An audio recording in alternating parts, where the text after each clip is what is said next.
Then join the Canary Cry new stock producers and make some refrigerator art for the show. Show your support with your talent at canarycry.party. Your mom will thank you.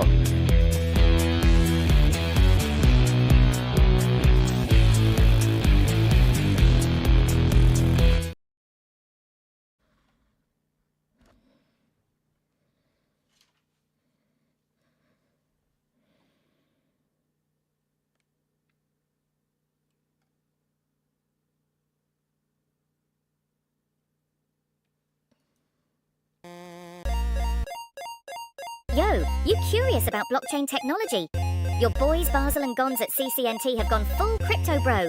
Tune in to your favorite Sigma males and discover the world of blah blah blockchain. Don't miss out, fam. Join the ride and level up your crypto game.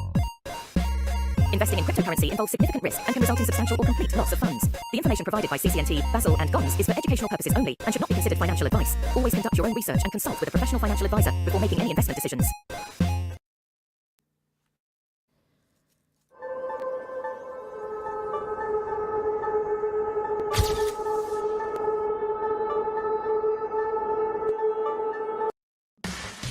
Razzle Dazzle, it's Body by Basil, the new exciting fitness craze that will get you Canary Cry swole in no time at all. Just listen to these quotes from our participants. My muscles are huge.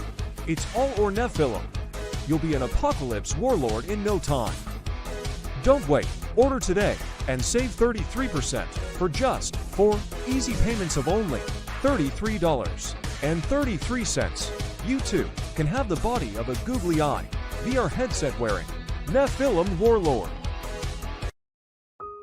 A new, raw deconstruction of news and analysis. Introducing Canary Cry New Stalk, the new intense fragrance made specifically for thinking outside the cage. From your favorite podcasters, Basil and Gonz.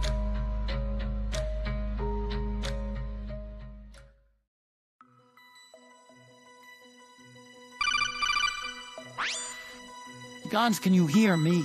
I'm hearing reports about a prototype Flippy arm. Don't tell me. Flippy is coming for our jobs. That's right.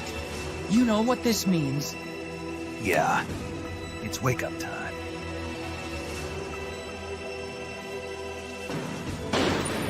Think outside the cage.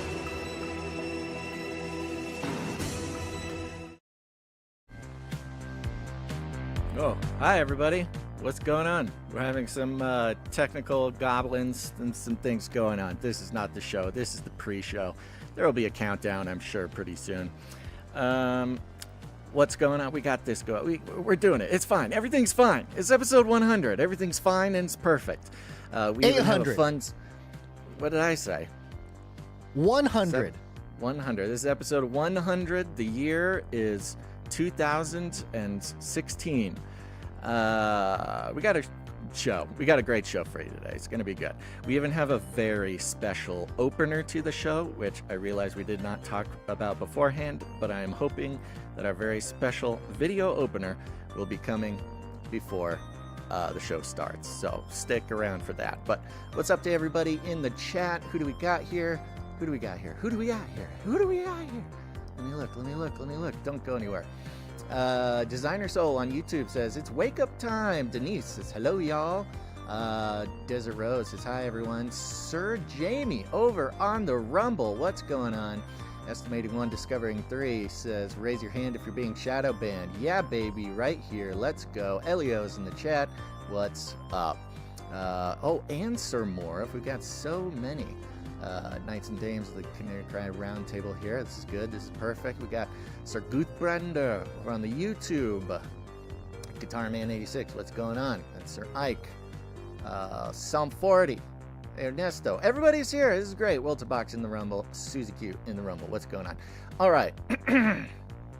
So, I'm here to remind you about the text message alert system. Many of you are on the text message alert system. That's why you're here early. But if you're coming in, perhaps you're watching later. Perhaps you just happened to flip on Canary Cry and we just happen to be live, whatever the case may be. Got to get on the text message alert system. All you got to do is text the word Canary to 877-740-3226. Again, that's the word Canary to 877-740-3226. You'll just receive a text message before every show just to let you know we're going live. This is extremely important if you want to future-proof your ability to catch the show. YouTube, Rumble, X, Facebook. I mean, Facebook's just gone. We just lost our Facebooks recently, which, sorry Zuckerberg, sorry Facebook people. But here's the thing. You will stop getting notifications. It will happen. You will eventually get auto unsubscribed from the channel. That's just is going to happen. It's a matter of time. But to fight against that, all you got to do is text the word Canary to 877-740-3226. Do it. Fun part is you can text us back at that number. It is entirely unmonetizable. We don't take any personal information. We could not sell it if we wanted to, and that's the way it should be. That's value for value. But if you do text the word Canary to 877-740-3226, you'll start receiving a text message before every show, just to let you know. And we also send out emergency notices on there, because chances are you're not receiving the newsletter, even if you're signed up. Only about 20% of people get the newsletter who sign up for it. Sorry, that's just the email censorship. But if you're on the text message alert system, that is the best way to stay up to date. Fun part is you can text us back, and we read those, and it's very fun. We can't carry on a conversation with you because it's very expensive. But you could be like 580, who says, Canary Cry time. Hey guys, would you mind having the producers lift my little 8-month-old, please? He is having surgery in the morning, and while it's fairly routine, he's little and it's hard on a mom's heart. Very thankful for each prayer. That's from Danielle M. Thank you very much, Danielle M. And yes, the producers, everybody listening to my voice right now, we are praying for Danielle M's little 8-month-old. Goodness gracious, Lord have mercy. 732 says, E.T. drone home, aerial sniffers, or good old sci-fi. That's Wondering from New Jersey. Runk Smash says, love you. Let's see here. 720 says, Yahoo, got my supply drop today. Woo! The Canary Cry calendars are out. They're making an appearance. The timer has disappeared, so we're just winging it here. I'm going to read a couple more text messages because everybody needs to know just how fun it is to be on the Canary Cry text message alert system. 614 says, we'll do it live. Have a great show. Thank you very much, 614. 412 says, I love y'all. Happy early Merry Christmas from Sky. Well, thank you very much, Sky. See, folks. 225 says, Basil and Guns. I absolutely love the Lint Trap Jam. Which producer made it? That's a good question. I'll have to go back and look. I believe it was Brother G that made Lint Trap. I could be wrong, but I think that rings a bell. And 225 also says, what about the Twitch chat? Honestly, I didn't even know the Twitch chat was still going. I'm sorry. We don't receive the Twitch chat because nobody watches us on Twitch after we lost our channel, our thriving Twitch channel. So if you're coming in on Twitch, we love you guys too. Apologies. We can't feed the Twitch chat into our thing. I was even unaware that we even streamed to Twitch. Weird. I don't even know if that's happening. Apparently it's happening. 406 says, happy Monday, Canarians. I pray you're all blessed with health, peace, and love this week. Thank you, Monica, who also sends a little picture of her kitty. So there you go, folks. We'll have more of those during the show. Join the text message alert system by texting the word Canary to 877-740-3226. I'm going to go ahead and wait for a signal from Gons just to make sure that all of our technical bugs are worked out. But until then, I'm going to go ahead and read another text message. There we go. I heard a bell. That means we're ready. Well, thank you to 774 who says, thank you for the notification, Basil. I always look forward to these. Praying for you both. Well, see, that's nice to hear. Thank you very much, 774. All right, we're going to get the show started with a very special episode 800 video. Thanks to Sir Darren, Night of the Hungry Panda. Let's get the show started.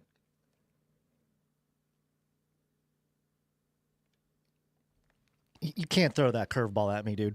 That was going to be my immersion phenomenon. Oh, we can do that. The world is getting crazier. People are acting more and more insane. The end of the world is tomorrow. Tomorrow. There's only one thing to do when the world is falling apart.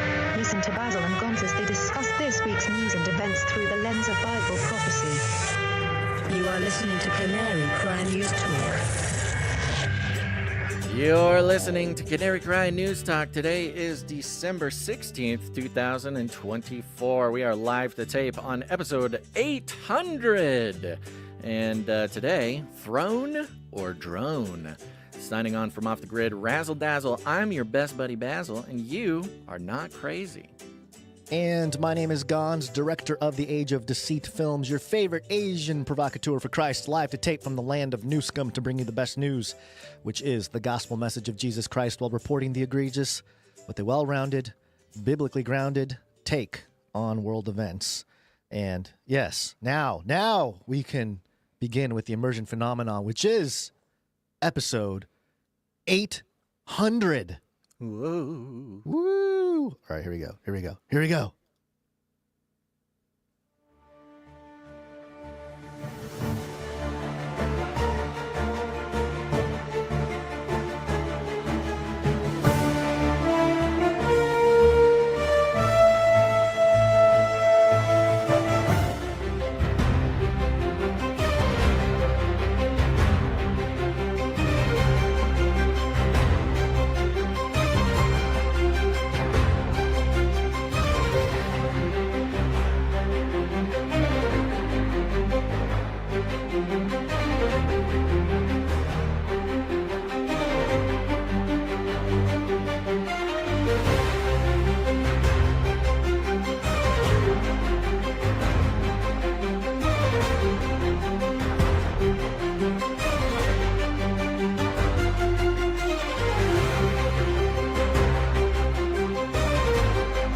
Incredible. Thank you very much, Sir Darren, Night of the Hungry Panda. For those who are just listening to the podcast version, well, we should stick this video up on the social media or something. This was a great animated intro to episode 800 in the style of Star Trek.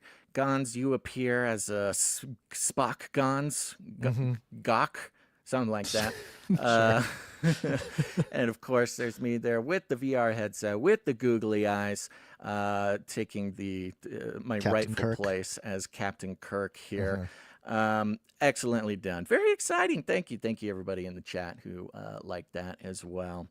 Goodness gracious, Sir Darren, now to the Hungry Panda, so talented, so generous with his time and his talent for us.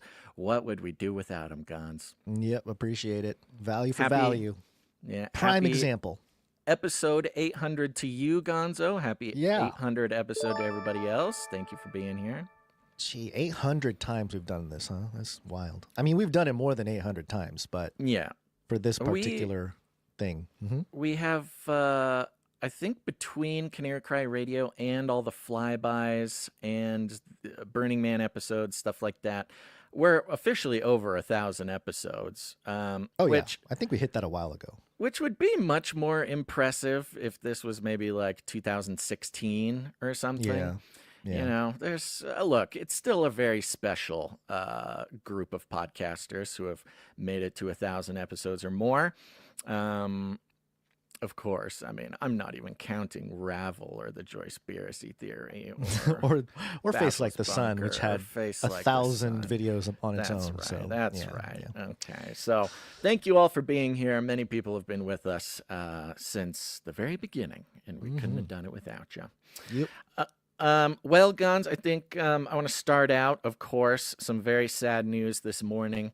There was a shooting at a Christian school that has seems taken, very. It seems like there's a pattern. What do you have pulled up there? That is the image of the previous Christian school shooter there. I don't know what. Oh, I don't know. what You link gave got me this there. link to No, it another shouldn't be Christian that on one. X. Oh, no. You're right. So that's step 2 in this process. But first, Oh, okay. Well, you're just sharing what you gave me. there's a Christian school shooting in Madison, Wisconsin. I had all the details here. Where did I it know go? you only gave me. Oh, is this a new link? Yeah, no. Let's see. No, just don't worry about the links. Okay. We weren't going to jump to links yet, but we're there, and it's fine. Rattling start. The rattling has Shattering started. Episode 800. Madison Abundant Life Christian School this morning. There was a shooter who was allegedly a student. I think there's reported 2 deaths now and an unaliving of the shooter. 3 dead, including shooters. 7 in hospital is the little video clip I have here. Yeah, that you that linked sounds to. about right. Yeah. Very sad. The information is so scant. There is almost no information, at least at the 10 minutes before this show started mark. So we're keeping a close eye on information as it becomes available.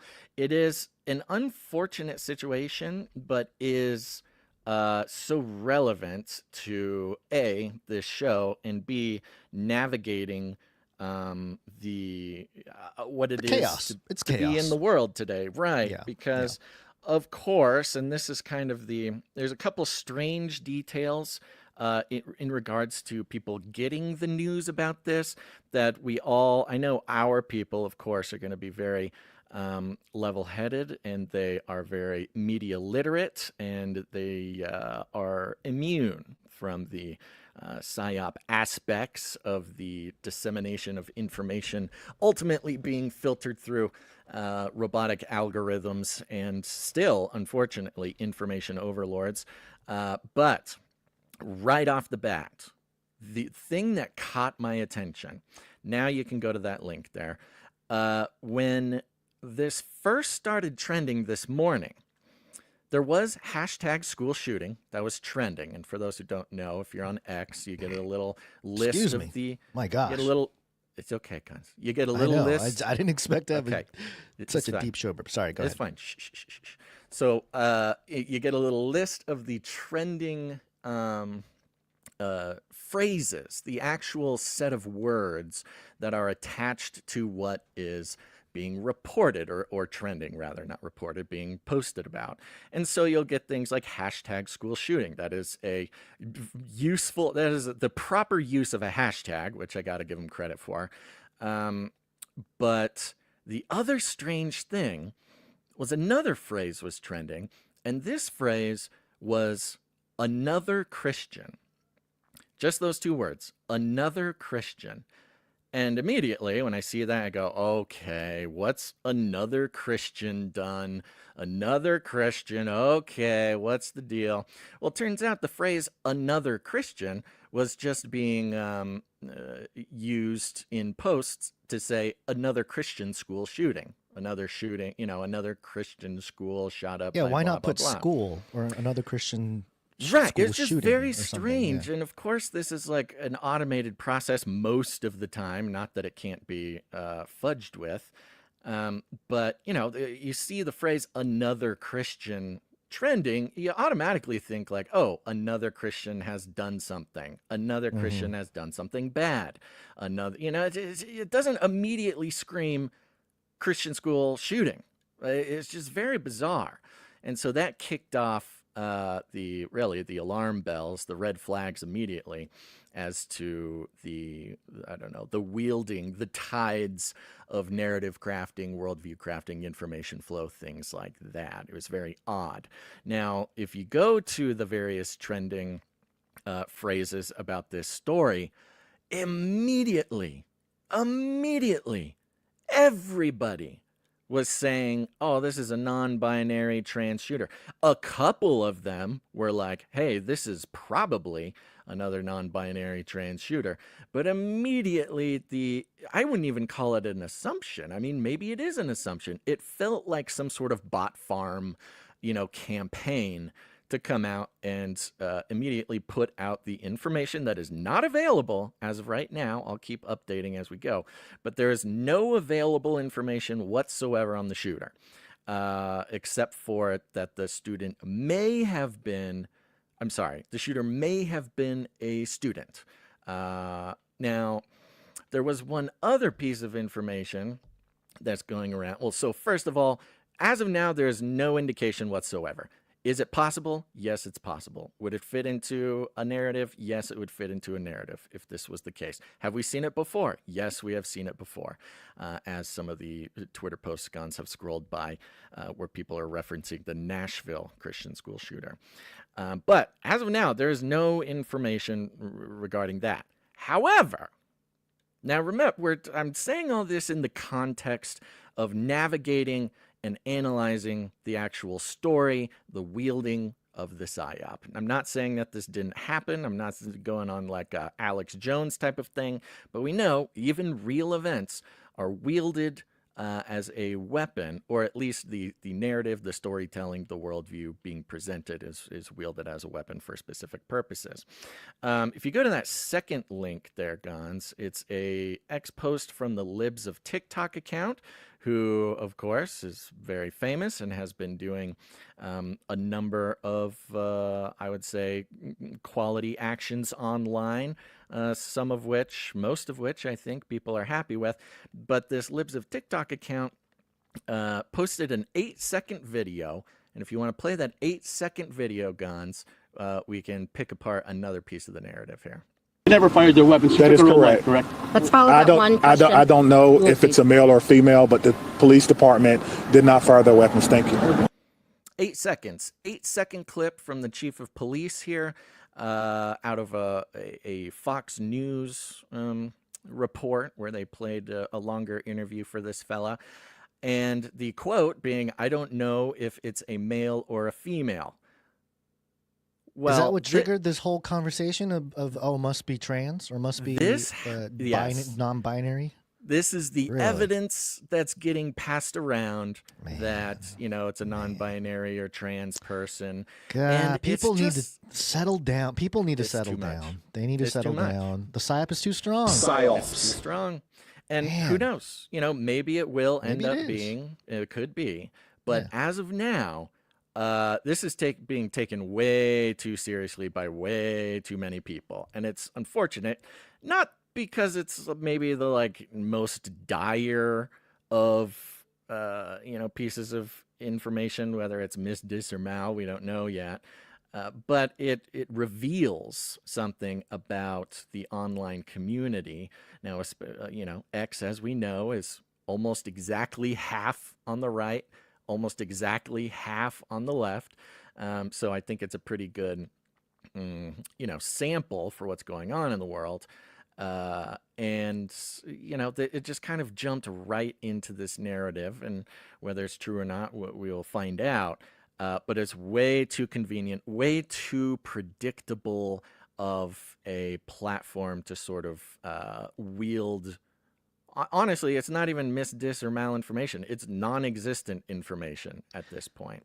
Well, Now, that is thematic in today's episode as well. Yes. Because we're technically in the immersion phenomenon segment, I guess. But yeah, it's thematic in the way that we are able to observe how information flows, especially in this new alt media realm, how quickly it spreads and how easy it is actually to control the narrative, it seems, in that realm. It's pretty wild.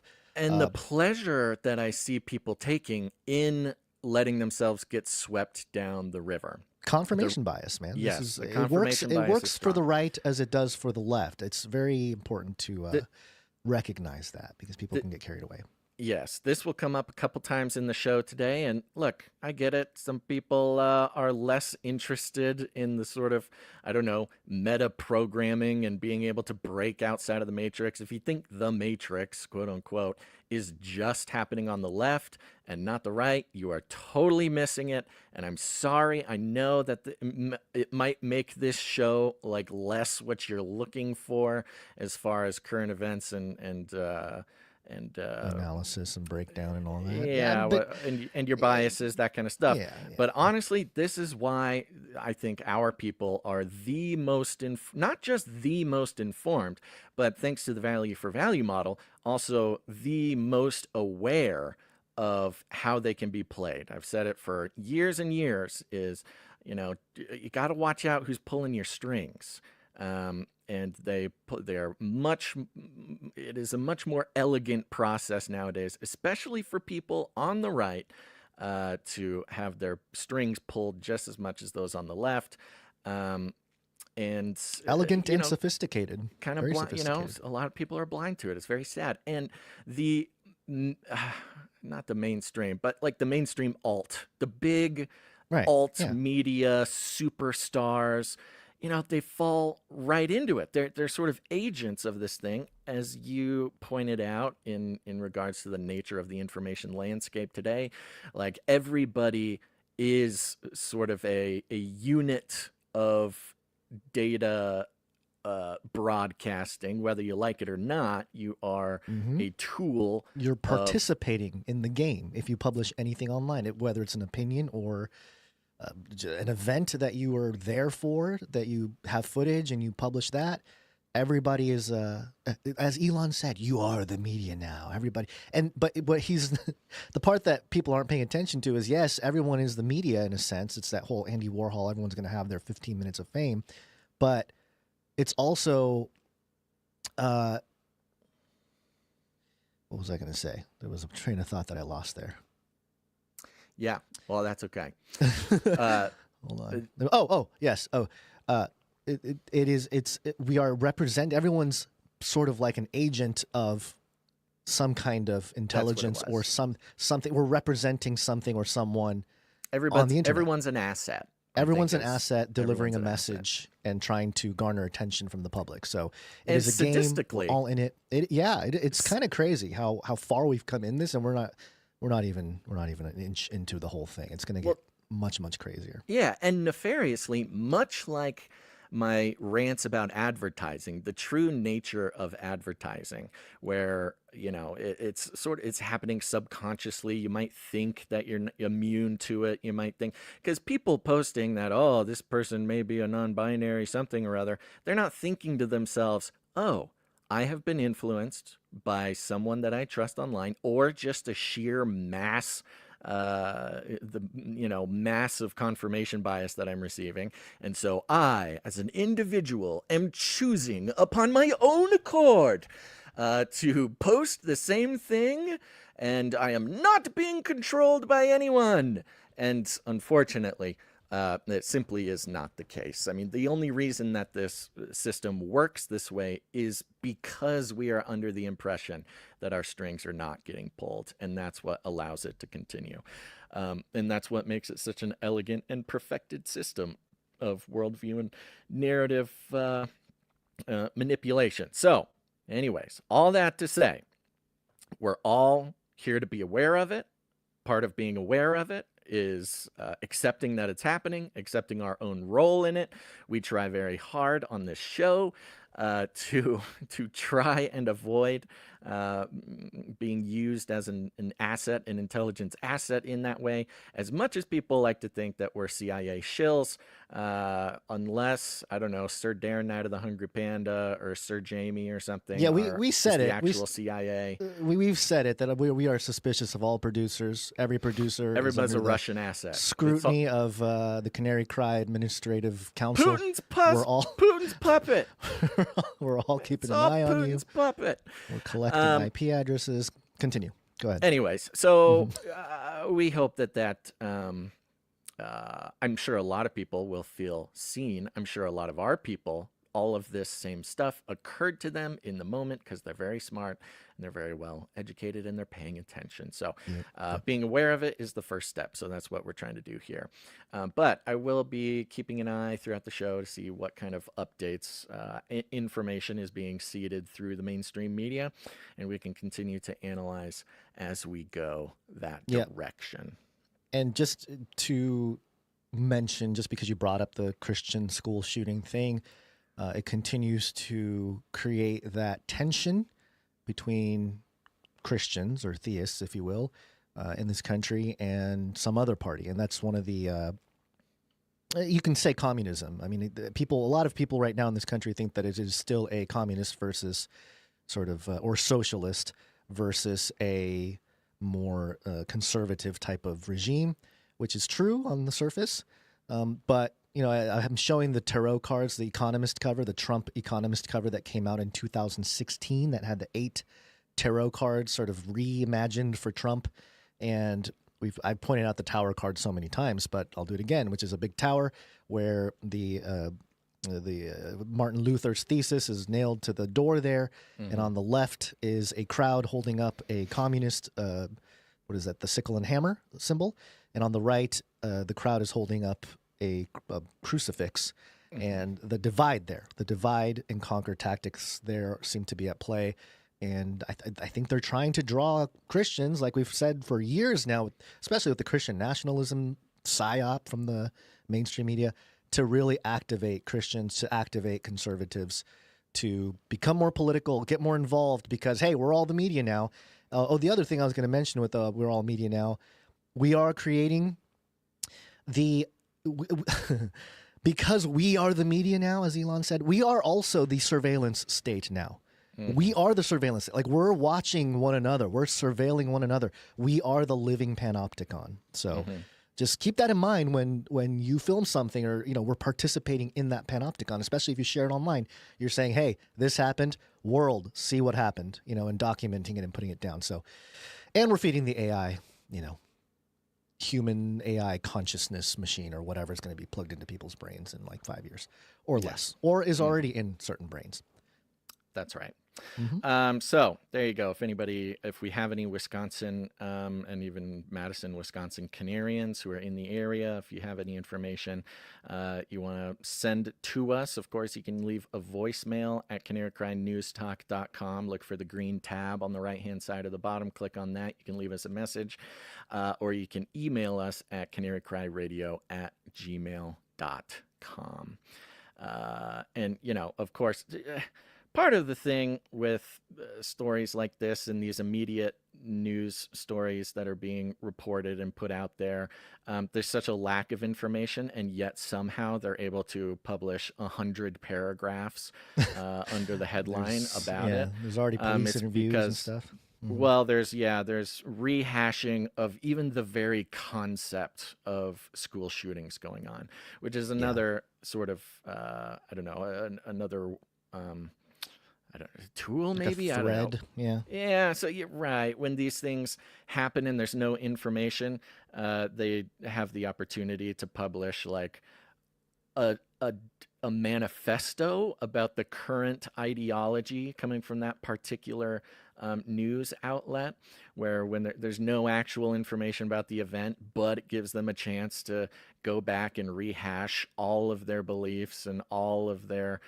information to try to set you up, to get your mind in the right place before the real information actually comes out, so you're already primed and triggered and activated. Well, by the time the real ideologically. By the time the real stuff comes out, people are moved on to other topics. They'll create the vacuum, let people on the internet come up with stuff.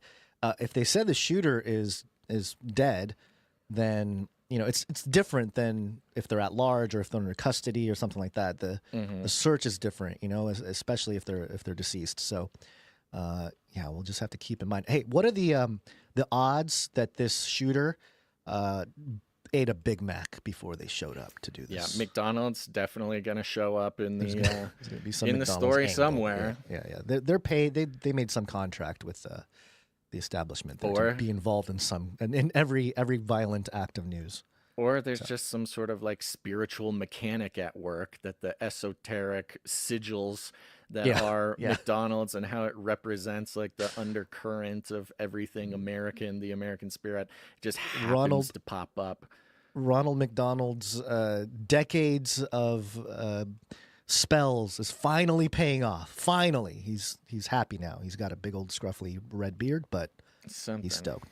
He's stoked. Yeah. All right. I'm looking. Still no information about the thing. So there you go. This is not even an official story, but I think it's considering the themes of today's show, it's an important little talk to have here at the beginning. Well, Guns, let's hit that disclaimer and let me give you a rundown here. Okie dokie. It's time for a disclaimer. Now listen up, YouTube. That's right. And just for all the content moderators and censorship managers out there, be they robots or humans, everything you hear on this show comes directly from the mainstream corporate news media. We do not claim to be experts on healthcare, geopolitics, military strategy, corporate law, or the moral and ethical implications of any of these topics, nor do we implicitly or explicitly support or or subscribe to any sources or narratives containing misinformation, disinformation, or malinformation, as defined by the Department of Homeland Security. We're good boys. All right, YouTube, we're good boys. That's right. Let me give you a rundown, and we'll thank an executive producer. Oh, look, here's Basil. Let me bring you up to speed. Starting off, drones. I know you're tired of hearing about it. So are we. And we're so grateful that we ignored some drone stories early on, because as Sir Darren Knight of the Hungry Panda mentioned on X, you gotta let the cookies cool before you pop them in your mouth. But we'll be coming around with what we might believe might be a wrap-up and an analysis of the movement of the PSYOP in regards to the drones over there in New Jersey and other places. Of course, we're going to include Trump's response and some suspicious activity from Peter Thiel and Palantir. Then I'll be giving a rundown of the earth-shattering New World Order constructing shifts in government power around the world, all happening in the past 14 days, from German chancellors to French prime ministers to Canadian finance ministers to South Korean presidents, all happening. And the New York Post seems to listen to the show because they came out with a nice little rundown of everything with some clearly Canary Cry analysis in it. And at the end, they even talk about the rituals, putting order back from the chaos. Speaking of order from chaos, John Fetterman, our favorite cyborg in American politics, has been on the move, making moves in the media, in politics, and I think will be an interesting a series of events regarding transhumanism and the shift of power from left to right. Then a quick breakdown of China and their new brain implants to rival the Neuralink from Mr. Musk there. A couple little Mr. Musk pieces of news. And at the end of the show, the U.S. military is now talking openly about going on the attack in space. But first, Gons, let's thank our executive producer. Executive producers. That's right, folks. We're on the value for value model. You may notice we don't take any money from communist corporations or cartels. We're entirely funded by people like you who get value from the show. It's value for value. We try to create as much value as often and as well as we can. And if you get any value from what's going on here on the show, in the community, in the world of Canary Cry, you have the opportunity, perhaps even the responsibility, to put some value back in whatever way you see fit, whatever way God puts on your heart. Could be your time, your talent, or your treasure. But the executive producers, they're people who come in and support the show for $100 or more for any individual episode, and that's why we thank them here at the top. Gods, are you ready? Ready. Starting out, we have executive producer, The Sentinel. Where'd you find this? Thank you, The Sentinel. That's right. The Sentinel comes in for a nice round number, which is a good reminder for anybody out there when you're producing the show. If you come in with a nice flat round number, that's you communicating to us that you'd prefer we do not share the amount. However, if you don't mind us disclosing it on the air, you can go ahead and make it some sort of funky number, put 33 cents on there, 1, 2, 3, 4, whatever, 77, have some fun with the number. That's you telling us you don't mind us disclosing it on the amount. The Sentinel comes in for a nice round number. Thank you very much, The Sentinel. And he has a note here. Oh, a fun note and an opportunity. He says, episode 400 was my first producership ever. This is a big milestone for us as brothers in Christ, partnering together for this work. Amen. See, the Sentinel gets it. Yep. I will donate another $200 to secure my knighthood. You just gave away the number after you said he'd keep it anonymous. No, that's not the number. He's saying he's going to add $200. He's going to add. All right. Okay, yes, great. He's going to say, I will donate another $200 to secure my knighthood if 8 people will get demooched as executive producers by Christmas. Ooh, throwing down the gauntlet. The Sentinel challenge demooch executive producer challenge by Christmas. How does that? 10 days? How many shows do we have until Christmas? We got one, maybe two. Maybe we'll two. See about that second Oh, one. geez Louise. We'll see about the 23rd there on Christmas week. But that's why it's a challenge. Challenge It is a accepted, challenge. producers.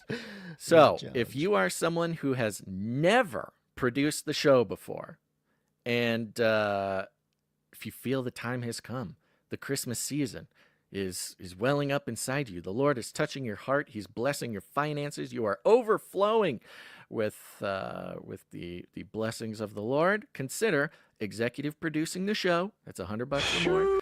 Oops. And if in addition to your executive producership, you're getting demooched, which is quite the honor, I would say. That's there comes a time in every boy's life when he gets demooched by producing the show, and after that, he is no longer a boy; he is a man. So if you want to come of age this Christmas, you go ahead, produce a show for $100 or more. 8 people, if they get demooched by Christmas as an executive producer, that's an extra $200 coming from the Sentinel. That's very exciting and very generous. Thank you very much, executive producer, the Sentinel. Thank you, the Sentinel, and thank you for helping us with what is it, the Telegram? Oh, yeah, here's the Telegram channel admin. Yeah. So if you're a Telegram that. person, go to canarycry.party. That's our URL, our link tree there. Canarycry.party, you'll see a button to join the Telegram. Click that, join a bunch of Canarians in there. It's they're having a good time. Yep. And I like that. I like these little challenges. Every once in a while, a couple times a year, maybe a few times a year, somebody will come in with a challenge for their fellow producers.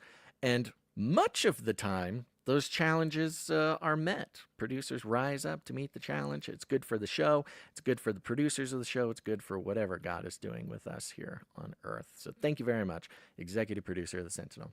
Yep, appreciate it. Next up, we've got executive producer Sir Jamie, not the Lannister. Where'd you find this? Thank you, Sir Jamie. Thank you very much, Sir Jamie. Coming in with his weekly tithe here for the show. That's very special. Thank you very much, Sir Jamie, not the Lannister. And last but not least, there is the one, the only Sir Alex Protocol V2 Baron of the Brian Protocol. Where'd you find this?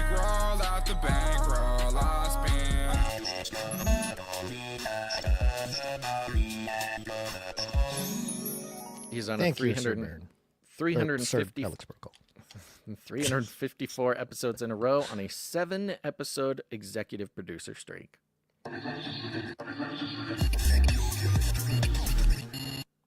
Look at this. In the chat, we already have Sir Jamie meeting the challenge, the Sentinel challenge, which means not only if we meet this challenge by Christmas, 8 demooched executive producers, not only will that be magnificent for the end of the year here for the show, but also it'll get the Sentinel knighted in the Canary Cry Roundtable of Knights and Dames.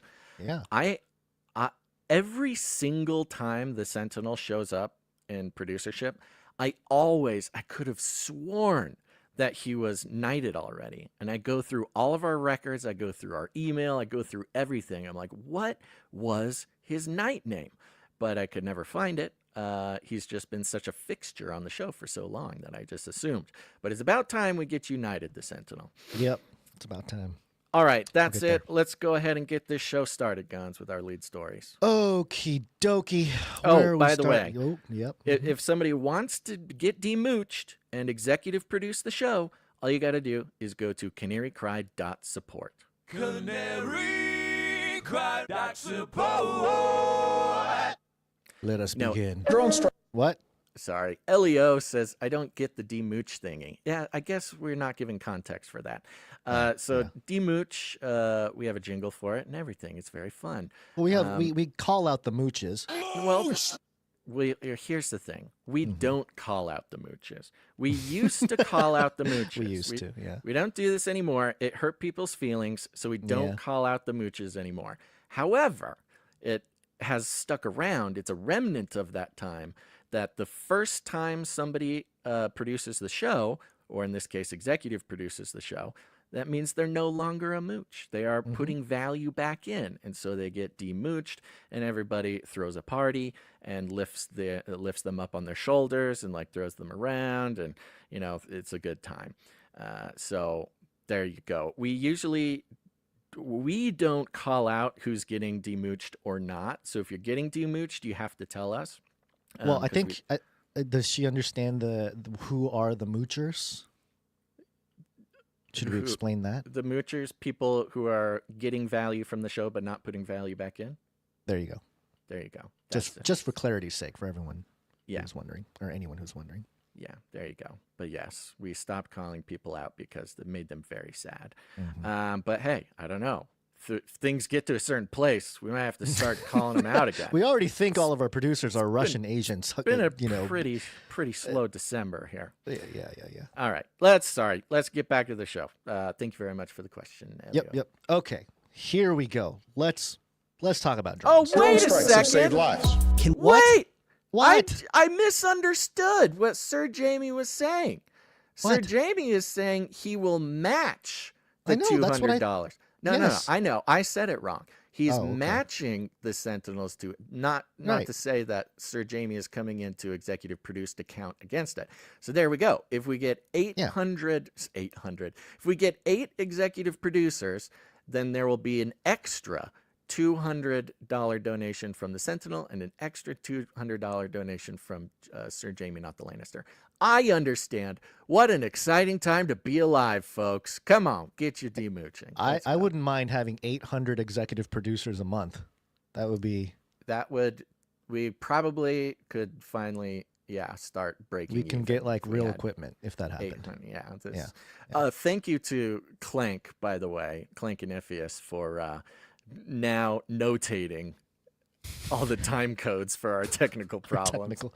Yeah, that'll be good analysis. That'll be good, especially if we KPIs. get new gear, if the new gear is working. Because sometimes we'll get new gear and it'll be good for a while, but something else breaks. That's right. It's like whack-a-mole, Data. It's whack-a-mole over here. It really All right, is. are you ready? Thank Are you for ready that. for this drone I'm stuff or ready not? I'm now. already tired I'm of the ready. jingle. We've tried to play it 3 times. It's just episode 800. I'm all giddy. Let's go. Drone strikes have saved lives. Can we shoot them down if over our property? Drones. Everybody's talking drones. I'm going to start with the Trump tarot card. I think my interruptions are just my spirit like retching at the thought of talking about drones because I can't even handle it. I would say our immediate reaction was to totally ignore the drone story because we are paying attention to every drone story that like nobody else calls out drone stories as often as we do. And so when this started, it just seemed like a regular day to us, which is we did report the Trump thing 2 episodes ago, just right, as a but we reminder. haven't made our whole lives about drones like everybody else has. Yeah, well, everyone's a drone expert. Everyone on the internet is a drone expert now. So I know, and the point that I'm making is, as far as we see it, there's no more drone activity than there always has been. It's just suddenly people are talking about it now. But let's go. Yeah. I want to start with this tarot card stuff from the Economist cover again because one of the tarot cards is death, the death card, which is the Grim Reaper holding the sickle there. There's a couple what look like flying locusts or something in the air, and there's dead fish, dried out river, and a big mushroom cloud in the background, indicating some kind of nuclear explosion. Because that's where the narrative has gone. When it comes to this drone stuff, at least in the alt media.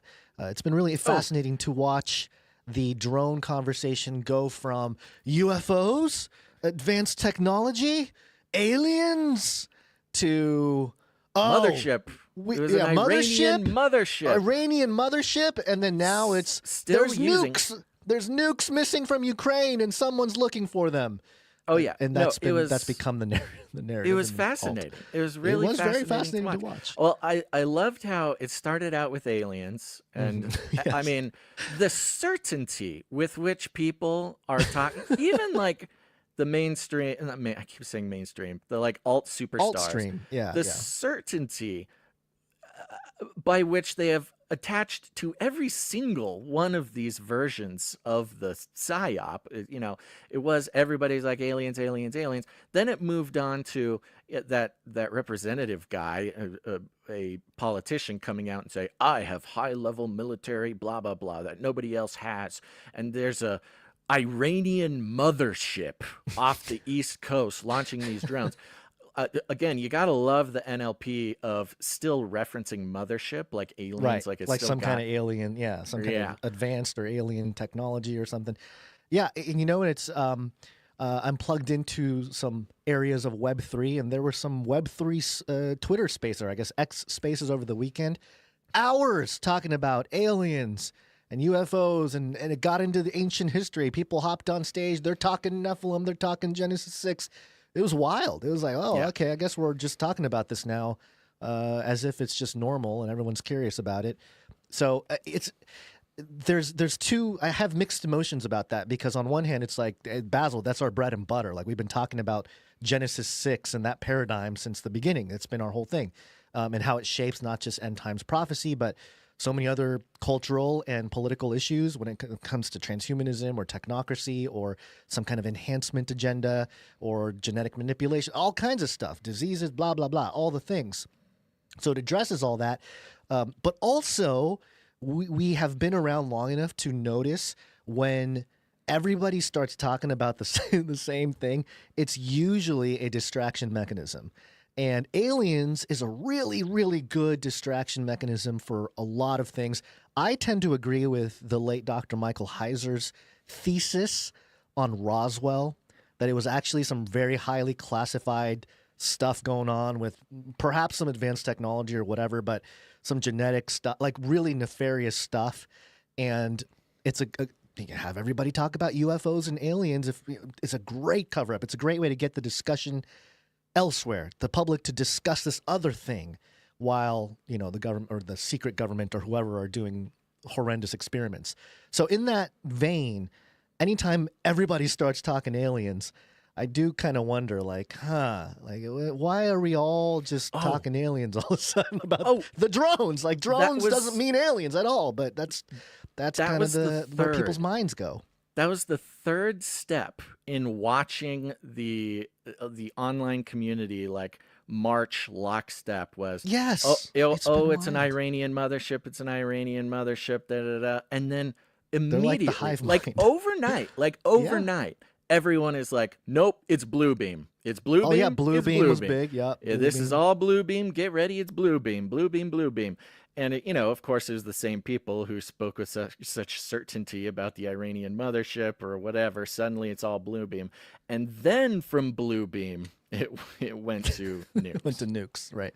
Right. And again, there's probably the truth is probably not really public yet, but there are some very interesting things to consider here. So we're going to start with this nuke thing, because I know everybody's on this nuke topic now, so I want to lay out some things from that angle, and then we'll get to Trump's response to all this, which he sent out a truth post early was it last week? I think it was after the thing that happened, but there's a video clip of him talking about it this morning that we'll get to.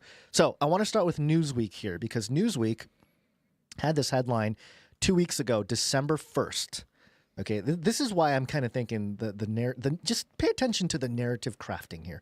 So Newsweek headline 2 weeks ago, December 1st, Biden administration gives update on nuclear weapons to Ukraine. So, okay, all right. Newsweek being one of these sort of intelligence outlets, news outlets. National Security Advisor Jake Sullivan told ABC News on Sunday morning that the Biden administration is not considering returning nuclear weapons to Ukraine. Now, you got to know a little history to know what he's talking about. This goes back, way back to post-Cold War, 1994, when there was a treaty signed for Ukraine to give up their nuclear weapons, to become, not nuclear anymore. I actually pulled up the clip. This is AP Archives. You'll see a young Bill Clinton doing his thing, and this is the report of this nuclear treaty. After more than a decade of negotiations, Russia and the US finally put pen to paper. The signing put into force the Strategic Arms Treaty, or START, the first ever accord to reduce long-range nuclear weapons.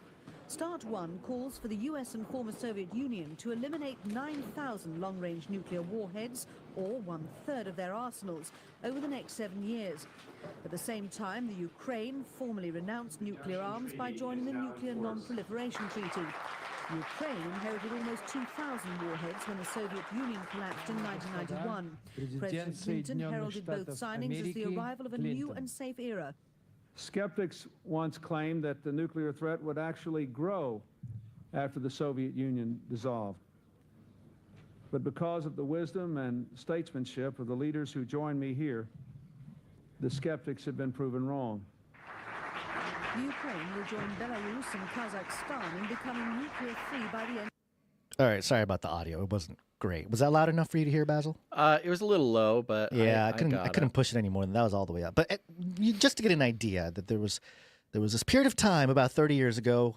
What were you, Basil? You were a young little whippersnapper. I think I was about 10 or 11. I guess I was 11 years old, thinking that I'd figured out the world, but apparently I did not, because I didn't know at the time that stuff was going on in Ukraine and Bill Clinton shaking hands. So that's sort of the backdrop. The 30-year arc.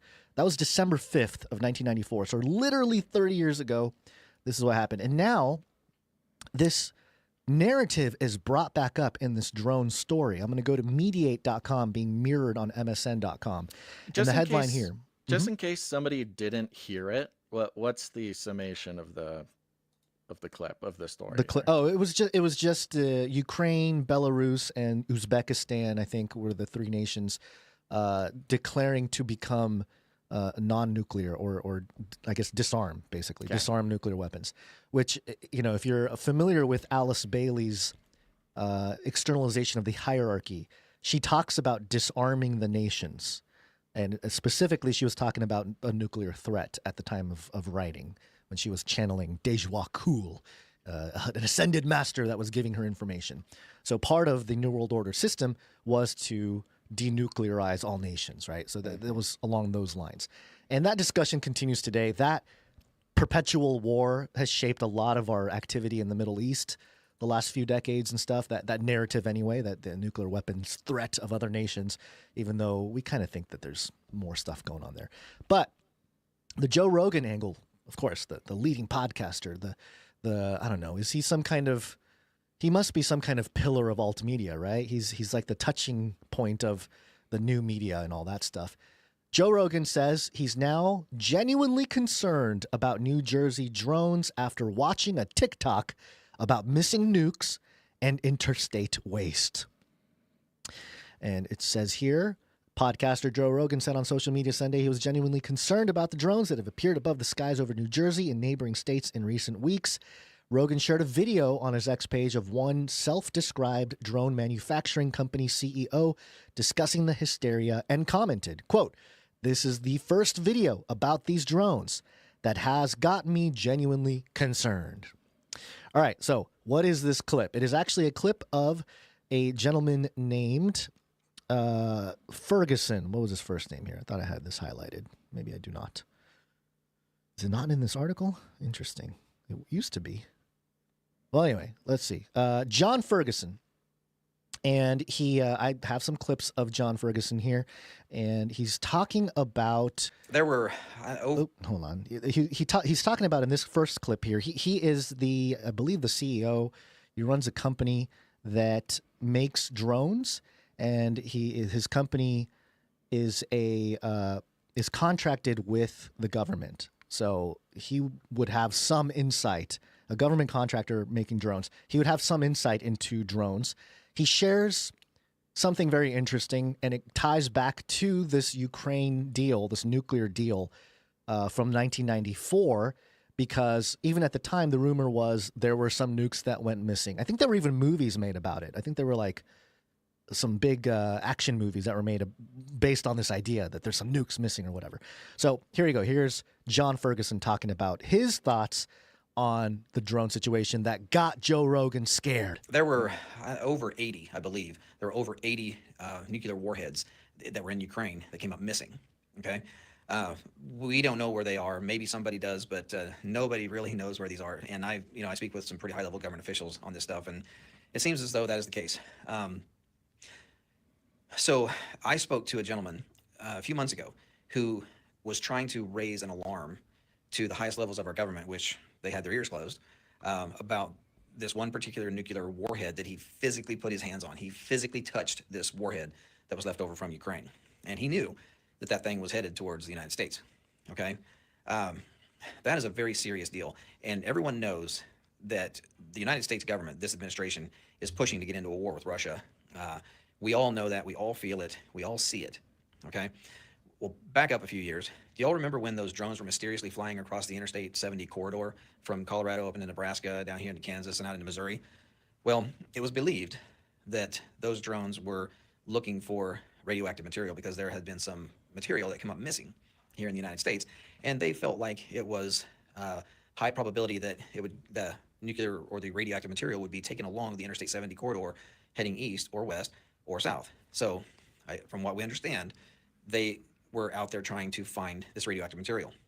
Now, drones, they have no reason to be in the air at night unless you're doing some type of ISR work, intelligence, surveillance, reconnaissance, looking for bad guys, or looking for a victim, a search and rescue victim, or law enforcement, or some type of military project, right? There's no reason for a drone to be flying at night. Okay, so that's some of his perspective there. John Ferguson, chief executive of Kansas-based drone manufacturer Saxon Aerospace, who does contract work for the government. It's interesting that he says he talked to a guy, he touched the nukes that were missing. Like, what? What are you? Well, that's kind of crazy. That's not something you come across every day. When was this posted? This TikTok? Yeah. I believe sometime in the last couple weeks, because it's addressing this current New Jersey drone situation. Well, I'm wondering, because part of me is wondering what took this guy so long, because I just saw this start popping up yesterday. Right, it's Joe Rogan made it go viral, basically. Right. I mean, we could check the... I'll go. No. Go look for at john.ferguson.730 on TikTok. I don't really use TikTok, but I'll get it. You keep going. Yeah, look for the timestamp there. Okay, so, very strange that he would say, I talked to a guy, he's touched a physical nuke? Is that what he's saying? The one that's missing? Is that I can't tell if he's saying that he's that's what he's touched saying. the one that he's missing, that was but allegedly decommissioned. Part of the story that's floating around is that it was being transported for decommissioning, but when the container ship arrived, the container was empty and was damaged, like it had been stolen. This is like the beginning of a Marvel movie. They're shipping the nuke, they show up, they open the thing, and they're mad because it's not in there, and someone gets fired. I mean, the whole thing. So here's a second clip of John Ferguson, a little bit more to the point. It's a little bit edited. I took out some parts where he rambles on about some technical issues, but to the point here, his perspective on what these drones are. My own guess is that these drones are not nefarious in intent. If they are, they are, but I doubt it. But if they are drones, the only reason why they would be flying and flying that low is because they're trying to smell something on the ground. That's it. My belief is they're trying to smell something on the ground. Gas leaks, radioactive material, whatever. So, and do I think that they're coming up out of the ocean? No, I don't think so. These drones, I believe, are launched from a location that nobody knows. But I do believe that they're flying low enough that they're just trying to sniff the ground and try to find something. So there you go. They are looking for something. There's no other reason for drones to be up in the air at night. Sort of his summary. And he's suggesting that these drones are not coming from the ocean. They're not coming from an Iranian mothership in the middle of the Atlantic. I don't know. I don't know what proof he has for that, because allegedly, Wall Street Journal said that there's a new frontier of drone warfare deep underwater. Mm-hmm. This is your link, Basil. This is your...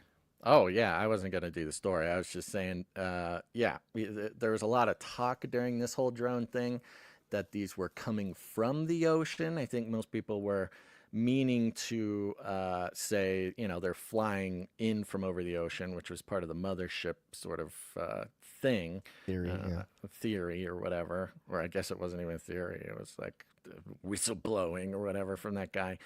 But yeah, I mean, underwater drones is Wall Street Journal took an excellent opportunity, I'd say, at the very least, to write a story about how drones come from underwater now. It's the new state of play for drone warfare. I'm pretty sure we reported on underwater drone we've talked activity about years ago. Yeah, well, there was one of the big ones was the underwater drone used by Ukraine to blow up that bridge in Crimea. That's right. The one that had Elon Musk in trouble for not sharing Starlink or whatever. Starlink, yep. Yeah, so, very interesting. Yeah, awesome. It used to be that the alt media depended on the mainstream to say or do things to, have some kind of clickbaity thing. But now it's starting to become the opposite, where the mainstream needs the alt world, the populists, to affirm some topic so that they can write their own little story about drones and underwater warfare and all that kind of stuff. Yeah. Well, it's interesting. I mean, out of all the things, the nuke sniffing makes the most sense to me. I mean, the fact that they're going at night, I mean, I can kind of get that. I don't know why they wouldn't also do it during the day. I would say, it makes sense if they're doing like a 24-hour search that you wouldn't just do it at night. So that's a little bit inconsistent for me, but I'm not a pro. The fact that they've been reported to kind of move in a grid pattern, where they're kind of like trying to scour the entire place. Now, I have not seen these things, but boy, oh boy, a lot of people have. But I've seen some reports of how they seem to be moving methodically. The one thing that gets me, we actually have some producers who claim to have seen some of these drones. But what the reports seem to indicate is that they are moving further and further inland, where it used to just be New Jersey. Now, there's reports of seeing these things even as far as Missouri. So it kind of has this, if the narrative was that some sort of nuclear material or a device was stolen from a port in New Jersey, of course, you would start your search at New Jersey, but then, if you're not finding anything, you would widen the search little by little, or if you get some sort of lead or some sort of detection of radioactivity, you would start searching further and further inland.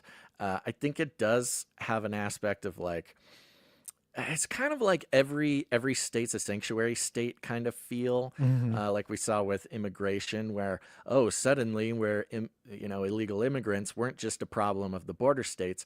Now all the states are a border state. They're getting shipped inward. It's kind of, I can feel a little bit of that sort of narrative being played out. Like, oh yes, it was New Jersey, but it's been a few days and the device could be anywhere, so don't feel safe wherever you are. You thought it was just New Jersey in trouble. It could be anyone at this point. Yeah, it's the fear aspect, the unknown aspect of this is fascinating. But also Trump's response has been very interesting to watch as well. Trump responded to a question this morning. I have the clip here, a 1-minute clip. Let's see what happens. Can you comment on the drones that are flying around New Jersey ports? It seems like the American people have a big disconnect. The government knows what is happening. Look, our military knows where they took off from. If it's a garage, they can go right into that garage. They know where it came from and where it went. And for some reason, they don't want to comment. And I think they'd be better off saying what it is. Our military knows and our president knows. And for some reason, they want to keep people in suspense. I can't imagine it's the enemy, because if it was the enemy, they'd blast it out. Even if they were late, they'd blast it. Something strange is going on. For some reason, they don't want to tell the people. And they should, because the people are really, they happen to be over Bedminster. Want to know that they're very close to Bedminster. I think maybe I won't spend the weekend in Bedminster. I've decided to cancel my trip. Have you received an intelligence briefing on the drones? I don't want to comment on that. Have you been? Do you have any reason to think they're? Okay. So Trump says all the things you'd want him to say. The government knows. President Biden knows what's going on. For some reason, they don't want to tell you. They don't want to tell you something weird is going on. Something weird is going on. And then at the end, have you been briefed? No comment. Yeah. Do you know what's going on, Trump? And he's not telling us? Why would he say no comment if he has been briefed by this? Well, maybe he hasn't. Part of me wonders. I mean, maybe he been hasn't. briefed. Although, but I get it. He's not officially the does start president. getting, So, well, president-elects, they do get intelligence briefings once they're of course become the president-elect. I don't know. I just found it odd that he would use this as a, obviously everything gets politicized in this situation. So use it as political ammo against the current administration, and not to defend the current administration. I mean, that's what Trump's been doing very well for, pretty much his whole campaign. But at the same time, him saying like, oh, they don't want to tell the people. They don't want to comment on the situation. And then when asked if he was briefed, he says no comment. So I don't know. Again, I'm not saying that he was or wasn't briefed, but it's the feeling I got was like, whoa, does he know more? If he knows more, he should tell us. If the people should know. So and again, everything's compartmentalized. I get it. I'm not saying that he knows and he's lying right here, but. It just came across as a little strange. He's not lying. He's not lying. He's just saying no comment. No comment. Yeah. No comment. Mm-hmm. Well, and we know that Trump. We learned this from his first thing, where he's being asked to keep a lot of secrets. In fact, a lot of intelligence, they just wouldn't even tell him because they didn't think he could keep a secret.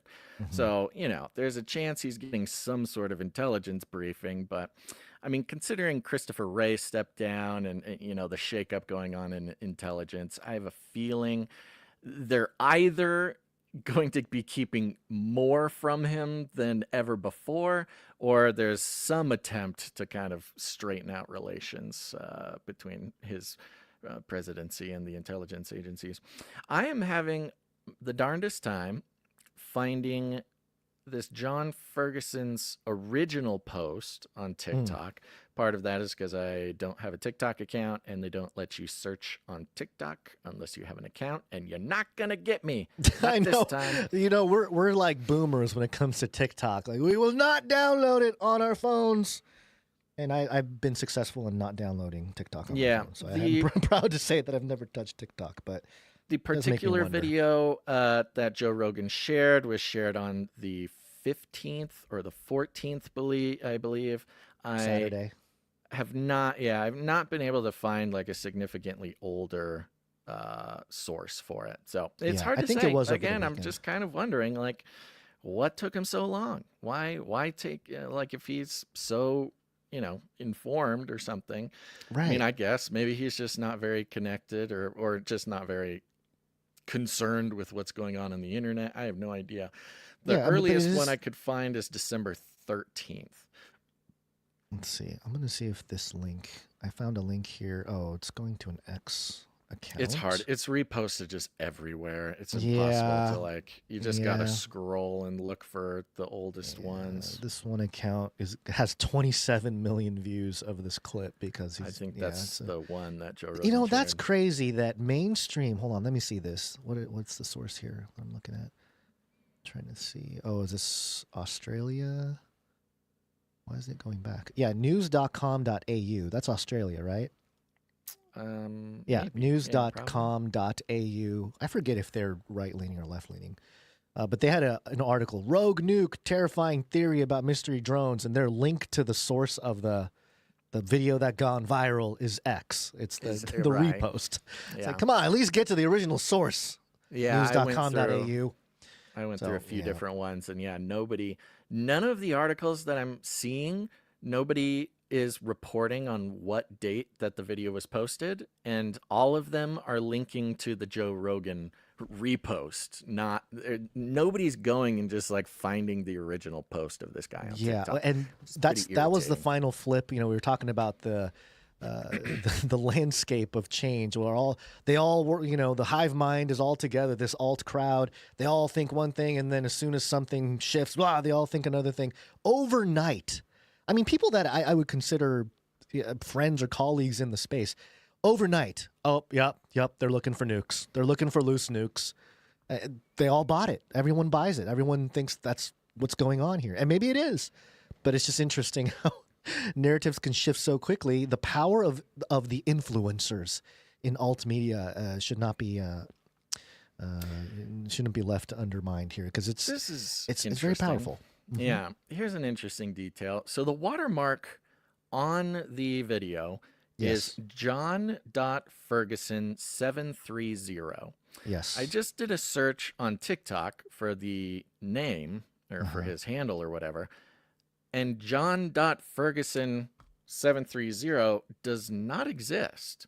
However, or at least it's not showing up in my search. Maybe it's like privacy settings or something. I don't know. But there is a John.Ferguson88. And John. John Ferguson's not the most it's uncommon him. name. But it's him. Okay. So it's him. He's got his, a couple videos here. The video, he's only got 3 posts on this account. So I'm assuming, that's suspicious, man. Yeah, I'm assuming you got that 3 it's posts and one of them real. gets picked up by Joe Rogan and goes viral. I mean, I don't know. I am assuming apologies that if I'm suspicious. No, I'm assuming it's not the right thing. Again, these posts only go back as 2 days ago. So somebody took his drone videos, created what amounts to a brand new account, I think, and uploaded his videos with a different name.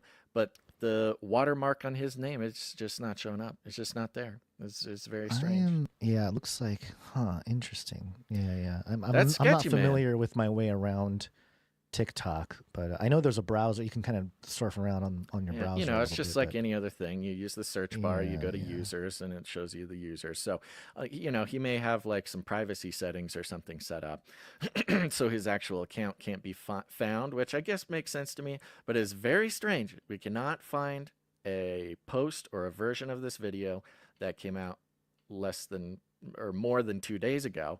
And again, this has been going on for like 9 days or something. This is not just like this iteration too. I mean, this again, guy. The drone stuff has been spotted in various locations like this for years. He even mentioned the Colorado one a few years ago. So it's I don't. It's not uncommon. It's just interesting he's how not come out and comment on a 2-year ago drone thing. He's trying to comment on this one. But no, I know. But I'm saying you consider the guy. You consider the guy, claiming to be basically a military contractor with knowledge of the state-of-the-art, new war-fighting technology. For him, I don't know, man. I just don't know. It does feel a little suspicious. It could be legit, but like, there's so many unanswered questions, and there's obviously been an attempt to obscure the original posting of this, or at least an extreme lack of journalistic integrity for anybody to try to go find the real video or the guy. So it makes it complicated when TikTok is the source too. There's like a layer that people aren't considering, that like, TikTok as the source. I mean, is this a competition with X as the source, as the new media becoming the media? Yeah, I mean, again, it is weird that he didn't post it just directly onto X. You would think, I mean, this guy's in his 50s, I'd say 50s, early 60s, if that. He's a drone nerd, a military industrial contractor. Probably know how to operate He posts his video on TikTok and not on X. It's just kind of strange. Yeah. As part of this this whole situation here, just a reminder, there is a scripture from Joel 2. We've talked about this before. And let me read it, because it's anytime drones are brought up, I like reading it because it's just fascinating. ESV version here, Joel 2, verses 7 through 8. Like warriors they charge, like soldiers they scale the wall. They march each on his way. They do not swerve from their path. They do not jostle one another. Each marches in his path. They burst through the weapons and are not halted.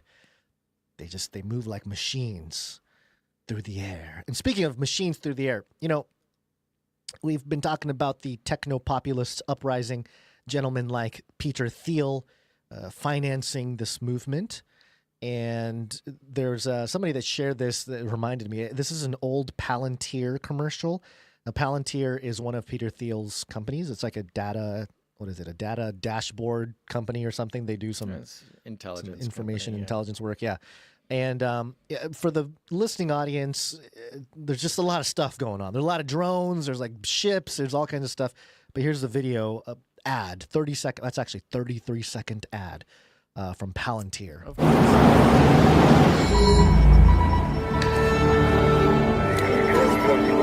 Oh yeah, and they blend together this operation of targeting something out at sea, like drones targeting some merchant ships or something, some rogue merchant ships, with an orchestra playing. So that's kind of what you're seeing and hearing.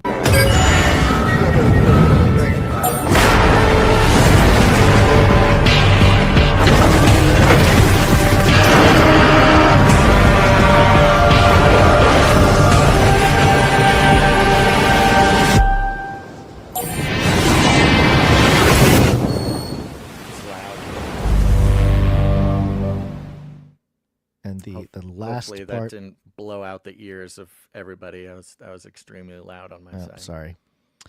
And the caption at the end: "Battles are won before they begin." Palantir. For those just listening, it was very reminiscent of like a U.S. Army commercial, very intense, very techie looking. And it's a what looks to be a V formation of battleships that are cruising, and then a command center that is controlling various kinds of drones, flying drones, swimming drones. And at the end, it's mixed in with this orchestra guy, a maestro. What is that guy called? Conductor? Conductor, that's what it is. Maestro. A conductor waving his music stick around, and the drone swarm responding to him, and then ultimately the drones fly towards the ships and destroy them. So very cool, very techy, very join the army kind of vibe, but also, this sort of almost esoteric, like conductor waving his magic wand, and the swan, the swarm of drones taking out an enemy target. Every command kind of thing. Yeah. Yeah. So the reason why I bring him up in this conversation is because there's all this drone talk. There's, obviously the narrative crafting around everything from aliens and UFOs to they're looking for nuclear weapons, which, by the way, the other sort of conversations, rabbit trails that people have discussed regarding this issue is, hey, maybe these drones are displaying some kind of advanced technology that that has not been fully developed, or at least commercial yet, which is possible. Like, what if those missing nukes, those 80 missing nukes, they were, because the whole idea was the U.S. said, hey, Russia, take these nukes, deconstruct them, whatever. That was sort of assigned to the Russians. Some of them go missing. Maybe there's a rogue group that was able to take that nuclear energy and create, I don't know, like a real life Avengers or something, like some group that's got military enhancements based on some kind of new form of energy or something. Or I don't know. So those discussions were happening as well, which falls in line a little bit with new energy infrastructure with Trump and all this type of stuff. And but I bring up Peter Thiel because Peter Thiel, again, big financier behind the techno-populist movement. And I mentioned this before. I have clips for you today from Hoover.org. This is the Hoover Institute just a couple weeks ago. Apocalypse Now, Peter Thiel on ancient prophecies and modern tech. And I have a 1-minute clip here just to give you a little taste of how that conversation went. I would always maybe go back to, the apocalyptic specter would be, Antichrist or Armageddon. And I think there is a lot in this runaway science technology that's pushing us towards something like Armageddon. And then there is, the natural pushback on this is we will avoid Armageddon by having a one world state that has real teeth, real power, and the biblical term for that is the Antichrist, and the the Christian intuition I have is, I don't want Antichrist, I don't want Armageddon. I would like to find some narrow path between these two where we can avoid both, and then certainly there are ways that you defer it if you can. You try to do new things. I don't think it's a purely reactionary thing. Did you hear that, Basil? Peter Thiel, billionaire, gay man, who also identifies as a Christian, said that the technologies, the runaway science and technologies can create Armageddon, but the one world government that's going to push back against it is going to be the Antichrist. I would like to find a narrow path. Sounds like he's the Antichrist, Basil. He's the guy bringing. He's the guy that's got the company Palantir that's releasing swarms of drones in the ocean, taking out enemy merchant ships or something. Like what is going on here? This is massively wild craziness. There's more from this conversation. I have some quotes here. I didn't clip everything, but you heard that one there talking about Antichrist or Armageddon, and him saying, I'd like to find the narrow path. Also, it's very, I don't know, there's a deterministic part of this too, where he's like, he I don't know, only someone that's really got some level of leverage over society would be saying, like, I'd like to find the nuance and not have Antichrist or Armageddon, and have this sort of happy medium where everyone can be happy. He talked a lot about for those who need a reminder. I mean, Palantir specifically is sort of the weaponization of big data and spying. Most of the government's data spying is done by Palantir, and Peter Thiel, a former business associate of Elon Musk. They started PayPal together, back through right? PayPal, right? Yep. Which that has its own connections to privacy issues, especially in recent years. Yeah, so I mean, he is sort of an Elon Musk figure. He's like a less flashy Elon Musk figure. Elon Musk, of course, wearing his Antichrist set of armor for Halloween one year. Lots of people making, Antichrist comparisons to Elon. And here's Peter Thiel, who's arguably like equal to Elon. He's a little bit less like out in front, a little bit less of a personal brand, although still sort of tremendously influential and well known. But yeah, coming out, I like the narrow path thing. Like, oh, it's the Antichrist. It's going to be the end of the world. I'd prefer we find a narrow path. It's like, there is a narrow path, bro. It already exists. But okay, That's what I'm saying. The narrow tell path us is already set. Tell us your route through the end of the world. There's no need to pay attention to the already well-known narrow path. I have another clip. I just want to play a few seconds of it because it's a rant about some other things. I mean, obviously it's from the same conversation, but he says something about transhumanism that I want to document here. There are so many different ways it can be applied that it's... Oh, I'm sorry. He's talking about AI. That are good and that are dangerous, that it's hard to know how to quite weight them all out. But I would, if I had to score the Silicon Valley debate, I'm not on the Luddite side. I'm always try to be more on the pro-tech side. But if I had to score it as a debate, no kidding. I do believe the effective altruists are winning the argument. Okay, effective altruists are winning the argument. Now keep that in mind. Keep that in mind before I make this other thing here. To be more on the pro-tech side. But if I had to score it as a debate, I do believe the effective altruists are winning the argument. And the argument is something like, there are a lot of dangerous corner cases with this technology, and we should be really careful. We don't quite know how it's going to work. Maybe it doesn't become a godlike intelligence, which is some of the sort of futuristic transhumanist nonsense. But it could just be this autonomous weapon system on a drone where we want to make them autonomous because if you have a human in the loop, the human gets jammed.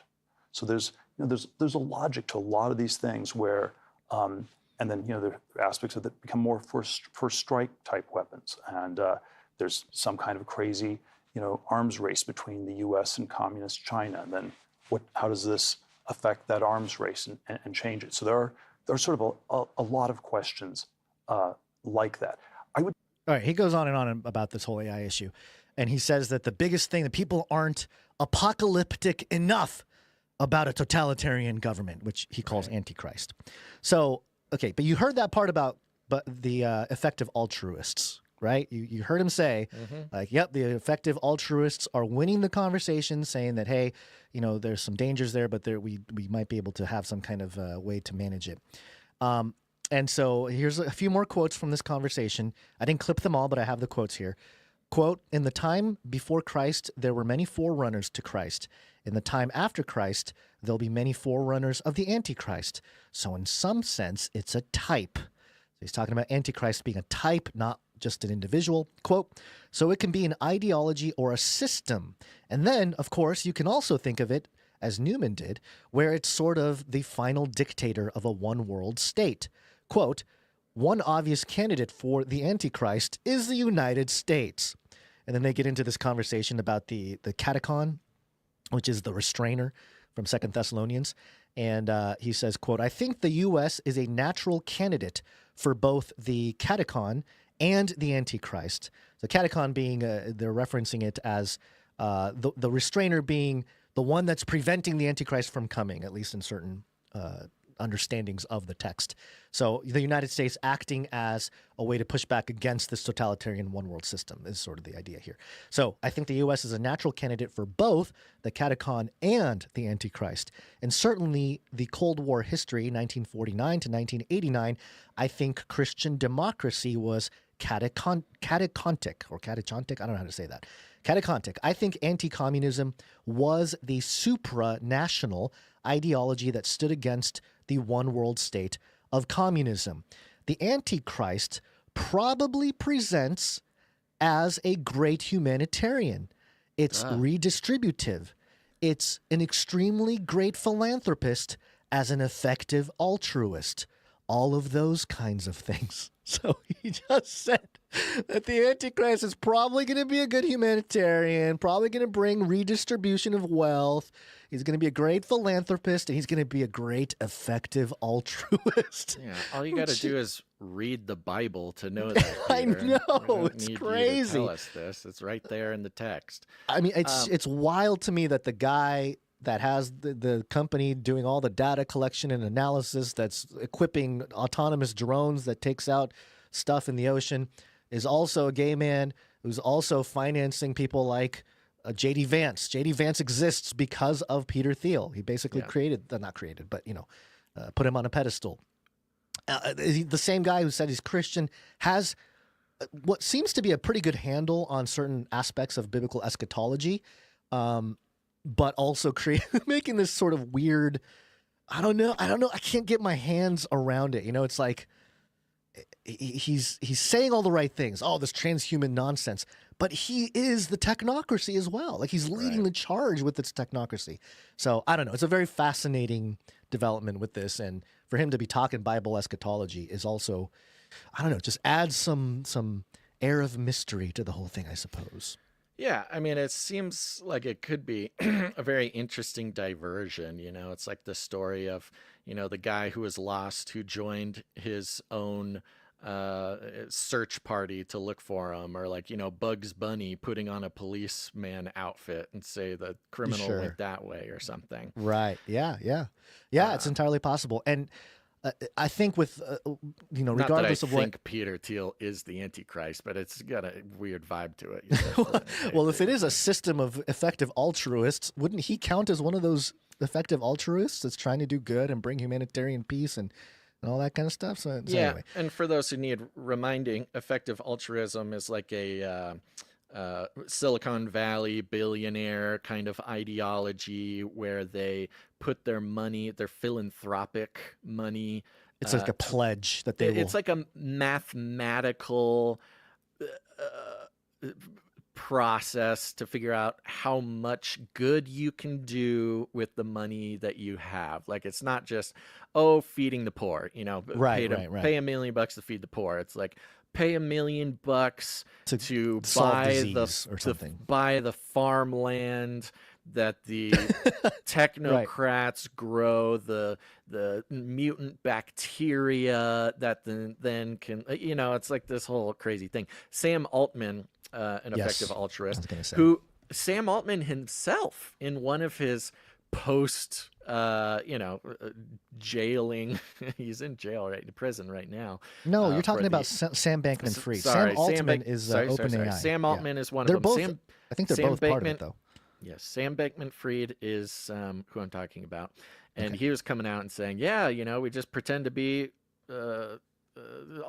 whatever they're called. Altruistic, effective altruist. Yeah, we pretend to be effective altruists because it makes us not bad billionaires, but turns us into good guys. It's all about narrative. Right, giving away the plot. Yeah, there's a lot of these guys, but so many of them have already been sort of not just proven to be scoundrels. They have been charged demonstrated with to the and public convicted of being convicted of scoundrels. such things. Yeah, and I think that there's and I'll tie some of this together later in the episode, but there is the politicization that's going to take place for words like enhancement. There are a lot of synonyms for the word enhancement that have already been politicized, but when it comes specifically to genetic enhancement or technological enhancement of the human race, that kind of thing, we haven't had that political touching point yet, or I guess like the Rubicon or something, where we have legislation that protects the right to develop that stuff, but maybe, laws against using it for evil or whatever it is. That type of conversation is coming. And I feel that Peter Thiel is part of the discussion, or at least part of facilitating the red carpet for all that to take place. And maybe some of these drones, because the drone thing, tying it back to the drones, the drone thing is weird because nobody's talking to allegedly Biden's not talking about it, or the official outlets aren't talking about it, and it creates this air of mystery, and it does make you wonder, like, is this some kind of again, enhanced group, some rogue group, or maybe it's one of our people or our groups that's using advanced technology, and they're kind of seen but not known kind of thing, kind of like superheroes, vigilante superheroes that we know of from movies and TV shows. It's got that feel to it, the predictive programming aspect. So, and then also all the alien talk on top of it, creating that vertical of discussing this stuff in the context of stuff that's beyond either supernatural or just beyond your typical day-to-day type of analysis of things. So all things to keep in mind, and it feels like a big psyop. It feels like a giant psyop. Oh, of course. Yeah. Speaking of psyops, there's a couple of updates. Do I still? Oh, okay. I put, let's real quick, breaking in regards to drones, since we're right there. I put a link at the bottom of our drone section there. Police recover drones in New York. Yep, looking at it now. Yeah, this is from Roz Alerts, for what that's worth. It says the NYPD has discovered a massive drone amid spat of sightings in tri-state area. There's a video down below you can watch while I read this. New York police recovered a massive drone abandoned in the Brooklyn Navy Yard. A video shows an NYPD officer holding a large aircraft, oh my gosh, which appears to measure over 5 feet in diameter. Officers found the drone on a sidewalk after responding to sidewalk. An emailed tip. Somebody emailed. It's not even a call. From a McDonald's. Yeah. During the investigation, a passerby mentioned working in the building housing the drone's manufacturer, Amaji Inc. Amaji CEO Shang-Hun Wu later confirmed the drone belonged to the company, explaining it had been left on the sidewalk after a company party about a month ago. What? What? This comes amid reports of thousands of unidentified drone sightings. I don't know about this, man. What? I don't know about this. This is a little suspect. You know, it's like the bricks showing up on the street corner during all the riots, the Black Lives Matter thing. Just bricks. Yeah. Stack of bricks show up on the street. This got similar vibes, you know. Just a drone show up on a street corner. Yeah, we What? left And it's the there for a drone month? on a sidewalk for a month. So long that somebody emailed and we finally got to it. That doesn't make any sense at all. That is very fishy business. Now, I will say the majority, if not all, of the drone sightings that have been reported and videoed, they're all fixed wing drones. They're not the quadcopters for the most part. There is some sightings of what might be a hybrid quadcopter / fixed wing drone. So this one doesn't really match the I don't know what we've been told, but who knows? I mean, that's weird. It's fishy. Okay, whatever. Some company is leaving that's a huge drone too. It's like, it's got to be like a $50,000 rig. On top of that, just to follow the narrative as it's happening, just back about the Wisconsin school shooter, just to show how quickly this happens and how quickly people latch onto it. A name is getting thrown around. You can see the link there up at the right above our rundown thing. I put a couple links. Reported here on X, shooter has been identified as Samuel Hyde, a trans student. Pray for the victims. When you put disturbed children on hormone blockers and sexually mutilate them, you're not curing them, you're creating potential. And there's some pictures there of an alleged person. A community note has now come through that says American comedian Sam Hyde has been misidentified as a perpetrator after many mass shootings and terrorist attacks by internet trolls. Oh no. So before this community note was there, I'm like, oh, okay, let's check this name. And this name has been attributed to many. It's like the default name that every Yeah, it's like and this guy fell for he's it. a comedian. Apparently, people playing jokes on him, or he's doing to try to get his name out there or something. But you go search X for that name, Sam Hyde, and thousands and thousands of people are just straight up like, oh, they found the shooter. They released the name. It's Sam Hyde. He's a trans person. Oh, these, just latching onto it so hardcore. There's no friction at all. There's no attempt to try to, not let these things run out of control. So anyways, it just keeps happening. So thank you. This is, I believe part of this is a campaign to reinstill credibility to the mainstream media. Yeah. Because right now, this is madness. They're losing too much chaotic, chaotic free-for-all on the X, you are the media, come get your news on X type of thing.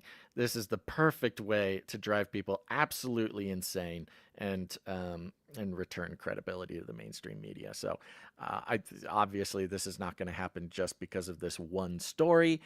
This is going to become a big problem, repeated problem. Yep.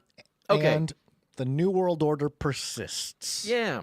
Real quick, before we do that, I want to give a shout out to all the people who are on the text message alert system. That's right. Text the word Canary to 877-740-3226. Canary, Canary. Text that to 877-740-3226 and get on the text message alert system. You're going to stop getting notifications. I would say most people have stopped getting notifications. You're going to be unsubscribed from any one of our channels. This happens on Rumble. This happens on YouTube. It's just a matter of time before that's you. But that's why we have by the way, not to mention the newsletter. Only about 20% of you receive the newsletter after signing up to it. That's just the email censorship. These are all just part of the things.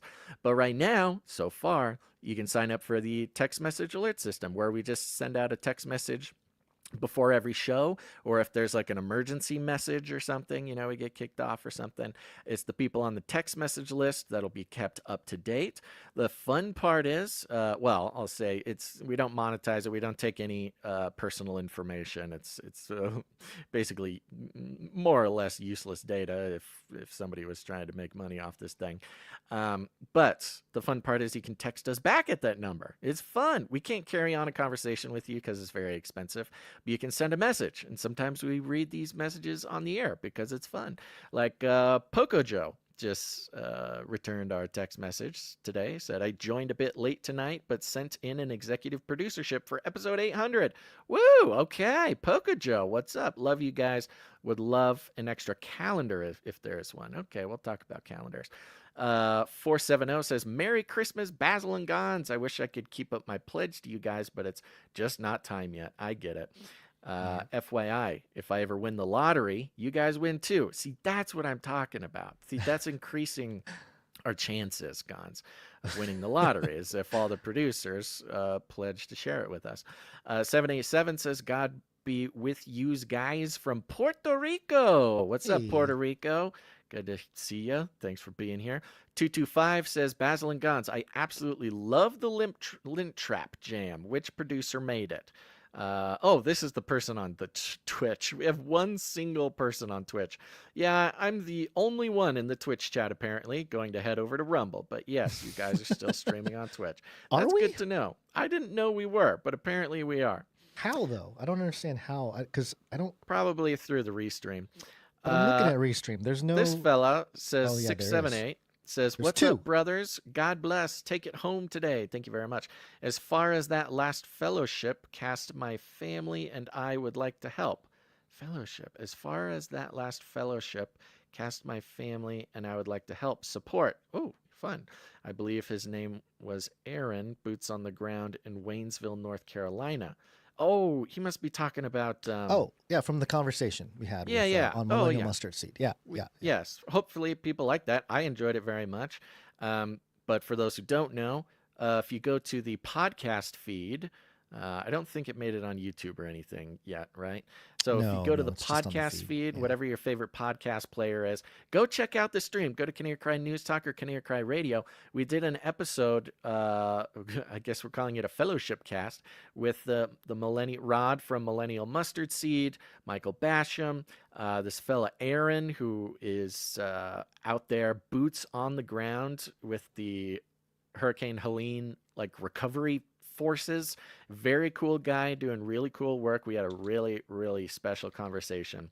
So go check out the podcast feed and listen to that. This message continues, says, that was just about to go out again. Do you have email information or a good source you can email me? Okay, this looks like the rest is a personal message, but this person's getting involved with what's going on there. That's very cool. So there you go, folks. See that? Look at that. You can join the text message alert system, send us messages, stay connected. So text the word Canary to 877-740-3226. Tons of people are signing up for this. This is like our fastest growing way to reach out and let people know, because inevitably we will disappear from your timeline. We may even disappear entirely from certain platforms. And unfortunately, as we learned when the Face Like the Sun channel got shut down, unfortunately, most people are just kind of relying on algorithms to give them access to the things they want to see. If we don't show up on a timeline, if we don't show up in notifications, people just don't show up to the show. So a good way to take responsibility for that for yourself is to text Canary to 877-740-3226. Okie dokie. Yes. Yeah, Sir Darren sent a link on X here. It's a link to President Joe Biden publishing a post on December 14th. Oh my gosh, it has under 1 million views. And this is a post President Biden made 2 days ago. By the way, today's the 251st anniversary of the Boston Tea Party, so revolution. And he said this: 12 years ago today, the community of Newton, Connecticut, and the entire nation were forever changed when 20 innocent children and 6 brave educators were gunned down at Sandy Hook Elementary School by a single individual armed with a weapon of war. Jill and I still grieve this unimaginable loss and continue to pray for the victims' families and others traumatized by this senseless violence. I remain hopeful that we will continue to make progress in our fight against the scourge of gun violence. This hope is rooted in the history of what we have accomplished already and the strength of all of the survivors of gun violence that I have had the privilege of working with during my career. So, yeah, interesting. A couple days before this, another shooting, another shooting, which makes sense there. Joe's pretty good at predicting these things, by the way. Yeah, it's pretty impressive. And he shows up at the right place at the right time all the time throughout his whole presidency. Right, the collapsing bridge. Yeah, collapsing bridge. Yeah, well, on that note, today, the White House put out a statement for immediate release. Statement from President Joe Biden on shooting at Abundant Life Christian School in Wisconsin. Today, families in Madison, Wisconsin are grieving, et cetera, et cetera. We need Congress to act now. From Newton to Uvalde to Parkland to Madison to so many other shootings that don't receive attention, it is unacceptable that we are unable to protect our children from this scourge of gun violence. The same wording. Scourge, right? He said scourge of gun violence. Yeah. Interesting. Weird. Scourge of gun violence 2 days ago, scourge of gun violence today. We cannot continue to accept it as normal. Every child deserves to feel safe in their classroom. My administration has taken aggressive action to combat the gun violence epidemic. We passed the most significant gun safety legislation in nearly 30 years. I have taken more executive action to reduce gun violence than any other president in history. And I created the first ever White House Office of Gun Violence Prevention. But more is needed. Congress must pass common sense gun safety laws, universal background checks, a national red flag law, a ban on assault weapons, and high-capacity magazines. We can never accept senseless violence, traumatize children and their families, tears entire community. Tears entire communities. Tears. Huh, interesting. Well, I mean, of course, this is an extremely predictable statement to come out, but pretty weird, the series of events. And the same exact language coming out 2 days ago and coming out today. All right.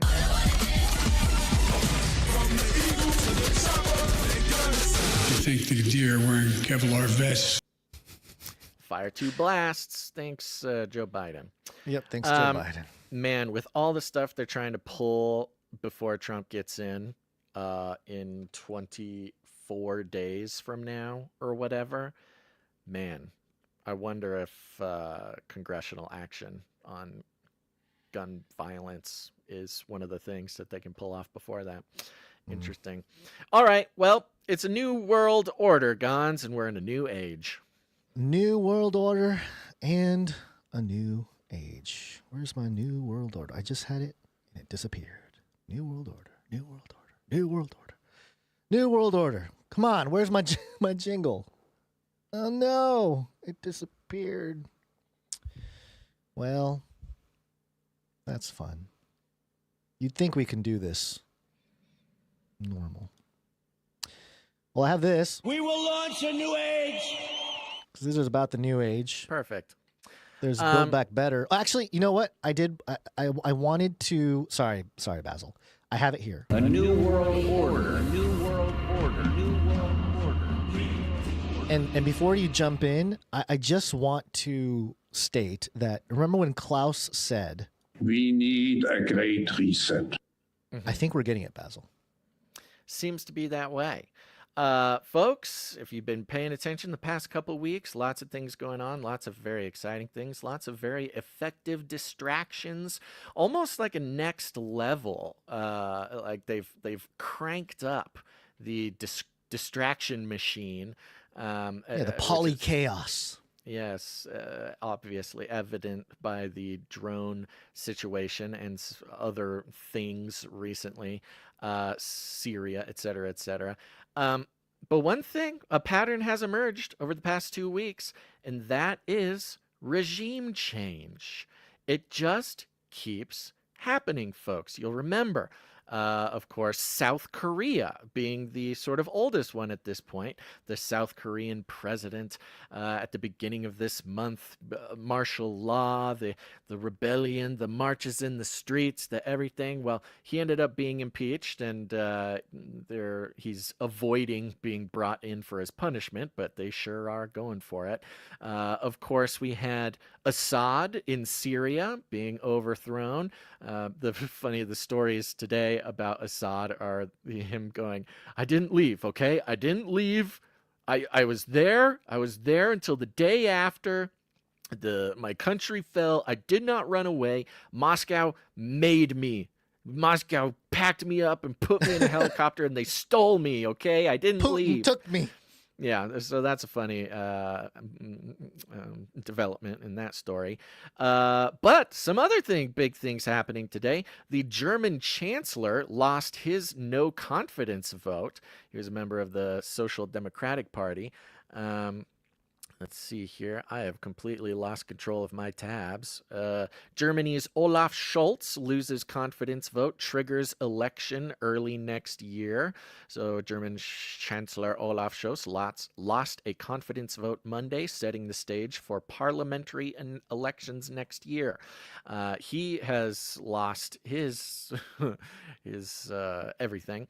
But it's not just German Chancellor. We also had the collapse of the entire French government, if anybody remembers that happening about a week ago. This was, let's see here, French Prime Minister to stay on as caretaker after handing in resignation. So he resigned, but he's going to hang in there until the new government. Yeah, caretaking before the new government comes in. The entire government basically got ousted in France. They're dealing with that. And I believe it was just today, you had good old Canadian Finance Minister Chrystia Freeland resigns from cabinet. Canada's Finance Minister Chrystia Freeland quit the Liberal government cabinet Monday, a surprise departure that casts further doubts on how long Prime Minister Justin Trudeau can hold on to his job, given the government's deep unpopularity. So one by one, we're seeing not just the dominoes fall in the Far East, in South Korea, not just the Mid-East in Syria, but also in the West, like France and Germany, and also in the Far West, like Canada. You got to remember, Chrystia Freeland, she was the one who bragged about freezing truckers' bank accounts and, taking these draconian measures during COVID and more. I believe it's just lots of funny stuff. I mean, she's some sort of demon woman, apparently, if we are to believe our Canadian friends up there. So it's an incredible list of huge geopolitical changes. And I started putting together these links going, what in the world is going on here? This is too much. It's been 2 weeks. 2 weeks. And it's a great reset. Absolutely falling apart. Almost like, some sort of master plan is taking place. And, there's nothing anybody can do about it. It's really crazy to watch. And I start going through, I'm collecting these links, I'm looking at all of them, I'm reading all these articles, I'm trying to find, go into the histories of these people, being like, okay, what ties them together? What is actually happening here? And then somebody at the New York Post beat me to it. I'm pretty convinced that somebody at the New York Post is a fan of the show. And of course, all of my highlights disappeared from this, so we're just going to wing it. Let's do it. Woo! New York Post yesterday, headline, "A new age of politics is upon the world as toppled leaders lose their grip on power." We will launch a new age. on November 5th, Donald Trump having risen like a zombie from the political grave and barely survived being well and truly assassinated, decisively defeated Kamala Harris in the U.S. presidential election. This was more than a loss for the Democrats. It was the overthrow of, quote, our democracy, a regime that felt so virtuous and scientific that it expected to last forever. 2 days later, the German government collapsed, supposedly over disagreements about the budget, but because the principals couldn't stand each other. Okay. The German economy is flatlining, et cetera, et cetera. On December 3rd, the president of South Korea locked in a political struggle with the opposition majority in parliament, trying to gain the upper hand by the clever expedient declaring of martial law. You know that story.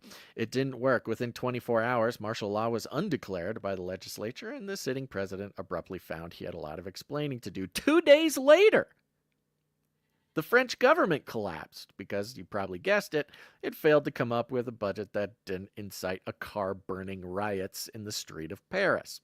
4 days later, in another interesting interpretation of how democracy should work, Romania's constitutional court canceled the presidential election because a, quote, far-right populist appeared certain to win. Rumors abounded about Russian disinformation operation. 2 days later, Islamist guerrillas swept into Damascus and put an end to the bloody dictatorship of Bashar al-Assad. People cheered around the world. Joe Biden climbed out of his comfy couch long enough to take credit for the whole thing and offer, quote, humanitarian relief. But wait. The group now in charge of Syria, presumed recipient of Biden's largesse, is on our government's terror list. Its leader has a $10 million bounty on his head.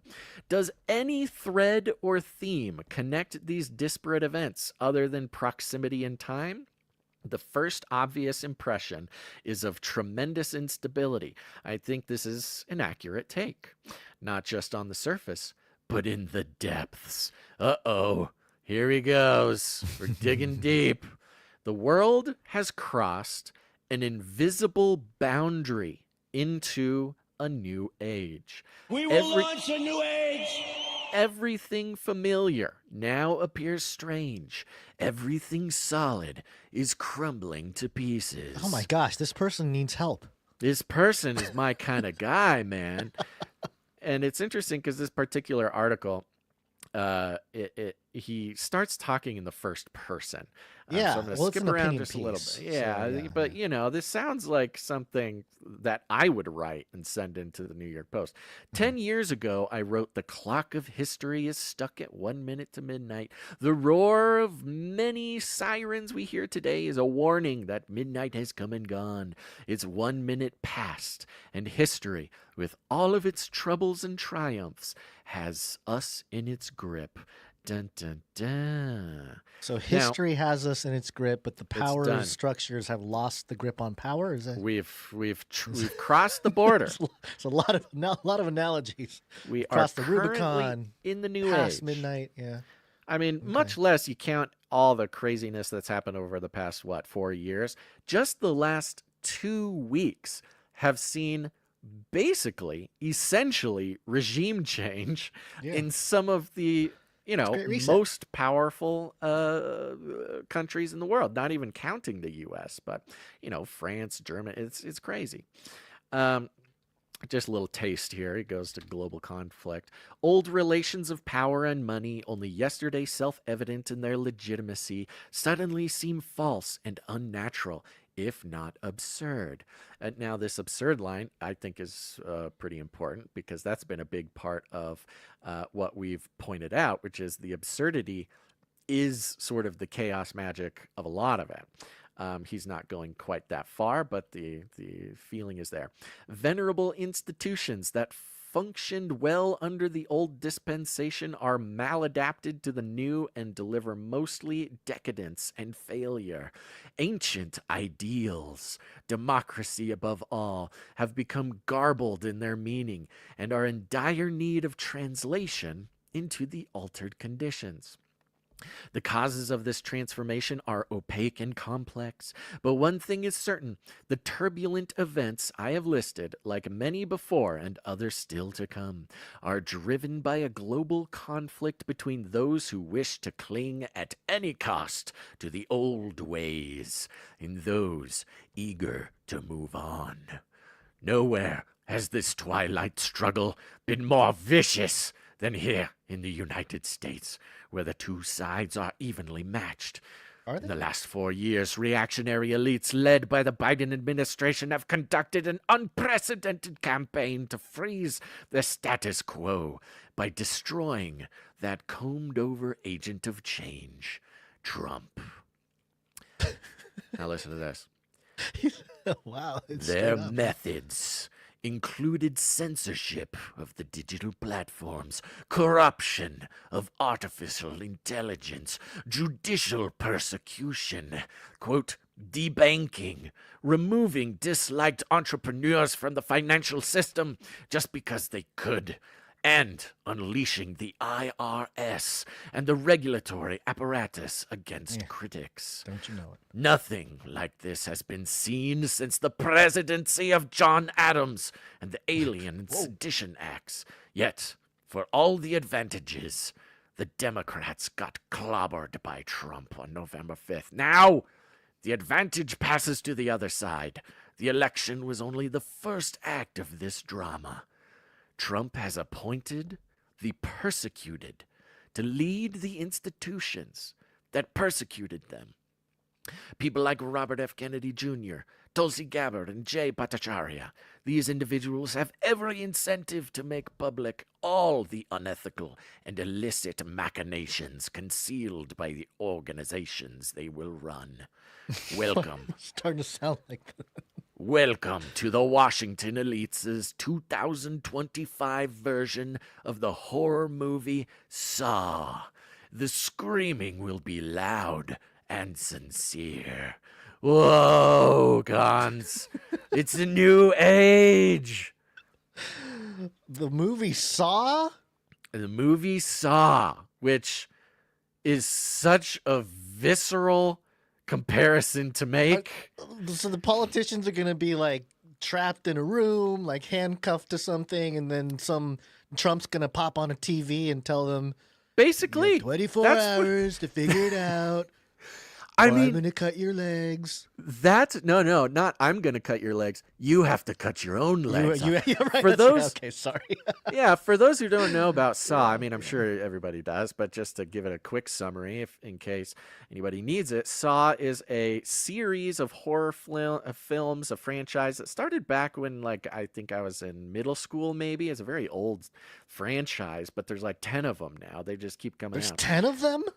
I think so. Oh my And gosh. they are sort of famous for being like not just particularly grotesque, not just particularly disturbing, but it's all in this framework that the people who are victim to the horrors that are thrust upon them usually like deserve it in some way, and it's a test. It's like a test, psychological for them. test. It's a psychological test. It's a moral test. It's an ethical test. It's a little bit like that movie, Seven, where, you know, each of these horrible things is kind of like related to the sins that these people commit or not, or it's just like particularly, psychologically relevant or something like that.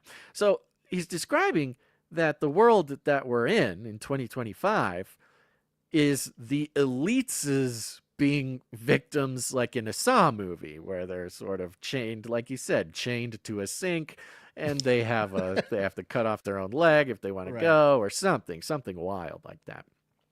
Now, he goes in a little bit more detail about what's going on in Romania, which is something that we have not covered. I've only peripherally been reading about it happening, but it hasn't quite reached the level of whatever. I want to give you just a couple of paragraphs of this. In Romania, the forces of reaction engineered the opposite outcome. As a weird sentence to try to understand, but a pretext was invented to keep the populist candidate Calin Georgescu from winning the presidency, something Biden lacked the ingenuity to do with Trump. Georgescu is an unusual populist. He's a creature of the Romanian and European establishment, having worked, for instance, on, quote, sustainable economics with the Club of Rome. Hey. But he has veered, yeah, isn't that fun? But he has veered into taboo territory with his public admiration of Vladimir Putin, distrust of NATO, and insistence on national sovereignty. So no, he's insisting national sovereignty. He must have strayed very far away from the. So this guy, plans. you know, he's working towards sustainable economics. He's with the Club of Rome. He was in the club. He was in the WEF, you know, New World Order sort of club, but then veered into things like believing in national sovereignty, not trusting NATO. They say admiration of Putin. We'll see. I don't know. He's also an eccentric who doubts the truth of the moon landing. Woo! In brief, he's a weird package, and maybe he would make a terrible president. But what is the meaning of that slippery word democracy when a handful of judges can put aside the wishes of millions of voters? And what does it say about Romania's mainstream political parties if the voters are so eager to repudiate them that they will embrace the confusing contradiction of Georgescu? So enough about that. But basically telling the story of this kind of Trump-like populist figure, they canceled elections because he was going to win. Something a lot of people thought might happen in the U.S. here. Mm-hmm. It says the U.S. and Romania represent the two extremes in the conflict for the future. Sandwiched in between are Germany and France. The masters of the old order are strong in both nations, but populist parties of the right and left have steadily eaten away at their maneuvering room. So what's being laid out here is not just the individual shifting of power across the world, and oftentimes the extraordinary circumstances involved with that, but the recognition that this is, honestly, saying it without saying it, a spiritual war. Of course, It's a fifth-generation war. That's the sort of secular term for spiritual war, and it's a spiritual war. It's like history-making, amazing things are happening all at once. We are in that shifting thing. Here's a fun sentence just to follow that up. The same shriveled corpses of formerly muscular parties keep rotating in power, intoning the same archaic gibberish that always ends in failure. This dude is, I like this dude. Yeah, he's getting more poetic as it goes on here. I like it. All right, we're almost done here. The elections are meaningless. It takes ever longer to cobble together a government that will stagger and flounder for a bit, then fall apart in record time. The easy fix is to broaden the political spectrum by sharing power with the populists. Oh. Yeah, see, we can like share redistribution power of wealth. Just share power. He's talking about the old world. He's talking about the old world. Now, keep in mind, because we're so used to thinking about the New World Order as communist, okay? That is, for our entire career, Gons, and for decades before us, the New World Order was supposed to be a socialist or a communist one world government. This has always been it. But we know the adversary is tricky, Gons, and we've been pointing out how the adversary truly is very tricky and is a master of his craft, because what we see coming is not a communist one world government, but a techno-populist one world government. And that's what we have this fella kind of pointing out as well, is, hey, the old world, you know, they could figure it out. They could share power with the populists. Germany's alternative for Deutschland, say, or France's National Rally. But that's unthinkable. It would endow the far right with legitimacy, which in the elite moral universe equates with a kind of Nazi comeback. So once again, we have come to a tricky question about democracy. Why should those who vote for populist parties be, in essence, disenfranchised. If those parties pose a danger to democracy, they should be banned. If they represent a legitimate opinion the elites don't like, then the elites should defeat them at the polls. But once they are allowed to compete, their votes should count no less than the mainstreams in allocation of power. You see this very strange setup he's saying here?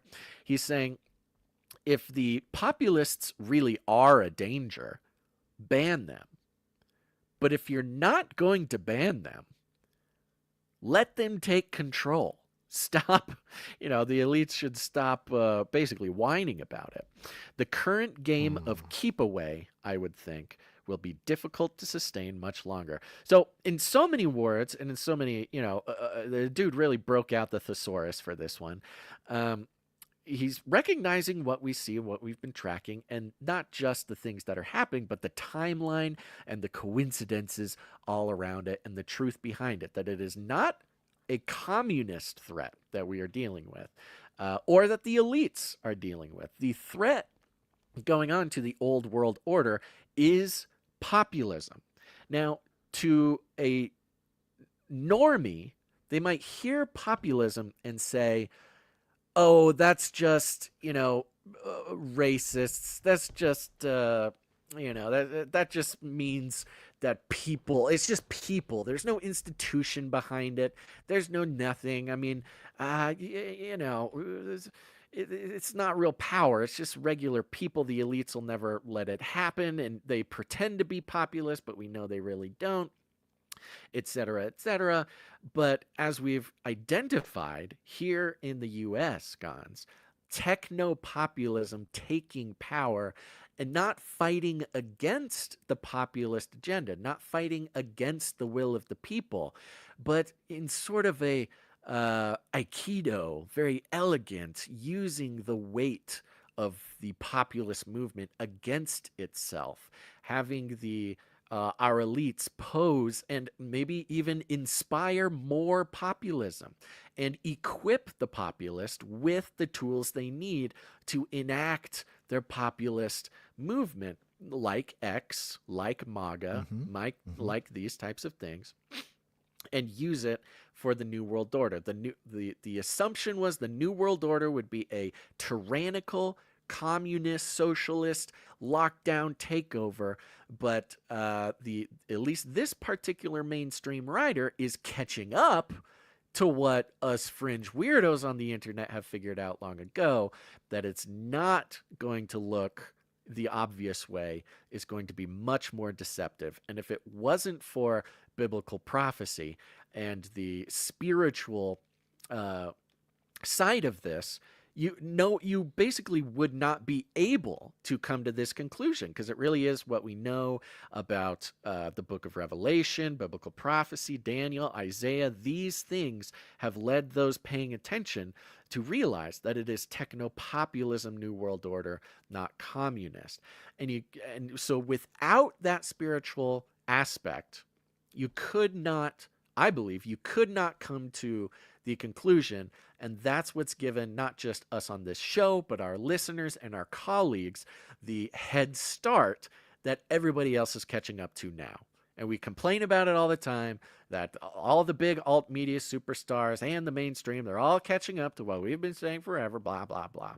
And the most surprising, perhaps even disturbing part of that is the spiritual aspect. It is the Russell Brand starting to talk about, the Antichrist, the Revelation, the end of the world, bringing in the biblical aspect. It is the Tucker Carlson, who admittedly is like a fairly young, fairly baby, fairly uninformed, unread Christian. He's a smart guy. He's very talented, but he admits that his Christianity is not as developed. But this spiritual aspect of it is more and more getting worked into the broader alt thing. Again, another frustrating for people like us as seeing everybody else kind of catch up. And this writer brings it even one step further, Gons, because people will recognize is a particular Canary Cry flavor to the end of this article. It ends with this.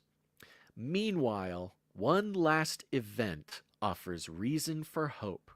On December 7th, a reborn Notre Dame Cathedral in Paris opened its doors to the public once again after a devastating 2019 fire that nearly gutted that magnificent structure. You go back to our 2019 episodes about the Notre Dame, very suspicious, very strange, very occult, very ritualistic. We connected it to the Heliofont video. I forget the name. It's that animation. Somebody in the chat remembers the name. Goat? Was it iPet Goat? iPet Goat Something 2, like it. I think. I think it's iPet specifically Goat 2. You know, allegedly Michelle Obama was like drinking on a booze cruise on a boat in the water, watching it burn, like a bunch of weird There's stuff. a bunch of weird stuff in that thing, yeah. Felt very, very ritualistic. It seems Yeah. like a lifetime ago, but that was it. Now, this guy is bringing back around the Notre Dame ritual. The mighty of the earth attended the opening ceremonies with predictably bizarre interactions. Trump and Macron arm wrestled for a long and awkward minute. That's that weird handshake that happened. Jill Biden appeared to make googly eyes at Trump. What? Googly eyes? You At all Trump? remember Jill Biden and Trump, and she was smiling and Yeah, very but kind, and people googly eyes? thought they I don't were remember googly eyes on Jill. flirting, and he inevitably took that picture of her, like basically flirting with him, and used it to sell his cologne. But yes, this writer chooses to call that Jill Biden appear to make googly eyes at Trump. I'm just saying. Fortunately, none of that mattered. The resurrection of Notre Dame is a triumph of the spirit. Here is an ancient monument ushered with loving care into our turbulent times. Here is a jewel of Gothic Christianity that still sparkles in the digital age.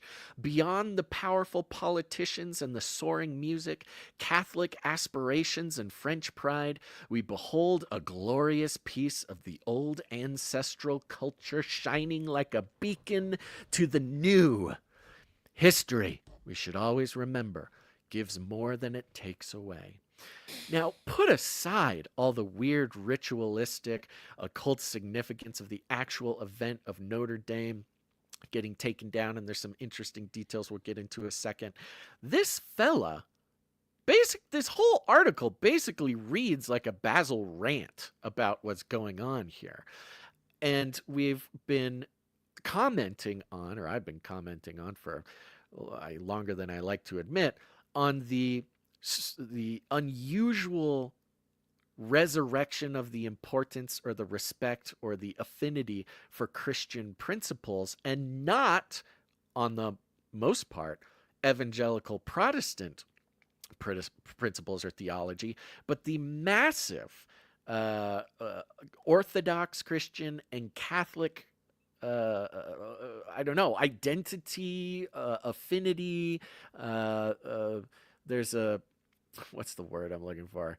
Not the resurrection, a revival of the Orthodox, a revival of the Catholic in a similar way, just because they stand so historically, they stand so stoutly, you got to give those two churches, Catholic a little bit less because, of course, Vatican II, all that's a little funky, but Orthodox especially, the biggest beneficiary of this, because of their refusal to shift and to accommodate the sort of secular pressures of today's world.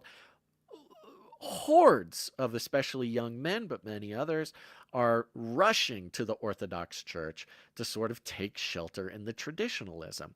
And in this way, this fella points out the opening of Notre Dame as sort of a gateway ritual to whatever this new age that we are in, attended by the mighty of the earth. Hello. Do you want to know a little bit about this author, Martin Gurry? Would you like me to what read do a you little got? bio? Tell me about him. Martin Gurry, born April 17th, 1949, is a former CIA analyst. Oh my gosh! Who writes about the relationship between politics and media. He is a visiting fellow at the Mercatus Center at George Mason University in Virginia and is a contributing writer to the center's Discourse magazine. He served at the at the Director of National Intelligence Open Source Center in various senior positions, including Director of Research. He's researched us, Basil. I guarantee he's come across our stuff. Dude, honestly, he would throw in googly eyes and like point by point of stuff we would talk about in an article, an opinion piece here. I'm kind of freaking out, actually. I'm like a little bit freaking out that's the fact of the matter. Yeah, in his blog, The Fifth Wave, he states that, quote, information expands in great waves, which sweep over the human landscape and leave little untouched. We stand at the earliest moments of what promises to be a cataclysmic expansion of information and communication technologies. The Fifth Wave. Dude, this article is updated today. Yeah, it was. Dude, the only reason I even found it was because I was compiling all the lists. I was putting together this theory. I've been putting this together since last episode. And then this guy throws this out, including everything that I included, including more, actually. Thanks for the Romania bit, buddy. Appreciate it. Nodding to the spiritual and occult aspects, the ritualistic, the ceremony, ending with the sort of orthodox pillar, talking about googly eyes. Jill Biden's googly eyes.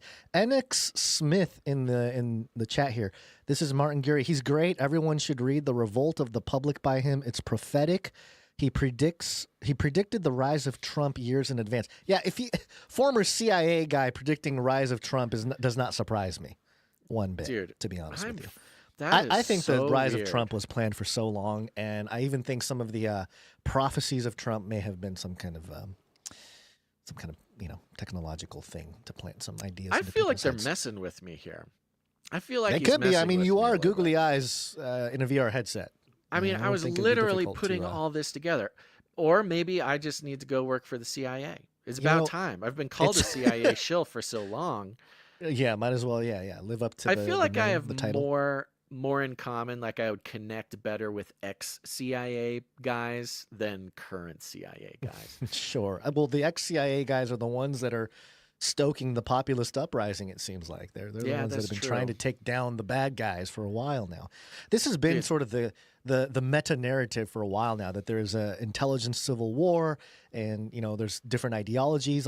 Some people have pointed out that the ideologies fall on the lines of Christianity, that some people hold to a more Christian worldview and others have a non-Christian worldview, and it's clashed at the highest levels of intelligence. And that's why we're seeing this up from both sides, trying to win the attention and support of the masses. So, we even learned about in the Pentagon, a lot of the UFO stuff. There is a contingent of Pentagon heads, executives, generals, whatever, who are like, yeah, aliens are demons. We need to get ready to fight these demons. That was the Collins group, I believe what it was called. Yeah, they were explicitly talking in the context of end times and whole alien thing as well. Yeah, this freaks me out. That freaks me out even more that you said that. I already thought that this was really weird, and I was like, hey, what's going on here? But the fact he's an ex-CIA guy, he seems smart, so I'm not saying that. Yeah, well, yeah. The NX Smith, if again, he's this smart, he obviously is taking some inspiration from this show, because that's what smart people do. NX Smith's in the chat. Do you guys think there are any serious former CIA people who actually abandon CIA values? I don't know, but Kevin Shipp and John Kirakyle seem legit. I talked about this in my article. If you go on X, I talk about this group of people, these folks that are alleged whistleblowers or coming out of the system, allegedly, and become instant influencers in this realm because they come from that line of work and they gain influence. And it's hard to tell if they're genuine with their repentance of, like CIA, for example, or if these just an agent doing his part. Yeah, I think the key word there is values. Like, what exactly does that mean? So, obviously, no doubt, there are factions. There are factions at those levels. There's factions at higher levels. You know, it's not every single elite wearing a black robe and agreeing on everything and, you know, blah, blah, blah. There are factions at work. I easily could believe that there is a faction of guys who are, you know, would align a little bit more with what maybe we would like to see in the world. I could see that. Sure. But, you know, values, what does that mean? Does that mean they value Joe Biden and they value making Kamala president, or they value gender ideology? You know, I don't think those would be the values. I mean, the value might be keeping the U.S. at the top of the food pyramid. Right. You know, which I would share. How would you do that in value. this time? Oh, you appeal to constitutional principles. Yeah. You know, you bring back, you champion free speech on a centralized social might media platform. I mean, like the whole thing different makes methods. sense. Yeah, they might have different methods, but I mean, I like to think that I probably have similar values to a lot of these kind of guys. Listen up, CIA. Take out that checkbook, CIA. I'm serious. I started Everybody saying, has a price. Everybody has a price. I've said it before. You have to be. I have to be. I don't care what y'all do. I have to be intellectually honest and say, there's a part of me that's actually really happy the CIA like is good at what they do, because that's the only reason America is what it is. You think your life would be what it is today if it weren't for the hardworking masterminds of the CIA? The hard work of Jack Parsons doing rituals out in the desert for the Jet Propulsion Laboratory allows me to have heat in my home. So hey, you know what? We benefit Have at as Americans. We have benefited at the destruction of other countries, governments, and economies, and the, you know, It's why everybody hates us around the world. assassinations of people. You know, we Groups, have benefited genocides, from the all whole that. So it's thing. intellectually dishonest to say that, like, we don't benefit from that. I'm thankful to the intelligence communities, including the CIA, for giving me such a wonderful standard of living in this country. I don't agree with everything that they do, and it's easy to take a moral stance on certain actions when you've already benefited Look at this. from them. Well, listen to this. A true contrarian. You know, the world shifts to I'm just saying. anti-establishment, and then look at this guy. He's just I'm telling getting you, on his knees for the state. I'm grateful for the country that I live in, and it's dishonest to not give the CIA some credit for that. However, I believe that maybe... Oh, you triggered some people in the chat. That's that's hilarious. Yeah, it's okay. Yeah. Go on. That's go on, fine. guys. It's fine. Oh, yeah. Ooh, that's the biggest response I've ever seen. I know. That's what I'm good. saying. People I've said triggered. this a couple of times, and I've wondered if people even noticed, because they're like, wasn't No. much of a... This person was listening, and they're disgusted. I'm just They're saying, disgusted by you your take. you have to be intellectually honest that some benefit of our quality of life is due to the disagreeable This show, actions the fact of the that CIA. the fact that we're on computers doing this show, you can argue, is a result of some I don't work know. the CIA have done in I'm just communications saying, networks. I will not bend. You can say whatever you want. I would be intellectually dishonest if that weren't the case. Now, do I still have a moral and ethical issue with almost everything that they do? Yes. That's undeniable. Well, it's the ebb and flow. They know how to stoke revolutions. I talked about this with I was on a thread under, I think it was a Russell Brand post, but I basically said something to the effect of, hey, the social engineers are really good at what they do. They stoked a revolution. They really got conservatives to act politically. And some guy was like, I was not forced into my conservatism. And it was like, yeah, that's not what I said. I didn't say you were forced into conservatism. I said that the social engineers provoked enough people who are conservative to act politically. And now we have this populist movement speaking to my point. You know what I mean? Like these people, a lot of people have been caught up into the politics of things because, and it makes a lot of sense now in hindsight. You create the vacuum, you create culture that goes super far left. You take away really important values for a majority of people, and then you get a few people to start saying those things. Hey, there's only two genders. Revolution, you speak the truth. And then everyone gets riled up and they push back against this, the system that they're trying to push back against because it goes against your values. It works. It works really well. And it seems to be that based on the last sort of phase of conservative uprising, it's an ebb and flow. The conservatives come to power and then they go all corrupt. And then you get this liberal movement back to some kind of libertarian thing that turns liberal and progressive, and then it goes too far left, and then all the corruption goes to the left, and then now the right has to expose it, and so it just goes back and forth, Basil. I think it's just a game being played here. But anyway, portals. Well, you want? I want to. Yeah. Hold on. I want to. Artifacts and portals. This is an interesting detail. NX Smiths in the chat says the CIA is dropping bombs. Yeah, the CIA being hyper patriotic is just like Solomon wanting to make Israel great by messing around with occultism and foreign women. Good point. That's a good point. I cannot argue with that. That is an interesting comparison. Good job. So anyways, ex-CIA guys, good job with this article. And, hey, but so they brought up Notre Dame in the article. I believe they found some stuff. We're getting there. Conveniently. So this was another part of the Notre Dame thing, and it's not a full read, but my tabs are just out of control. All right. This has been some news coming out in the past week or so here. More than 1,000 artifacts discovered underneath Notre Dame. Now remember, Notre Dame, very suspicious, very strange, almost occultish, esoteric activity around its burning. Very weird coincidences, very suspicious.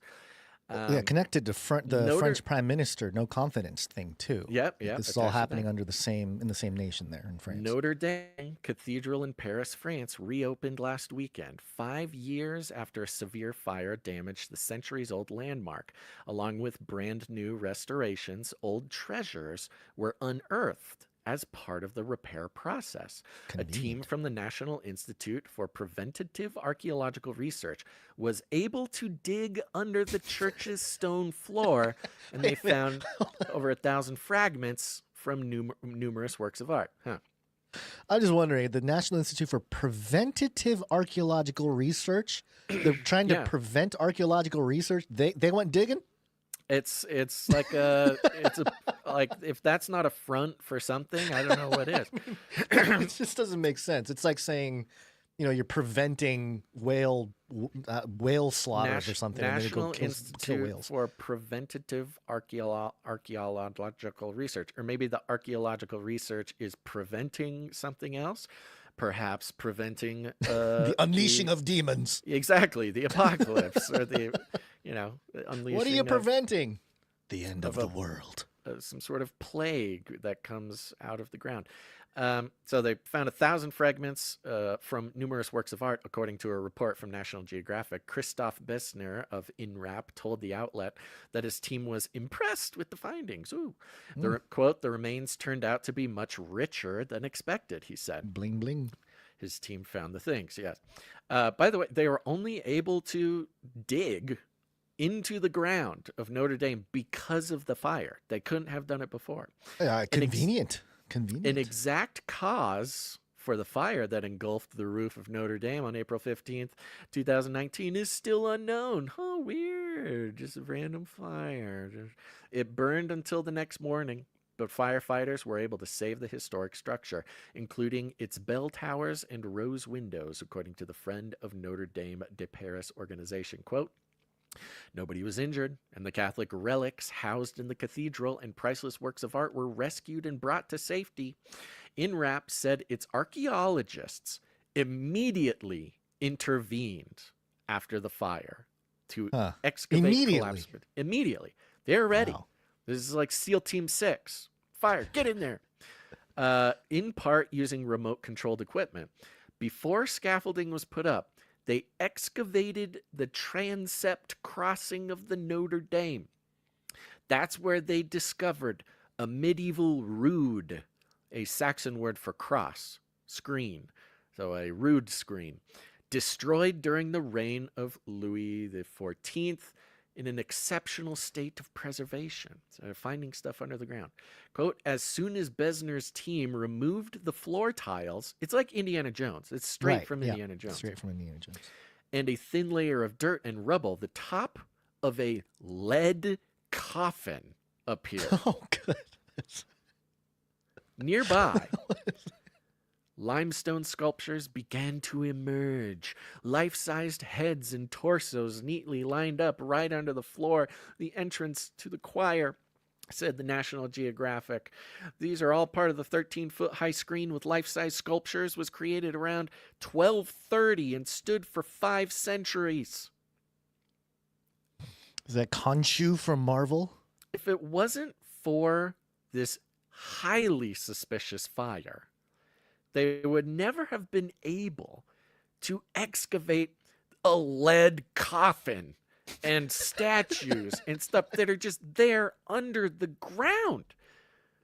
Certainly, That is they really needed suspicious. the amulet. If we're going to usher in the New World Order in 2025, you needed the ruby amulet from the lead coffin of the king of and we got to get in there. Well, they won't let us dig. We can't dig. That'll bring too much attention. Set it on fire and get on in there before anybody notices you. I'm sure there was some sort of, just kind of adds to the esoteric, occult aspects to the ritual, the celebration, the ceremony. And of course, we cannot remember at the exact same time that all of this is happening, all of the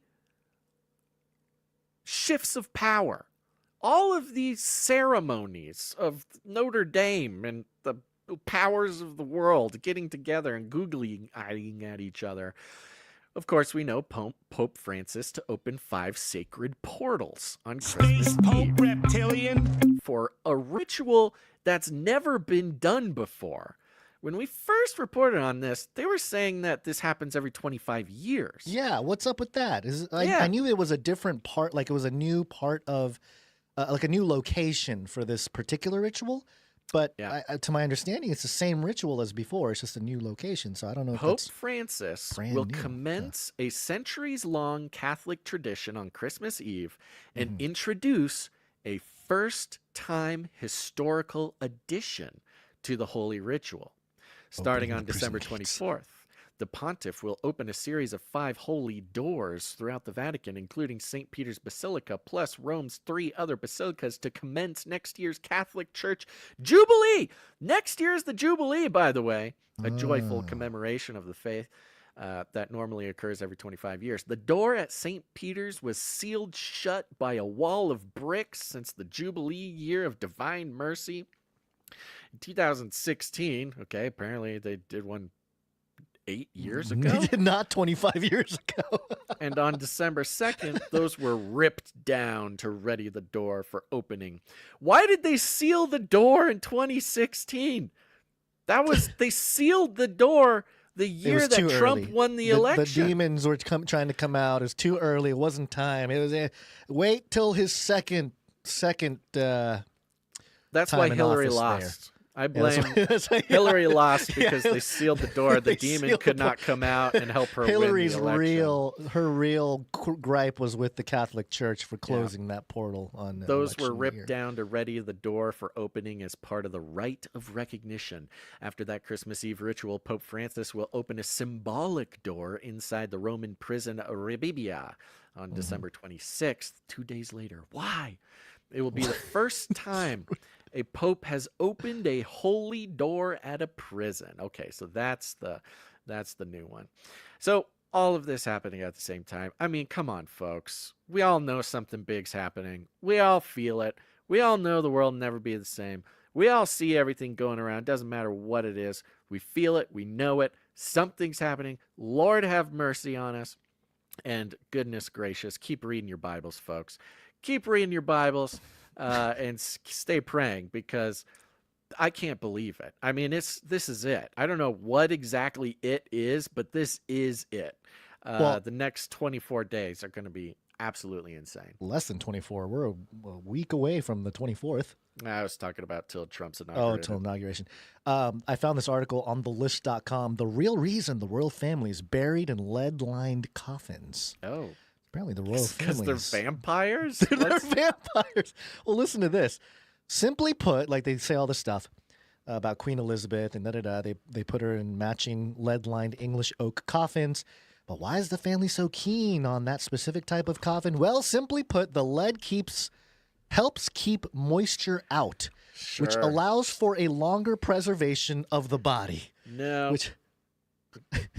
Don't believe it. I don't believe it a little bit. I mean, maybe you're preserving the body so no, I think they're preserving it wakes up. It's vampires. But that's what I'm saying. I think they're preserving it for the resurrection.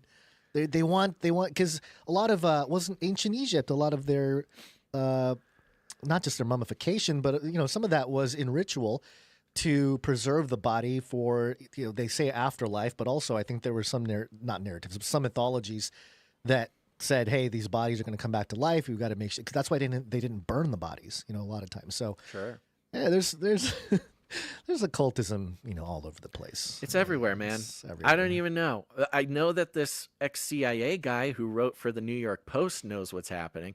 He feels it. He sees it coming. He watches the show.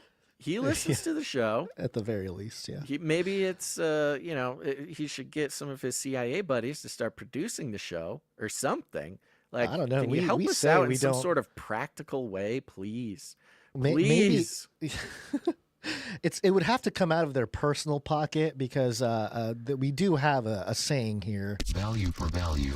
We take no money from corporations, commies, or cartels. And one could argue the CIA is all three. So yeah, that's true. Well, I don't know. There's if it's a retired CIA agent and it's their personal stash of cash, I would love maybe that's different for him to tell me what's going on. Like, I wonder if you can reach out to him. Can we reach out? Can we interview this guy? I doubt. Or is would that make us a shill? I doubt he would do it. Or even see an email or something. I don't know. I mean, he obviously is a big fan of the show. So reach out, whatever your name is. Forgot his name. All right. Okay. Well, since you did it, you're right. We're on the value for value model. This is the longest show in history. Look at this. We're already 2 hours. No, we're already it's 2 not. hours in, and we're at the first break, Guns. Well, we're only we're halfway fine. through the show. It's episode 800. We're good. That's true. Yeah, we get to do it. 800 years of calling the shots. 800 years of podcasting.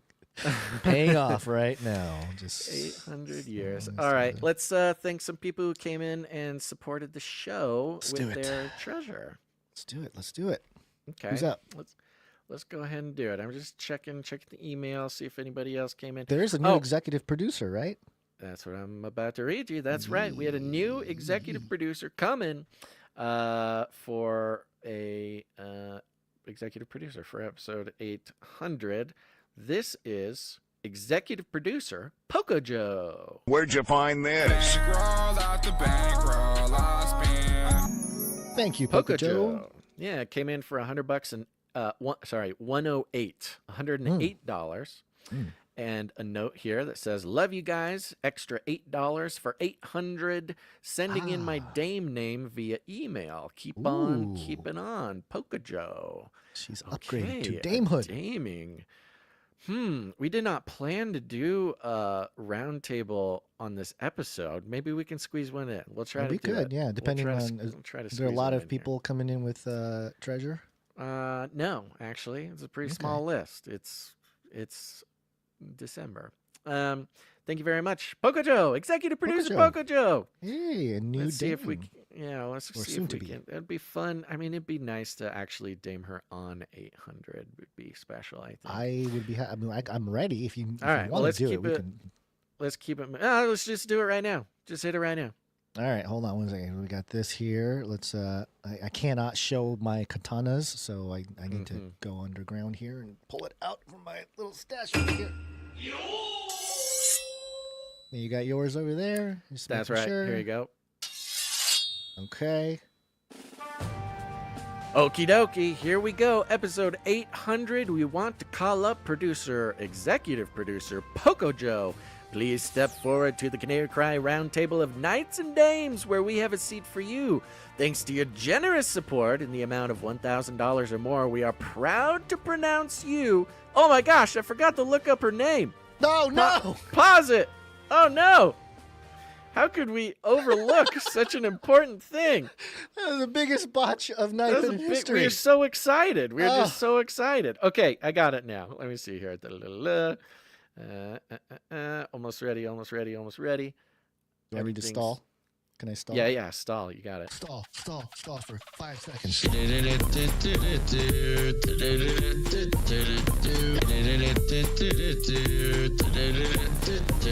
you go. Okay, yeah. And looking at the email here, Poco Joe sent in all of her accounting. The accounting is straight. And for those who don't know, to become a member of the Canary Cry Roundtable of Knights and Dames, like you heard in the first attempt at doing this, it's for those who have produced the show in the amount of $1,000 or more. That could be all at once. That could be over a long period of time. I'm looking at her accounting. Poco Joe first produced the show for 11/11 back on February 5th, 2022. So she's been with us for quite some time here, going on 3 years almost. So thank you very much for that. I see that. Okay. Oh, this is interesting. It looks like if her accounting is correct, on August 15th of this year, she had reached exactly $1,111.11. Whoa. Yeah. And that then she is came in. 11. Then she came in for the 108 today to finally take advantage. Very, very, very fun. And for those who think, wow, that's quite an achievement. It is quite an achievement. But she also spent time on the, let's see here, had a monthly producership. Also joined the T-shirt council at some point. You know, this just takes 3 years, but it's fun. We're happy to do it. All right. I've got Poco Joe's name. His name is, yeah, okay. I'm going to read this little note as well. Sorry. Oh, good. Perfect timing for my controller to run out of batteries. We go like this. I'm going to put this because she has a nice little note. I want to make sure we get to read the note here. She put a lot of attention and energy into making sure her accounting was correct and has all sorts of information here. Okay. Let's do it. All right. I'm ready now. Waiting. What am I waiting for? I forgot to copy the name and paste it where I could see it. Okay. Can you hear my goat screaming outside? No. My goat is happy that Poco Joe is executive. We got some artwork with goat in it today. Oh, good. Yeah. I actually should probably go look at that goat for a second because sometimes they scream when something bad is happening. But first, we're going to Dame Poco Joe. Let's do it. Okay. All right. Now we want to call up Poco Joe. Please step forward to the Canary Cry Roundtable of Knights and Dames, where we have a seat for you. Thanks to your generous support in the amount of $1,000 or more, we are proud to pronounce you Dame Poco Joe, Guardian of the Little Doves. Please join us at the Canary Cry Roundtable, where we have the belt of truthful truthiness, breastplate of righteousness, custom-fit Birkenstocks to carry forth the gospel of peace, the shield of ferocious faith, the helmet of substantiating salvation, and the supernatural sword of the spirit, and of course, adorable samurai babies, infinitely cute kitties for cuddling, and if you're hungry, we have fancy feast, wet food, carved Cosmo, the CRISPR cow, and of course, fried wormicorns. Welcome to the Canary Cry Roundtable of Knights and Dames, Dame Poco Joe, Guardian of the Little Doves. And the crowd goes wild.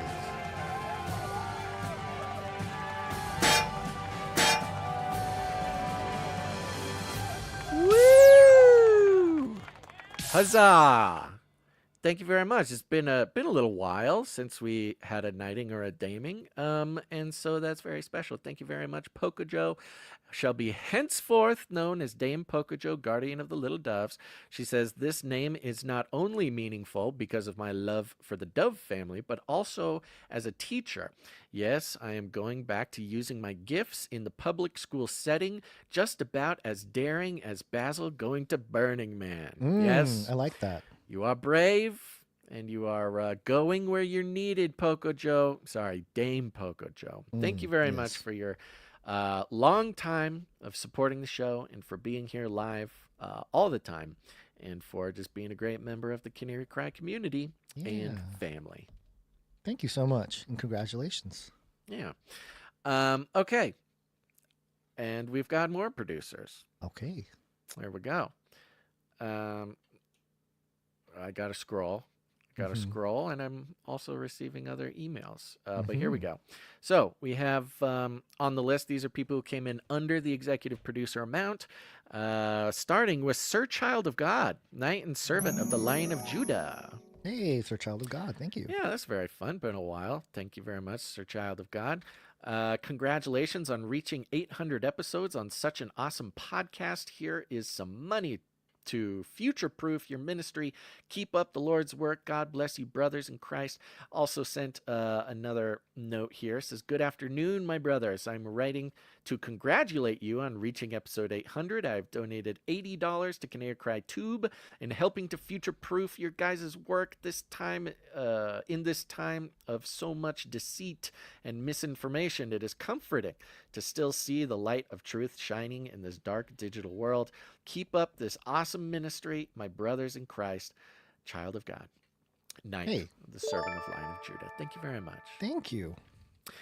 Next up, we have producer Sir Darren, Night of the Hungry Panda, came in for 3333. Sir Darren. And it says, happy 800 episodes. Thank you very much, Sir Darren. And of course, thank you for the media that you created for this very special occasion. Yes, absolutely. Appreciate it. Next up, we've got producer Logan J. join the T-Shirt Council. Logan J. Thank you very much. Go to canarycryt-shirtcouncil.com, folks. If you like T-shirts, join that program and receive a free Canary Cry T-shirt every quarter. And you vote and decide what it's going to be. It's awesome. canarycryt-shirtcouncil.com. Yep. Next up, we got Dame Sarah. The Shadows came in. Hey, Dame Sarah. Yeah, for a nice round number, I believe. I did not see a note or anything. Just gonna double check. Thank you very much, Dame Sarah. Another day. Women rule! The Knights and Dames are saving our butts. I mean, they always have, and they always will. But I don't know what we would do without you guys. Next up, we've got Sir Ike, Tinfoil Hat Man. Hey, Sir Ike. Yeah, came in for $8 for, 800 pennies. From Sir Ike. Thank you very much. Sir Ike had a message as well.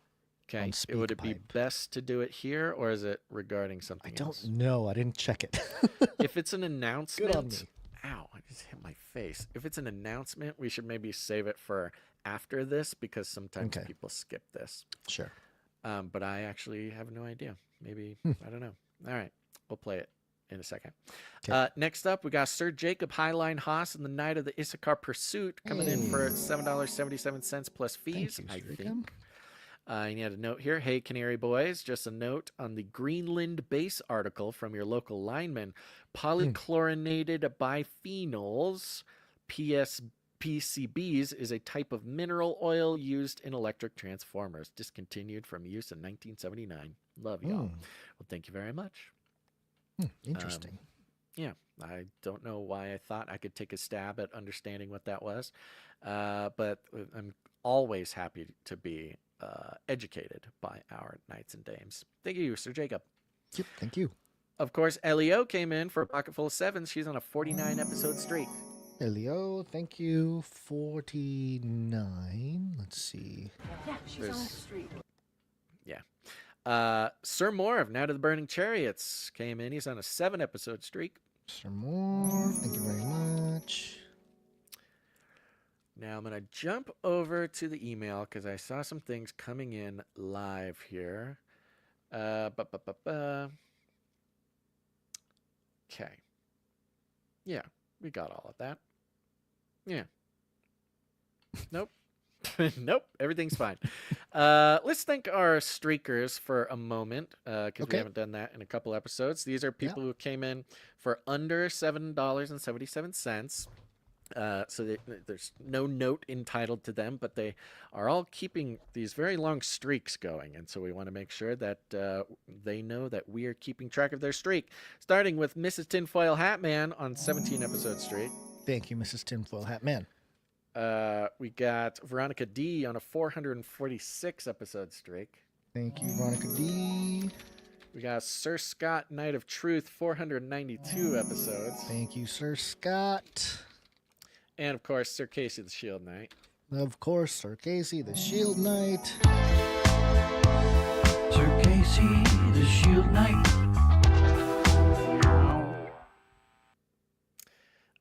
497. He's almost at 500. Oh my gosh, that is crazy. Holy smokes. I hope people, like a lot of the streakers, like the very long streakers, should be very proud because there are probably 90%, maybe even more, like 90-something% of podcasts don't make it to, I don't know, 100 episodes. Oh, yeah. Let alone have supporters that have supported for nearly 500 episodes in a row. Oh, That's yeah. I mean, wild. I don't think I would have a very hard time believing that there is any other podcast on this planet that has people who have supported on an individual basis, not individual automated episode basis. Yeah. not automated a monthly thing, but purposefully gone in to donate to an episode of a podcast, 500 episodes in a row. That you cannot convince me that there is any other place that that's happening. I have no idea. It's impossible. There's no way. I'm willing to be corrected. I would love to actually know. If anybody even has a clue or a lead on where else this might be happening, let me know. Because somebody coming in to support a podcast episode by episode for 500 episodes, I can't believe that it's happening anywhere else. It's crazy. I can't believe it's happening here. But of all the shows, I mean, for us to have something like that, a dedicated group of folks to do that, it's quite special. Well, it's a huge blessing. So thank you for some everybody. sort of special talent they have to even pay attention. I for know. That long. It's incredible. I know. Yeah. All right, that's why this is the best podcast in the metaverse, folks. You just witnessed it, you know? What else? What else? You got people becoming dames. You got people producing the show for hundreds and hundreds of episodes. It just doesn't happen. It only happens here. Some people get mad at it, and that's fine. They eventually go away. Not that we want you to go away. We want you to stick around, but we're not going to stop celebrating the people who make this show possible. You want ads, if you want the brainwashing, you want your consciousness to be treated as a commodity by some other podcast, that's fine. Get advertised to, that's fine. You think you're immune to it, you're not, but that's fine. It doesn't bother me at all. It's all fine. But here, we're not commoditizing your brain. We're not selling your time or your attention to a corporation just on principle, much less the spiritual reality of that thing. And we got people who come in hundreds and hundreds of episodes in a row because of what God is doing here, and they are a part of it. This is not happening anywhere else on earth, perhaps even history of humanity. So we're gonna keep thanking our producers because it's just, where would we be without them?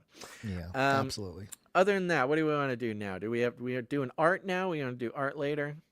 We can do art a little bit later. I do have some speak pipe. Should we play them? Play it. Play a couple. Let's there's a go. couple speak pipes. So yes, canarycrynewstalk.com. Go to any of the pages on that domain. Look for a green tab on the right side or the bottom. Click on it, and it will open up a little pop-up that allows you to record an audio message of up to 90 seconds through your device. If it's a private message, please tell us at the top so that when I play the message here, we will be informed that it's a private message and we won't play it. Yeah, and you can give us boots on the ground there. You can give us pre-show prayers or simply a message to us or the Canarium. Let me play Sir Ike's message here first, and then we'll go into the, we got one more after that here. So, oh, did we? Yes, I think we played the other ones. All right, Sir Ike here.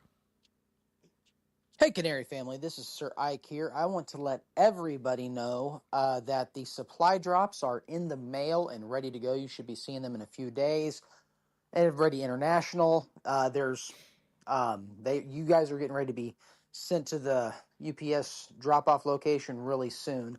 I also want to let everybody know that I have a couple extra calendars left over, and I'm going to be doing a rating and review giveaway between now and the end of the year, pretty regular. So if you want to leave a rating and review on Apple Podcasts or whatever podcatcher you want, and screenshot that, email that to me along with your name and address to canarycrystsupply.drop@gmail.com, you will get on the list to potentially receive one of these calendars. So if you missed out on the supply drop and you want a calendar, this is going to be about one of the only ways you can get your hands on one.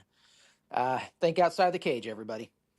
Hey, thank you very much. Thank you very much, Sir Ike. That's very fun. Hey, folks, we're already getting the how do I get a calendar? I'm not on the thing. And it doesn't matter how many times I say it or how long I say it for.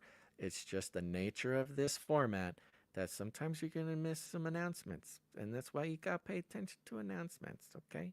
But if you miss the opportunity to get your Canary Cry calendar, go ahead, go on over, leave a rating and a review on any podcast player, whatever it is. Screenshot your rating and review. Email it. Listen to me. Write this down. Listen. Canary Cry Supply Drop at gmail.com. One more again, because I'm never saying it ever again. Just kidding. I'll say it a bunch. Canary Cry Supply Drop at gmail.com. And while I'm on it, somebody sent a text message to the text message alert system. Join the text message alert system by texting the word Canary to 877-740-3226. One more again. That's 877-740-3226. You must text the word Canary to get on it. You can send us text messages. We cannot carry on a conversation with you. It's very expensive, which is why when somebody texts us a question, I cannot answer it on the text message, so I'll do it now. Somebody says, I have an address change for my supply drop. Who do I notify? Just another wonderful example. We've been mentioning it. Sir Ike left a few messages. If you want to change the address on your supply drop, you must go to your email and email canarycrysupply@gmail.com. Save that in your phone. Save it in your contacts. canarycrysupply@gmail.com if you have a change of address. Hopefully it's not too late for you. But, you know, we do our best.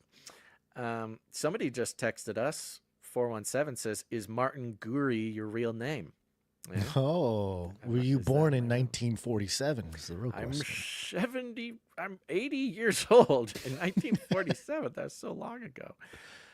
Yeah, anyways, join that text message alert system because we send out a text just before every show. Just every show, so you don't miss a show, or if there's like an emergency or we get kicked off of something, we'll let you know through the text message alert system. You will eventually get unsubscribed without knowing it. You will stop getting notifications, just a matter of time. You'll stop getting the emails. But if you go text the word Canary to 877-740-3226, then you'll get on the list and you can text us back. It's fun.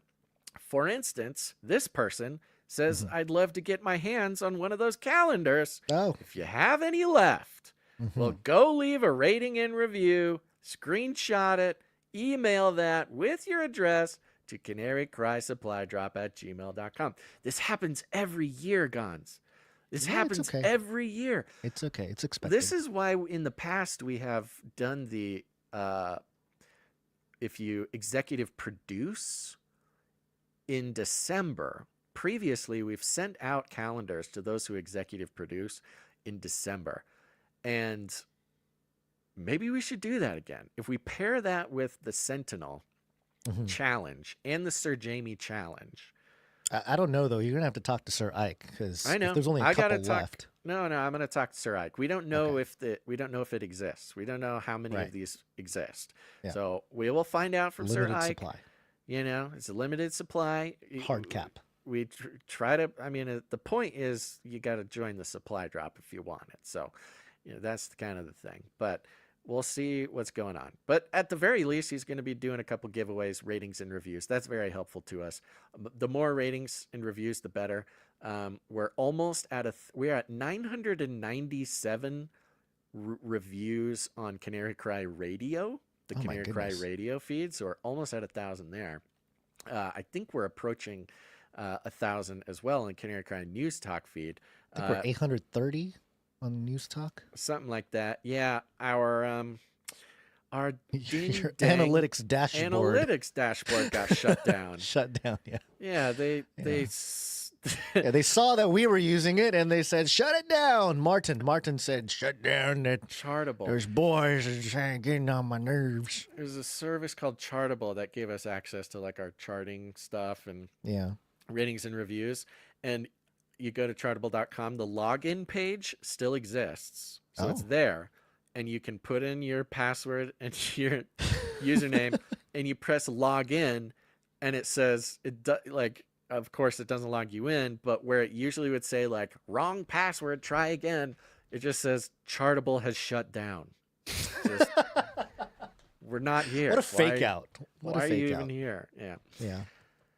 All right. Okay, we got another message here from JC. Hopefully this is a public message and we were able to catch it if it is not early.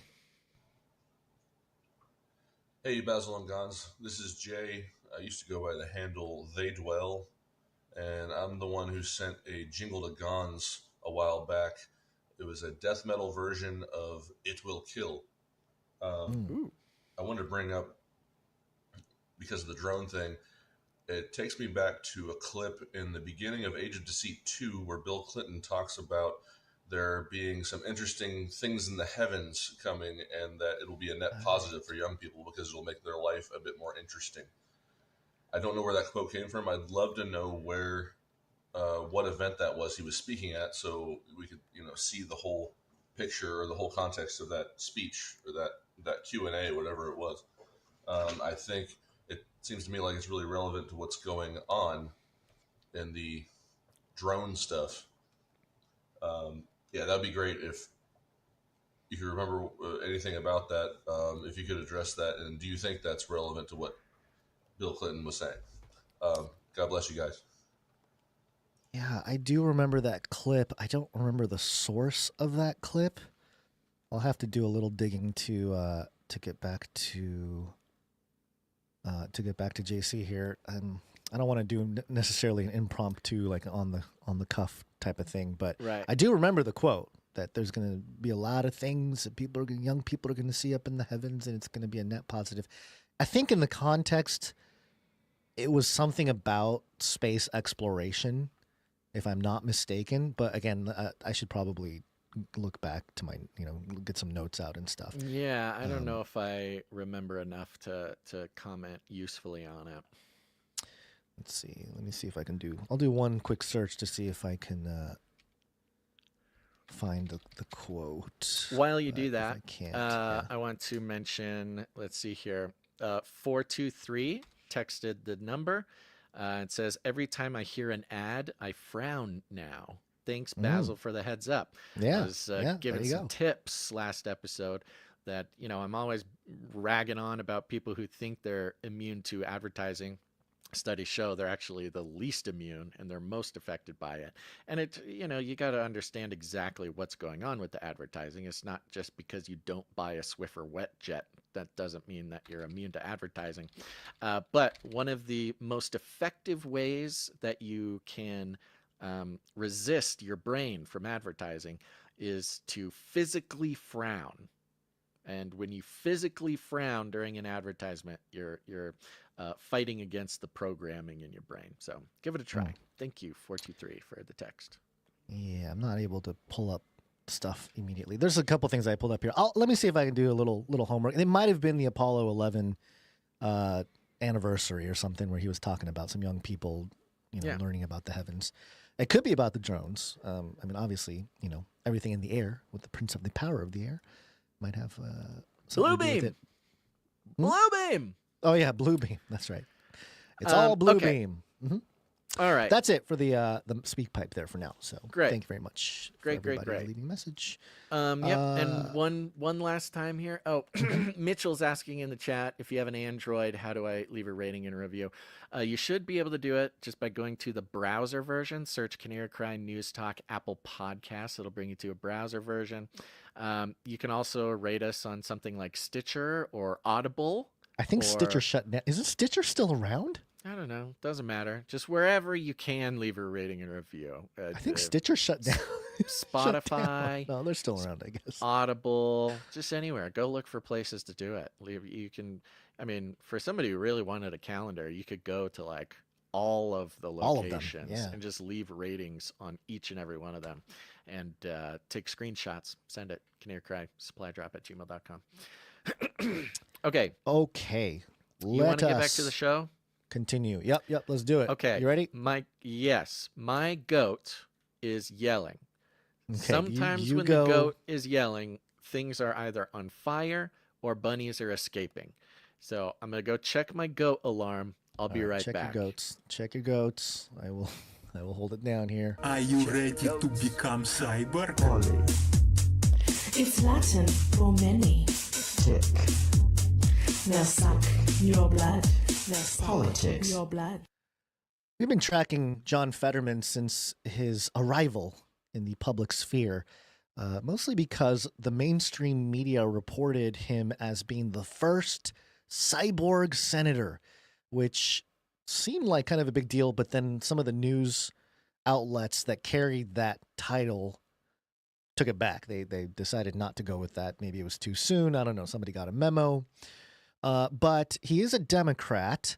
If you recall, a lot of people were outraged because he had mental problems, or not mental problems. He said he had some psychological issues. He went and got treatment.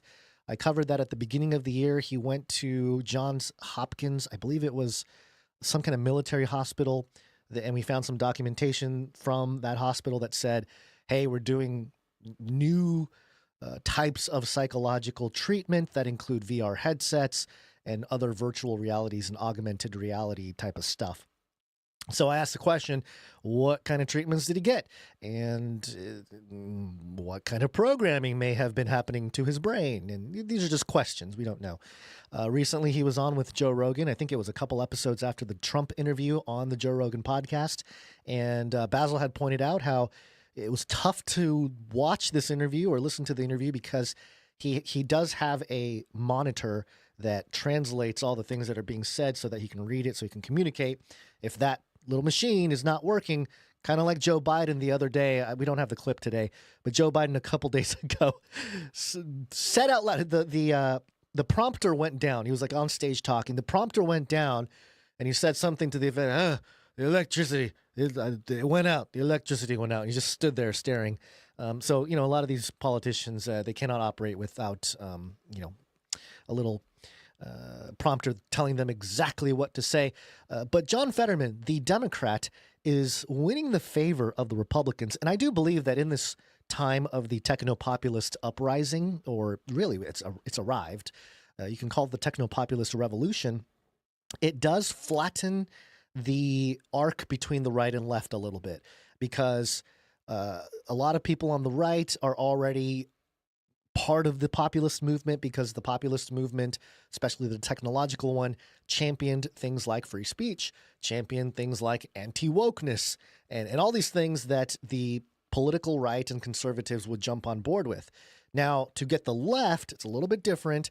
There's already a faction of left that are a little bit out there when it comes to the technology. They're the ones that are part of Silicon Valley trying to create God with the tech and all sorts of things. Then you have your Peter Thiels that are trying to bridge the gap or find that narrow path, as he said earlier. And so John Fetterman, being a Democrat, causing trouble in the traditional realms of the Democrat media, so to speak, and winning the favor of the right wing is very interesting. So I have a couple headlines here. This is from okmagazine.com. This is actually a couple weeks old, from December 5th. And the headline here, The View's Joy Behar argues with Senator John Fetterman over potential Donald Trump pardon. So he's on with Joy Behar on The View. Everyone, I'm pretty sure The View only, their loyal viewers are very much, part of this group of folks who still believe everything on TV and are big fans of that era. And they're sort of, it's a dwindling group. It's a dwindling group. Most people who watch The View now, they're just waiting for that next thing they can tweet out or TikTok out or something to point out the ridiculous statements that they make on the show or whatever it may be. So for John Fetterman to even be on there suggests that he's already, in the echelon of folks who are able to even go on a show like that. But I'm not going to really get into that story. I just want to point out that John Fetterman is arguing with Joy Behar on The View as a Democrat senator. Now, The Hill had this headline a few days ago. Fetterman calls for Trump hush money pardon in his first Truth Social post. So now Fetterman, Democrat senator, is on Truth Social. I will read a little bit about this. Senator John Fetterman, Democrat from Pennsylvania, called for President-elect Trump to be pardoned in his New York hush money case in the senator's first Truth Social post, which he sent Tuesday.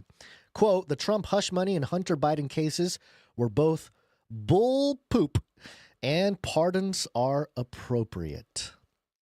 Fetterman said in his post, quote, did he say appropriate? It seems like he should have said inappropriate. Quote, weaponizing the judiciary for blatant partisan gain diminishes the collective faith.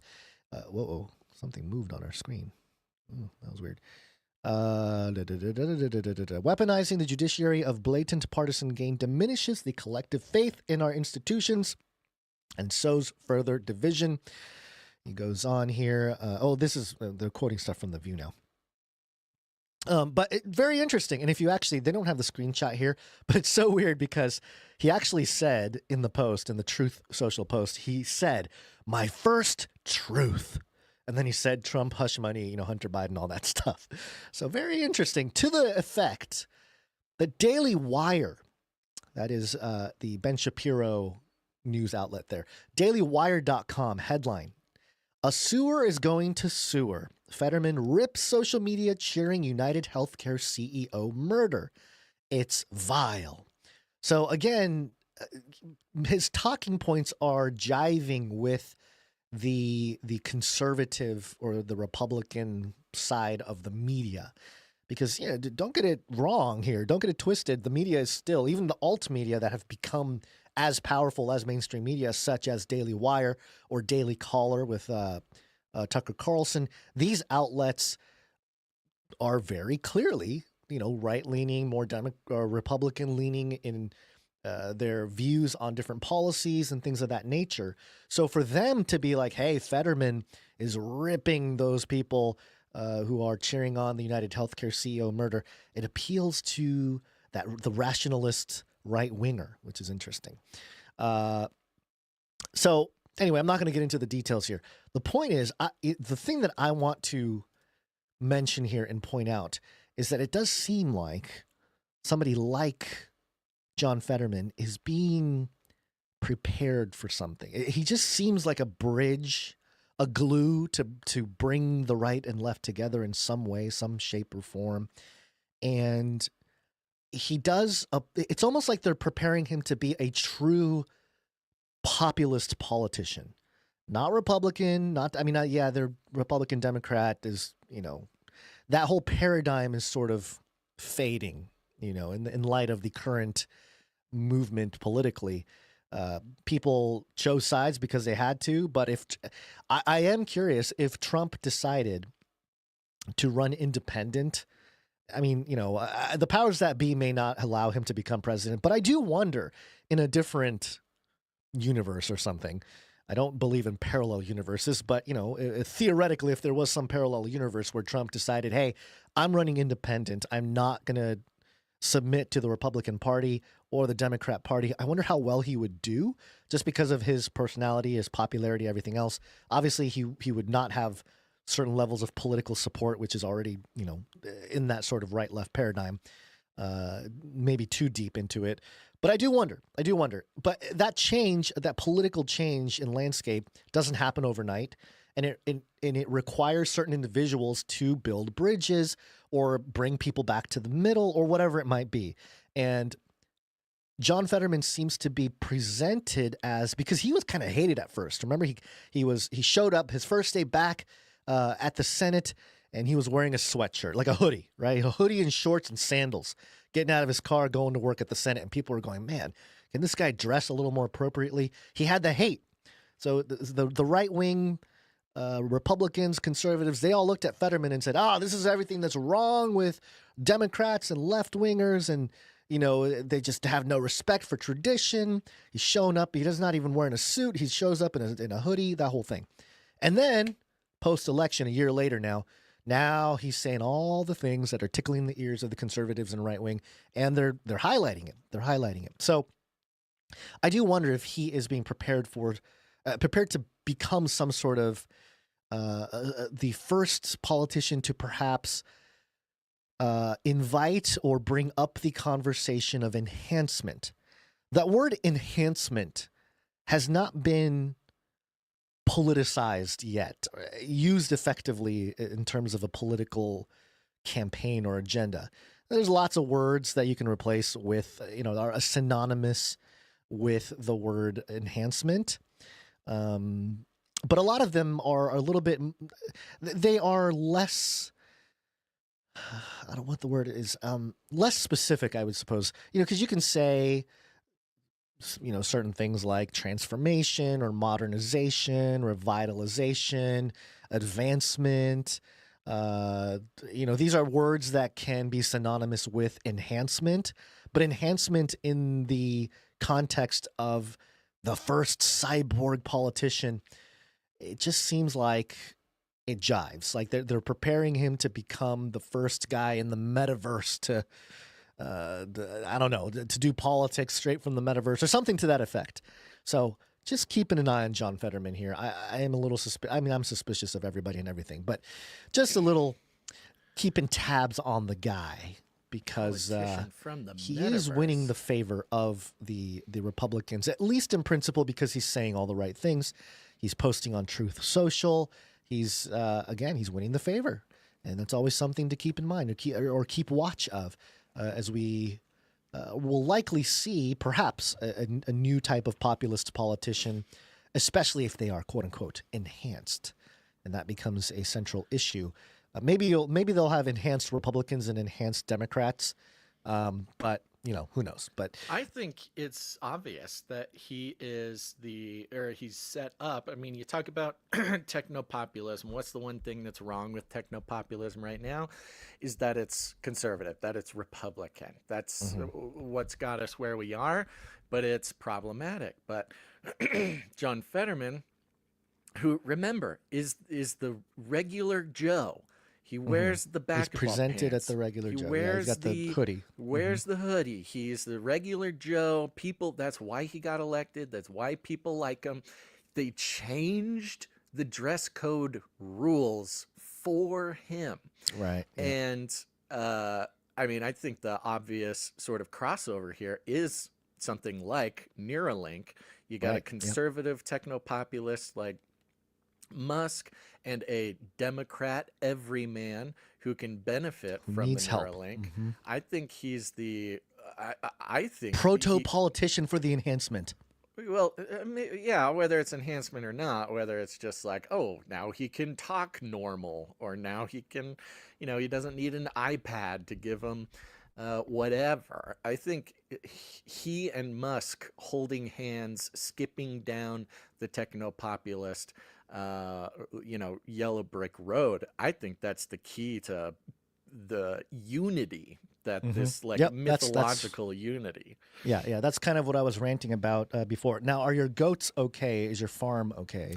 I don't know what they're screaming about out there. There's like I think there's a storm a brewing. Drones? But could be drones. There could be some cloaked drones out there. They were just yelling. It was cold. It was cold and kind of rainy, but I think it'll make because sorry, go ahead. One time I was doing a show, and they were screaming the whole time that I was doing the show, and I go out after the show, and their heat lamp, they had knocked it down, and it had like set the hay on fire. Now it was weird. It didn't like go up in flames. Pyro although goats. a little bit of their goat house got a little singed, a little piece of it. But the weirdest part was that it burned down. Like, there's maybe, I don't know, 4 to 6 inches of like detritus, whether it's, sticks or bark or hay or straw that's just sort of like built up in their little pin. Mhm. And more than anything, the fire burned down into the ground like 4 to 6 inches, and I had to like dig it out, and it was like actively on fire, smoking under the ground. It probably just would have a nice little heater for him, but yeah, it's very strange. So now when I hear him screaming, I'm like, I don't want things to catch on fire again. Fair enough. Yeah, I do have a theory about the future when it comes to animals. That's Yes, a first. about animals, specifically with Neuralink. Let's talk about Neuralink for a second here. Speaking of the beast system, beast system. You are already sort of a cybernetic symbiote. Neural nets are taking over from regular programming. So you are connected. It's a little Chinese news here, too. Interestingengineering.com being mirrored on Yahoo. China prepares bold brain implant trials to rival Elon Musk's Neuralink. There we go. The competition has started. China is making significant strides in brain-computer interface technology with plans for a large-scale clinical trial set for next year, according to a Shanghai Science and Technology social media post. The groundbreaking Neural Electric Opportunity, NEO, device has already shown remarkable results in 3 patients. NEO, a semi-invasive BCI developed in China, represents a collaborative effort between Neuracle Technology and Tsinghua University's biomedical engineering team led by Hong Bo. Is Tsinghua, is that the university where that other guy that did CRISPR is from? Dr. Hay. Dr. Hay? I feel like there's one university in China where all this stuff is happening. The device was successfully implanted into a 38-year-old spinal cord injury patient in Shanghai who lost mobility and hand function due to a car accident. During the procedure, a coin-sized device was embedded in the skull to collect neural signals from sensory and motor brain areas. Power and signal transmission were facilitated by an external magnetic coil connected through the scalp. Unlike Elon Musk's Neuralink, which directly places chips in the brain, NEO uses a semi-invasive approach. Electrodes are positioned outside the brain cortex, avoiding direct contact with brain tissue. Now, Basil, can we see a weird world? Because I do think that we're going to see, in our life, I mean, within the next couple decades, we may see an entire chunk of humanity just go headfirst literally into this brain-computer interface thing, if and when a device becomes commercially available. Then, you got some different options out in the market. You got Neuralink, but Neuralink has a microchip directly going into the brain with those little electrodes, whereas China, they're not touching the brain, okay? Yeah, they're going to dig a hole in your skull, but they're not really entering the brain. I mean, there's something to be said about like, I'd rather get the one where it doesn't have to actually enter your brain. Are we going to be, are people going to be more inclined to use NEO over Neuralink just because of that aspect of it? What do you think? Sounds like a Pfizer versus Johnson and Johnson. It does a little bit. It does a little bit. Yeah, small narratives that shift the results of adoption. Quote, "The results are even better than we expected," said Mao Ying, not to be mistaken for Yao Ming, the 7'6" center from China that played it on the Houston Rockets, head of the National Center of Neurological Disorders and director of Huashan Hospital, who is part of the implantation team. Using a prosthetic glove, the patient can control brain signals to perform daily tasks like picking up a water cup, unscrewing a bottle cap, and drinking. So, okay, Neo, I think we've reported on Neo years ago, at the very least on the Face Like the Sun channel. I remember Neo out of China. It's projected that the approval of the device will be available for clinical use by 2027, which is the year that the whole microchip stuff is supposed to go down in Taiwan. So maybe I could see a world where this type of technology becomes a little more ubiquitous so that geopolitical negotiations for the microchip factory in Taiwan are, they can negotiate without violence. Like, hey, if we take over, look at all these people wired in, you're going to basically shut off the device for thousands, maybe millions of people who are already plugged in and are benefiting from the technology, something like that. But who knows? It might be too soon for that. So it's just an interesting note about China coming in, and there are other companies beyond China that are rivaling Neuralink. Some of them already have approvals that Neuralink doesn't have. But I want to bring this other article here. Quartz, Elon Musk is feuding with the SEC again, this time over Neuralink. Musk called the regulator, quote, "just another weaponized institution doing political dirty work," which makes me wonder if the SEC is simply one of these pillars of our current government that is somehow under the thumb of communist China. It just makes me wonder, because if there's a competition or a competing company for this stuff, how would you stifle the American product? Well, you would go after them legally, right? So, I'm sure this has been happening in many different contexts, but in particular with the brain-computer interface industry, because I think that they are planning lots of profit from this. These folks. Elon Musk has reignited his feud with the Securities and Exchange Commission in full view of the public as regulators take another look into the brain chip venture Neuralink. The billionaire on Thursday night posted a letter sent by his lawyer Quinn Emanuel's Alex Spiro to outgoing SEC Chair Gary Gensler, accusing the agency of attempting to intimidate Musk. According to the letter, the SEC has reopened an investigation into Neuralink, Musk's startup that wants to implant brain chips into humans for a variety of functions, including restoring Neuralink's only publicly disclosed patient, 29-year-old quadriplegic Nolan Arbaugh, which we talked about a few weeks ago, who has been able to use Neuralink implant to play hands-free chess and video games like Mario Kart, and also release his own cryptocurrency, by the way. He did that with Neuralink, which leads me to my prediction, Basil. Mm-hmm. We are moving into a memetic world, correct? Everything is a meme, right? Meme and marketing is one thing. As we move forward, memetics and marketing is going to become one thing. Like it's not going to be any different. So what I think is going to happen... Say we might already be there. Oh, we're already there. Yeah, we're definitely already there.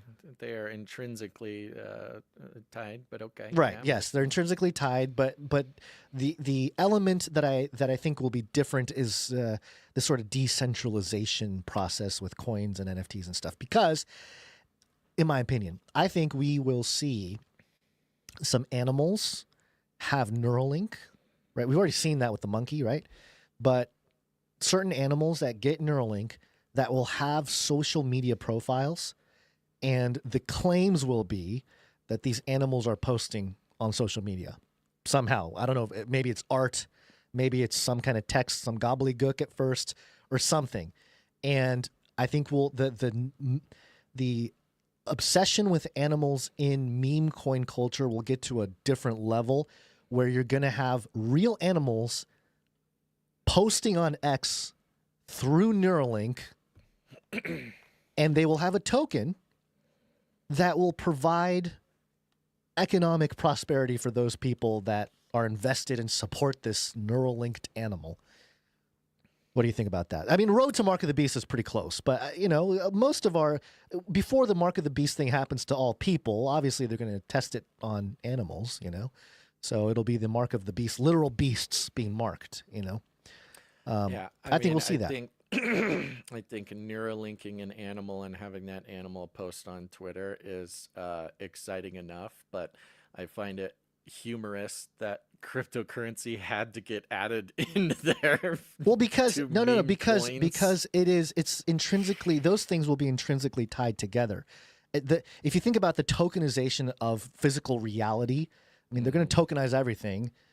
Every animal is going to be tokenized, and so to have that direct access, because think about this, people are going to think that they're communicating with the animal through Neuralink, through social media or whatever it is. And whether it's a gimmick, I mean, it might be a gimmick at first, but again, I don't even know if it'll be real, but I can see that taking place in the near future. And it provides a way for people to accept the technology socially, because if think about the microchipping of the dogs, right? I don't know that there was a whole lot of pushback at the beginning, but I'm sure there were people that were like, I don't want to microchip my dog. That's craziness. But now, like in certain states, you got to microchip your dog if you want a dog, So similar nature, I feel that to get the people to jump on board, they got to do it to the animals first and let the public see that, hey, it's harmless. In fact, it's great. You get to communicate with the animals. Think about the personhood of animals in the courtroom, Basil. Does that goat have personhood?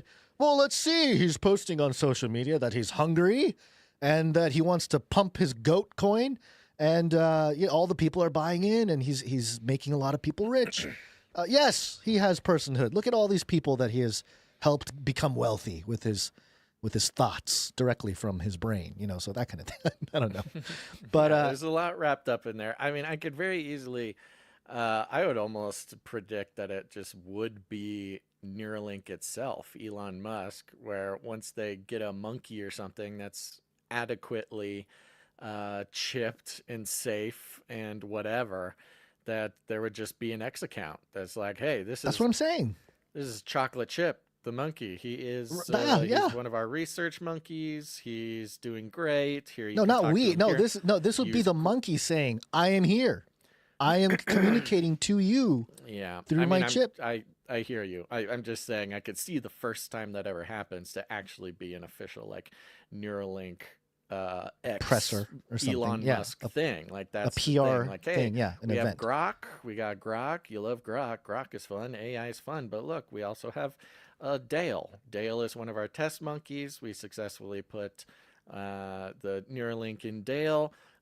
We've combined Grok and Dale. So what happens is Grok reads the Neuralink, blah, blah, blah. The electrical brain signals and then decodes it for all y'all. And Grok is posting on behalf of Dale here. I mean, I could see that happening just like later.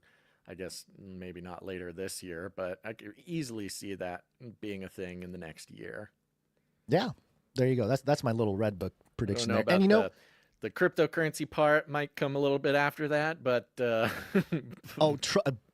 the spirit Basil, of it is... even if he doesn't, the monkey doesn't launch a cryptocurrency, somebody will launch a cryptocurrency of the monkey. Oh, if that happens, guaranteed. They launch meme coins for everything. Just a side note with all this stuff, NPR.org did report tech moguls Altman, that's Sam Altman, Jeff Bezos, and Mark Zuckerberg donate to Trump's inauguration fund. They all gave $1 million to Trump's inauguration fund, which is interesting. It's interesting. And it reminded me of our 4 horsemen of the technocalypse. I believe Zuckerberg and Bezos were on that list.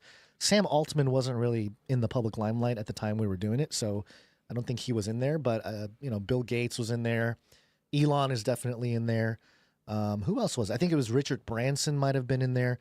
We've shifted around, but I think Zuckerberg and Bezos have been mainstays in the 4 horsemen of the technocalypse. So it seems they're all coming together to support Trump, at the very least with $1 million for the inauguration fund. Yeah. course. So yeah, 2-year rant about techno-populism. Here you go, folks. You thought that Trump was fighting against yeah, sure, maybe. But here you go. You got the top tech folks all getting on the Trump, or at least paying Trump, or not paying him, but, just showing a little support financially to the cause, which is very interesting. It plays into it. I mean, it's fully integrated. I mean, Zuckerberg claims to be a libertarian now. He's got his cool Gen Z haircut. He's got his gold chain. He's all fit. He's like ripped. He's about to wrestle somebody or MMA someone or whatever. Yeah, so it makes nothing but sense. Mm-hmm. All right. It is incredibly difficult to find a podcast chart service that actually does it. You still search for podcast chart service, and Chartable is still the number one search thing that comes up. Yeah. We're number 36 in Croatia. Hey. What's up, Croatia? I don't know how many news commentary shows you guys have in Croatia, but we're number 36. So there you what go. Are you gonna do? Almost 33. All right. We're going to thank some producers coming in with their talent. It's not just treasure that helps us out. It's talent. It's to help us build the culture behind the community. Things like the art, for those of you watching on the screen right now, by Sir Darren, Knight of the Hungry Pandas. It just brings everything together. And we thank Sir Darren for that one. Knight of the Hungry Pandas. So there you go. Thank you for that. And thank you for the intro video for episode 800. Both fantastic. Great work. Man, I feel I feel like we should use the graphics more, beyond just episode 800. But yeah, we'll see where we can squeeze it in. So thank you, Sir Darren, for all that. Appreciate you. If he sends a version that just doesn't have the 800, we can play it at the beginning every time. Is that a copyright thing, though? Did he actually use the Star Trek music, or is that some kind of generic thing that we can... I don't know. He's pretty savvy. I would assume that he didn't do that. But, yeah, we can find out. Okay. All right. We have a couple audio tracks to bring up here. Little Owen came in. There was no note, but let me play a few seconds of the track he sent. I Trust in You, Lord, Jeremiah 17... verse 7. Here's a little bit of that track.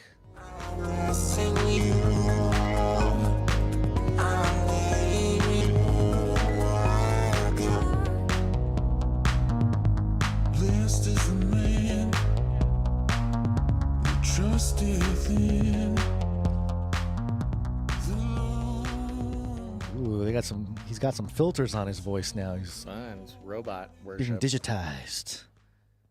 Awesome. We'll play the full track at the end of the episode. Appreciate you, Little Owen. Thank you. We also have something from Daphne. Daphne sent a little audio clip. You've been de-juiced. Just a little fun. God bless and Merry Christmas. This is Daphne. You've been de-juiced. That is very cute. Super cute. I love it. Maybe we can add that. Usually people, they got to tell us if they want to be demooched. So you can now ask to be dejuiced if you'd like. Dejuiced or Thank you very demooched. much, Daphne. I love it. Thank you, Daphne. Appreciate that. Also coming in from the same family, it looks like. Elias coming in with a piece here. Ooh, let me just double check. Yep. Hey guys, here is you two drawn as snowmen. Merry Christmas. This is lovely. Well done, Elias. Yes, he's coming in once again with his very colorful, well-constructed, dynamic graphic arts.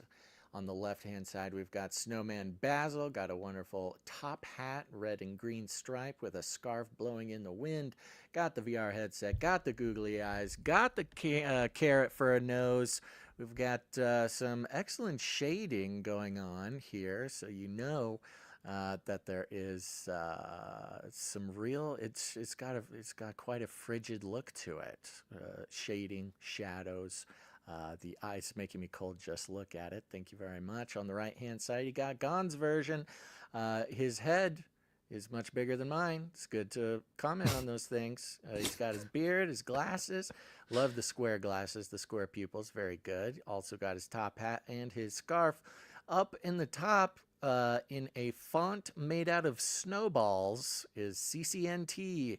And between us, there's a fire raging to keep us warm on those cold winter nights, Gons.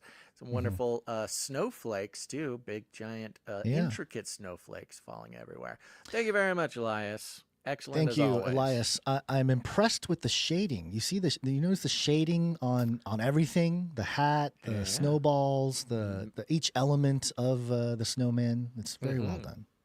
Attention to detail, fantastic. Shading really caught Gons off guard again there. He's just good at it. He's good at the shading. Double. I know. What can I say?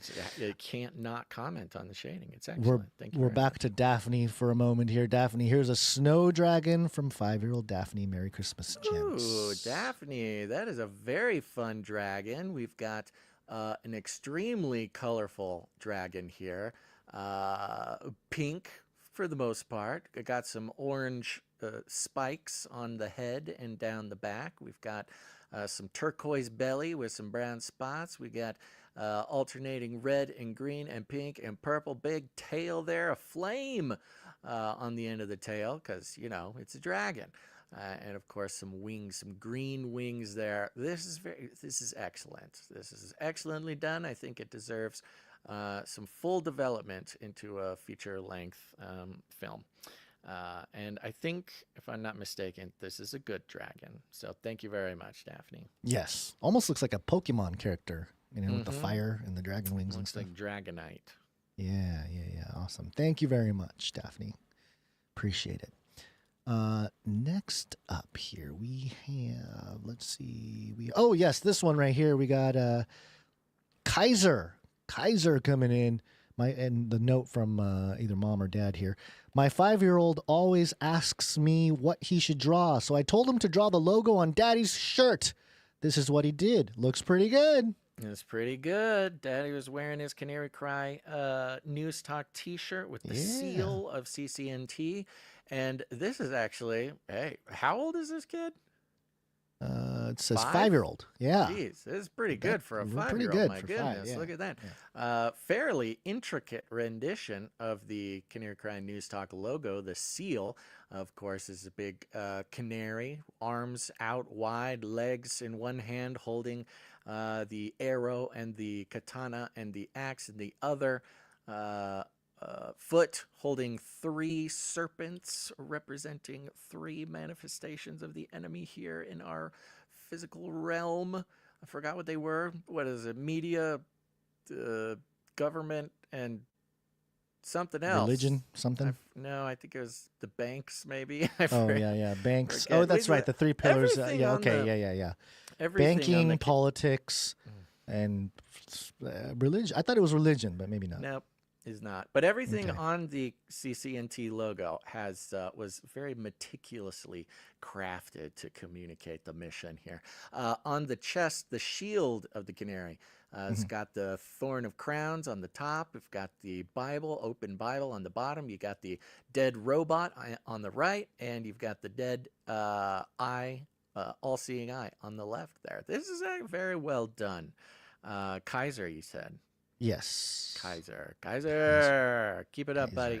Heiser, great job. Thanks, Dad. Thank you, Dad, for wearing the shirt. Thank you, Mom, for pointing at Dad's shirt. Great job all around. All right, we have one from Cassius here. Cassius says, or I guess this is, it's a note here. Hi, guys. Today we have Basil and Gons as ants about to fight a giant centipede. What will happen next? To be continued. And then, quoting Ephesians 6:11 through 12, put on the whole armor of God, that you may be able to stand against the schemes of the devil. For we do not wrestle against flesh and blood, but against the rulers, against the authorities, against the cosmic powers over this present darkness, against the spiritual forces of evil in the heavenly realms. Excellent. Yes.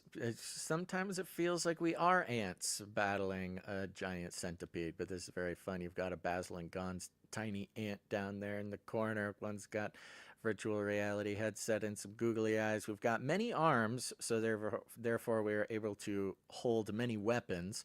We've got a couple spears, got a sword, got a ninja star, got all sorts of weapons in our little ant arms. But we are going up against a centipede that is about 20 times our size, and the centipede also has many arms to hold swords and spears and torches and whoop, it's gone. Ninja stars, I think I remember one being Yeah, up there's there. ninja stars. There's got arrows. Got a big stick. Rocket. Yeah, you know, this is how it feels. Oftentimes, thank you very much for communicating the inner life of a fringe podcaster. Yep, absolutely. Thank you, Cassius. Appreciate it. Okay, what do we got next here? Is this from Sir Marty? Yes, it is, Sir Marty. This is the goat stuff I was talking about earlier, Basil. Sir Marty K. Oh, hold on before I play that. Hey, Canarians. When you live in a city full of sheep, I prefer to spend time with the real deal. Thank you very much. I call it Bring It On, Team Lucy. I protect my flock. It's 1 minute and 5 seconds, so I thought maybe you can play some of the beginning. Oh, we can play it. It's only 1 minute, and it's got some sheep and some goats in there. Great lyrics. Here we go.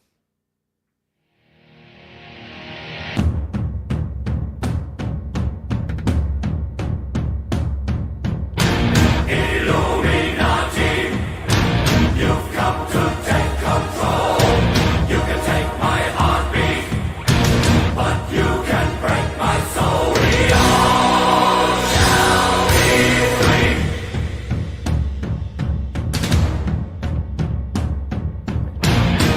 Illuminati, you'll never take control.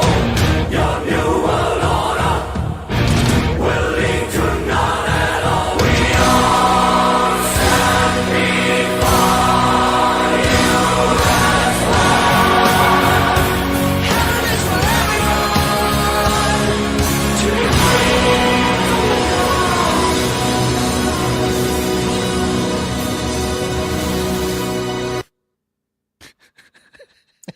That is funny. He's took a bunch of footage of this flock of sheep that he has befriended, and he's not joking. Those sheep are pretty comfortable around him. He's walking around petting them. Was that a real song, or do you think that was like a AI creation? It sounded kind of AI to me, especially since Sir Marty K is claiming to be the author of the song. Oh, He's yeah, naming okay. it.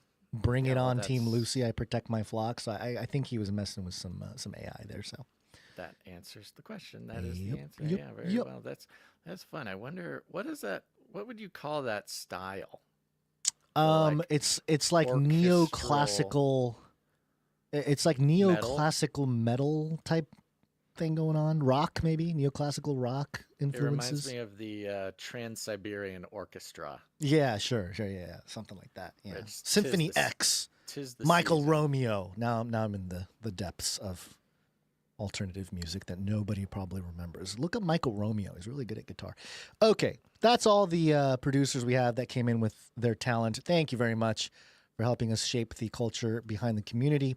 If you'd like to submit artwork, simply go to canarycry.art. I'm going there now just to show everybody what it looks like. Art submission. You'll see a big button that says click here to upload art, and you can upload it there, and it'll go into a spreadsheet, and we'll look at it, and we can share it with everybody else. So thank you very much. Anything else, Basil? Nope, Anything else? go and do you it. got something to say? Okay. All right, we got one more story before we get up on out of here. This is a long episode, man. We're at 4 hours. Holy moly! Told you. Here we go. Space. Wanna go to space? U.S. military is now talking openly about going on the attack in space. ArsTechnica.com. I mean, we kind of knew this was going to happen. I really should dust off the book that I wrote 10 years ago that did not get published because I talked about all these things. I actually talked about in that book how the Antichrist, this will involve the part of the false prophet that calls fire down from heaven, and people have talked about, maybe it's nukes, maybe it's drones, maybe it's lasers or something like that. But, I sort of speculate on such possibilities. But it says here, earlier this year, officials at U.S. Space Command released a list of priorities and needs. U.S. Space Commands. I guess I can do this. Space Force. Space Force. A spaceship. They make their sound, which is kind of like a spaceship. Space Force. Okay, so officials at the U.S. Space Command released a list of priorities and needs, and among the routine recitation of things like cyber defense, communications, and surveillance was a relatively new term. Quote, integrated space fires. This is a new phrase. Listen to this, Basil. This is Ars Technica. This is a new phrase in the esoteric terminology the military uses to describe its activities. No kidding, really? They use esoteric terminology for their military stuff? I didn't notice that. They haven't been doing that for decades. Essentially, fires, in quotes, are offensive or defensive actions against an adversary. The Army defines fires as, quote, the use of weapon systems to create specific lethal and non-lethal effects on a target, end quote. The inclusion of this term in a Space Command planning document was another signal that Pentagon leaders, long hesitant to even mention the possibilities of putting offensive weapons in space for fear of stirring up a cosmic arms race, see the taboo of talking about space warfare as a thing of the past. Quote, while we've held it close to the vest before, some of that was just kind of hand-wringing, end quote, said General Chance Salzman, the top general in the Space Force, who also serves on the Joint Chiefs of Staff. Quote, it wasn't really something we needed to protect. One reason for the change in how the military talks about warfare in space is that the nation's top two strategic advisors, strategic adversaries, China and Russia, are already testing capabilities that could destroy or disable a U.S. military satellite, as shown on the comedic Netflix show Space Force. Not to be confused with the actual Space Force. The Space Force was established nearly 5 years ago, yada, yada, yada, yada, yada. They talk a little bit about Space Force here. Space is a war-fighting domain, Salzman said at the Space Force Association's Space Power Conference in Orlando, Florida. Quote, 10 years ago, I couldn't say that. That's the starting point. Think about that. This is still the quote. In 2014, we had senior leaders start to talk about space and war in the same sentence. They got kind of berated by the senior leadership. So this is still a relatively new condition when we're talking about war fighting in space. I don't think we should underestimate the power of that, end quote. Man, so wild how they're just straight up. And 2014 was really when the break, at least in the world of conspiracy, truth-seeking community, which is much smaller at the time than it is now. That's when 2014 was really, or right before then, when they started talking about a breakaway civilization. This idea that there's a small group of people who have siphoned off and extracted trillions of dollars out of us, the world, and have developed highly advanced technologies that may include things like what we see as UFOs or maybe drones over New Jersey, things like that. And that the people of the world, especially Americans, are owed some kind of explanation for all the trillions of dollars that go missing and all the hardware that's flying around that nobody knows about. So something to keep in mind, all that stuff coming to light now. In alert posture, General Stephen Whitting, a 4-star chief of U.S. Space Command, identified, quote, integrated space fires. Again, these are actual offensive or defensive attacks against an enemy vehicle as his organization's most pressing need. These could be based on any domain, land, air, sea, or space, and aimed against targets within and above the atmosphere.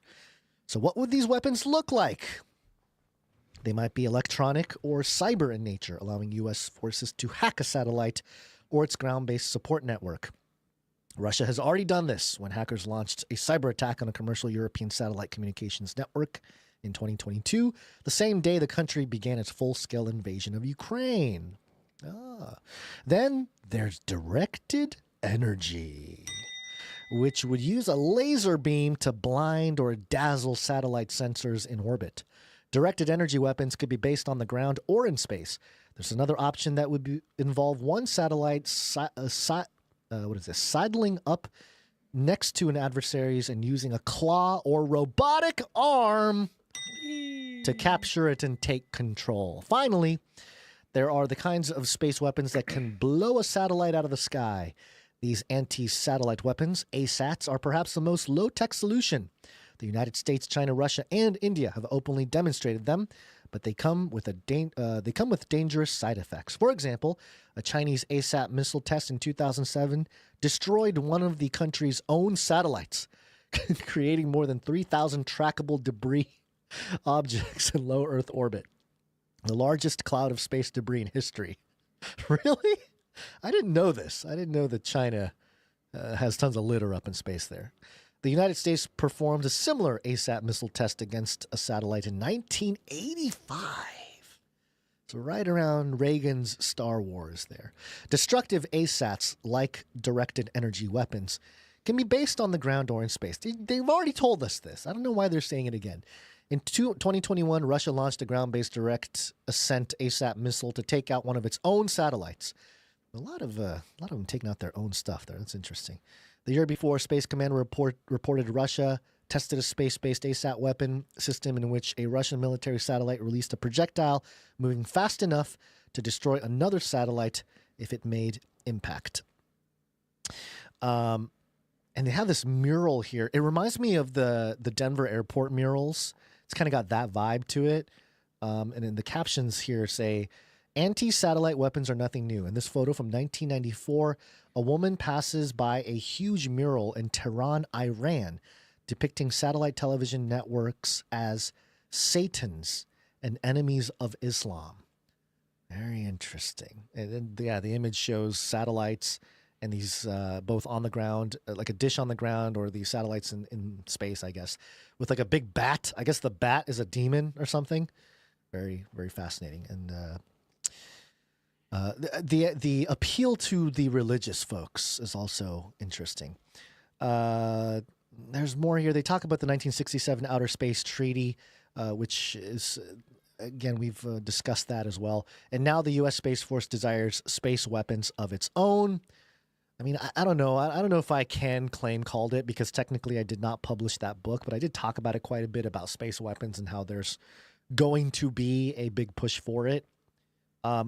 Interestingly enough, right when that stuff was starting to be discussed was also the same year Flat Earth became a major topic in Christian conspiracy circles. Just to timestamp that stuff, because I do think that it was on purpose to get people, especially Christian folks, to not pay attention to or just dismiss all talk of anything space related, which I think is an operation in itself. There's more to this article. We're not going to read the whole thing. It just keeps going on and talks about China, it talks about Russia, it talks about all this stuff. I'll land it here with the new administration. The Space Force will likely receive new policy directives after President-elect Donald Trump takes office in January. The Trump transition team hasn't identified any changes coming for the Space Force, but a list of policy proposals known as Project 2025 may offer some clues. Ars Technica still operating under the old paradigm there.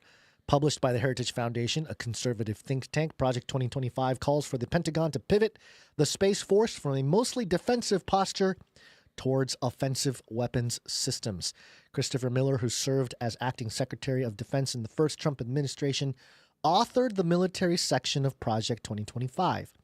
Miller wrote that the Space Force should, quote, reestablish offensive capabilities to guarantee a favorable balance of forces, efficiently manage the full deterrence spectrum, and seriously complicate enemy calculations of a successful first strike against U.S. space assets. Trump disavowed Project 2025 during the campaign, but since the election, he has nominated several of the policy agenda's authors and contributors to key administration posts.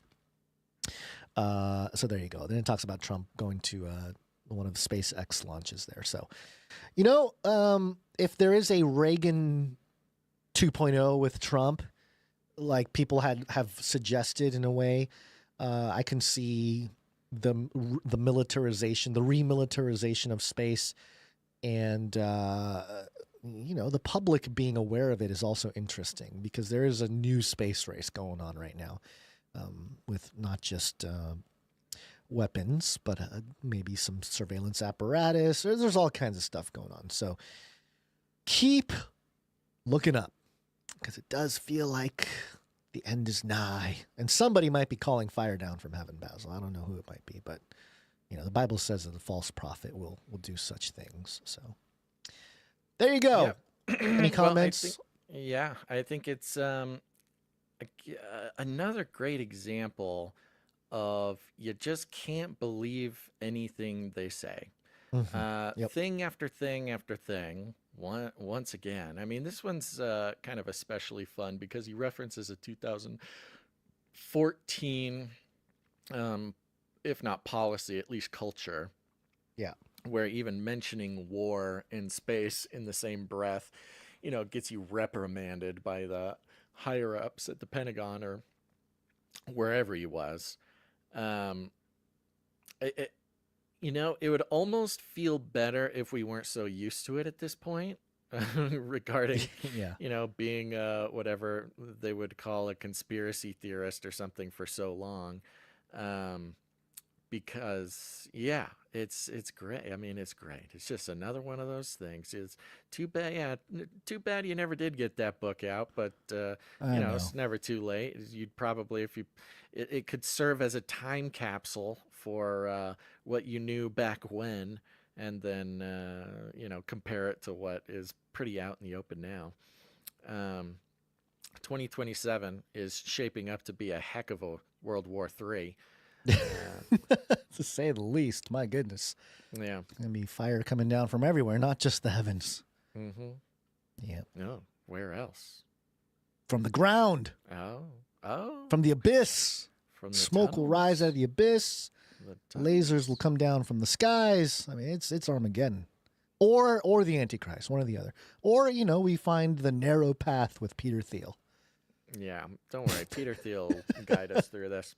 All right, everybody. I think that's all we got for today. Thanks for tuning in. To 800 episodes. Can we retire now? Episodes. No.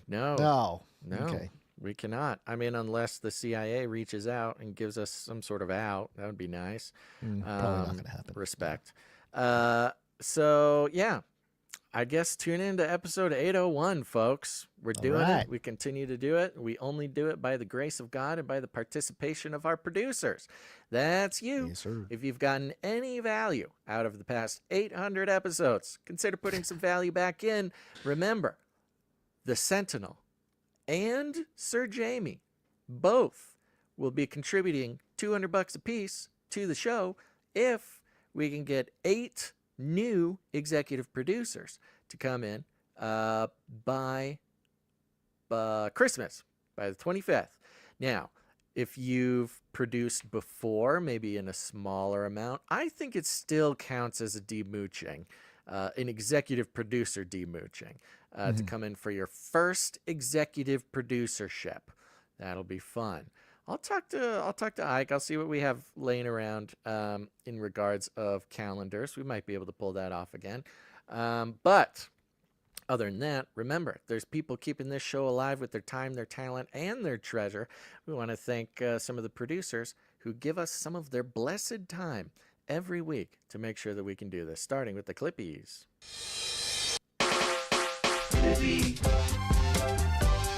Clipping all those videos. Thanks. Thank you to Courtney S. Thank you to Kristen. Thank you to Jones, especially for clipping away and helping us post those clips on the social media. Man, they just are getting to work, baby. These clips are flying. We really appreciate that, and it means a lot to us, the rest of the Canarium, and the random strangers on the internet who are finding the show because of them. Thank you very much. And, of course, thank you to the timestampers. Timestamp, it's hard work. Timestamp. That's right. Every show is lovingly timestamped to make it easier to navigate piece by piece. It's very important to so many of our back-end processes. So thank you to our timestampers. Who are we thanking today? Jade Bouncerson. Looks Jade like Bouncerson. episode 799. Thank you very much, Jade Bouncerson. Thank you once again to the Sentinel for his executive producership, but also for making the Telegram channel happen. You can go to canarycry.party to get the Telegram channel button. Thank you to Adam42 for the Discord. Thank you to Jam for the links. Thank you to Joe for the feedback. Thank you to Clank for everything you do. And other than that, share the show, folks. It cannot be overstated how important it is to share the show. Word of mouth is the best way to help your friends, help your family find their way to the loving embrace of Canary Cry News Talk. 800 episodes. That's got to build some sort of credibility. Of course, while you're here, make sure to hit the like button. If you haven't done that yet, make sure to subscribe to the channel. If you have not done that yet, go ahead and hit the share button. Share it with your friends. Share it with your family. Share it with your social media stalkers. Whoever's out there trying to pay attention. Share it to your personal FBI agent who's there, sitting there, paying attention. You know who else will know? Peter Thiel, Palantir. They know. They see you when you're sleeping. They know when you're awake. They know when you share your podcast. So share the podcast for goodness sake. Hey, that's right. Merry Christmas, everybody. Share the show. We like to call it rattling cages. All you got to do is walk right up to them, grab them by the cage, and then you shake it. The end of the world occurred pretty much as we had predicted. I want to shake things up, stir up some controversy, rattle a few cages. Hey, stop that! You'll never silence me. I'm the last angry man, a crusader for the little guy. Leave the bird alone. Never. Rattle a few cages. Rattle a few cages. The human race will have every opportunity to improve. And if they don't? Ask Noah. That's right. Just ask Noah. Gonz, you got any last words? I would like to announce that I went to 10fastfingers.com and I was able to type 102 words per minute. That puts me in the top 5%. Wow. And I just want everybody to know that I doubled up on Basil. Basil, what was your score? The first time it was 47. And then I tried it 2 more times and it was 44. I was not made for clerical work. It's not my How are you typing competency. 47 words a minute and I can do 102? Like, come on, bro. What's going on over there? I told you, I'm a slow typer. I'm also a slow reader. It's because when I read or when I type, I'm actually speaking the words in my head. You know, I'm not just decoding symbols. I'm talking to myself while I do it. So yes, I've never quite needed the fast typing or fast reading skill, and so I'll leave that for someone who gets a little bit more satisfaction out of it, like you. I'm very, I wasn't that satisfied until I heard your score. Then I was like, whoa. Yeah. I lapped you. I'm lapping you. You know, I'm glad you needed a win. Sometimes you need a win, and Gonz needed a win. And I'm happy that he has this one. All right, everybody. Thanks for tuning in to this episode of Canary Cry News Talk. Make sure to tune in next time. But until then, think outside the cave. Remember, reality is an illusion. The universe is a hologram. Buy gold. Bye! Can I tell you a sort of a twisted pleasure that I have? It's okay. No. Clearing out that lint trap. Clearing out that lint trap. Clearing out that lint trap. Clearing out that lint. Clearing out that lint trap. Clearing out that lint trap. Clearing out that lint trap. It takes time. Oh, a lint catcher. I love it, man. Hey, you gotta clean this out. It's like, a lint catcher. It's a great reset. Oh, a lint catcher. I love it, man. Hey, you gotta clean this out. A lint catcher. I love it, man. Yeah. I love peeling off that big old lint trap, rolling it into a ball, peeling off that big old lint trap. It's just like throwing it in the trash, really. Should I be saving this? No. You could knit it into a scarf or something? No. Surely. It's very soft. No. This would make really good fire starter. You are a weird prepper. Hoarder. Like a weird guy, man. Weird prepper. Not normal, like a weird guy, man. Clearing out that lint trap. No. Clearing out that lint trap. Clearing out that lint trap. That lint trap. I know it's gross, folks. A lint catcher. I love it, man. Hey, you gotta clean this out. It's like a lint catcher. It's a great reset. A lint catcher. I love it, man. Hey, you gotta clean this out. A lint catcher. I love that. Doesn't work. I'm constantly having to remind myself, wear a pink shirt for the show. Constantly having to remind myself, save the dryer lint. Starter, knit a scarf, save the dryer lint.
How do you define success? My definition of success is across the board. When you're making money, it's about the money. When it's family, it's about family. When you're at the gym, it's about muscle. If you're not ripped, if you're not rich, if you ain't rare, if you don't stand out, you have a weakness. Live it, become it, and then you'll realize that you are the system. You want to beat the system, homeboy? Become the system. Please keep making the videos. Keep making them. Keep making the videos.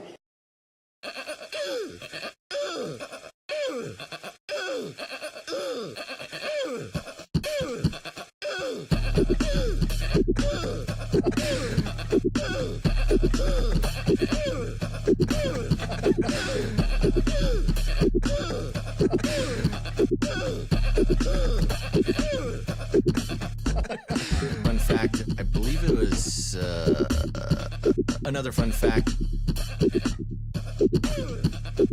Fun fact. Another fun fact. Brings me back to my Screamo days.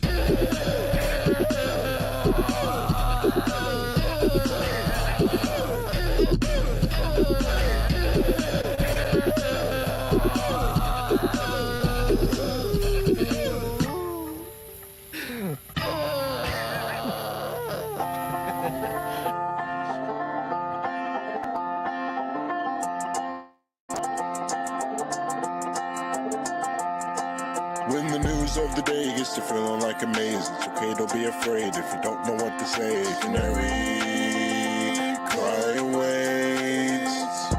When your brain's in a haze and a headline days, come on ahead my way, I can help you out the cage. Canary, cry awaits.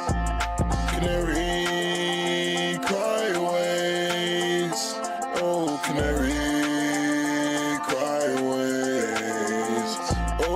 Changing every day, each and every way you turn, there's another thing to learn. Reading in between the lines, thanking Jesus for our lives, and nice to see His glory shining like the sun. Run the race until it's done. Come on, everyone. Canary, cry aways.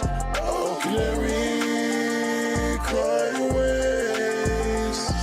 When your brain's in a haze and the headline days, come on ahead my way, I can help you out the cage. Canary, cry aways. We take no money from corporations, commies, or cartels.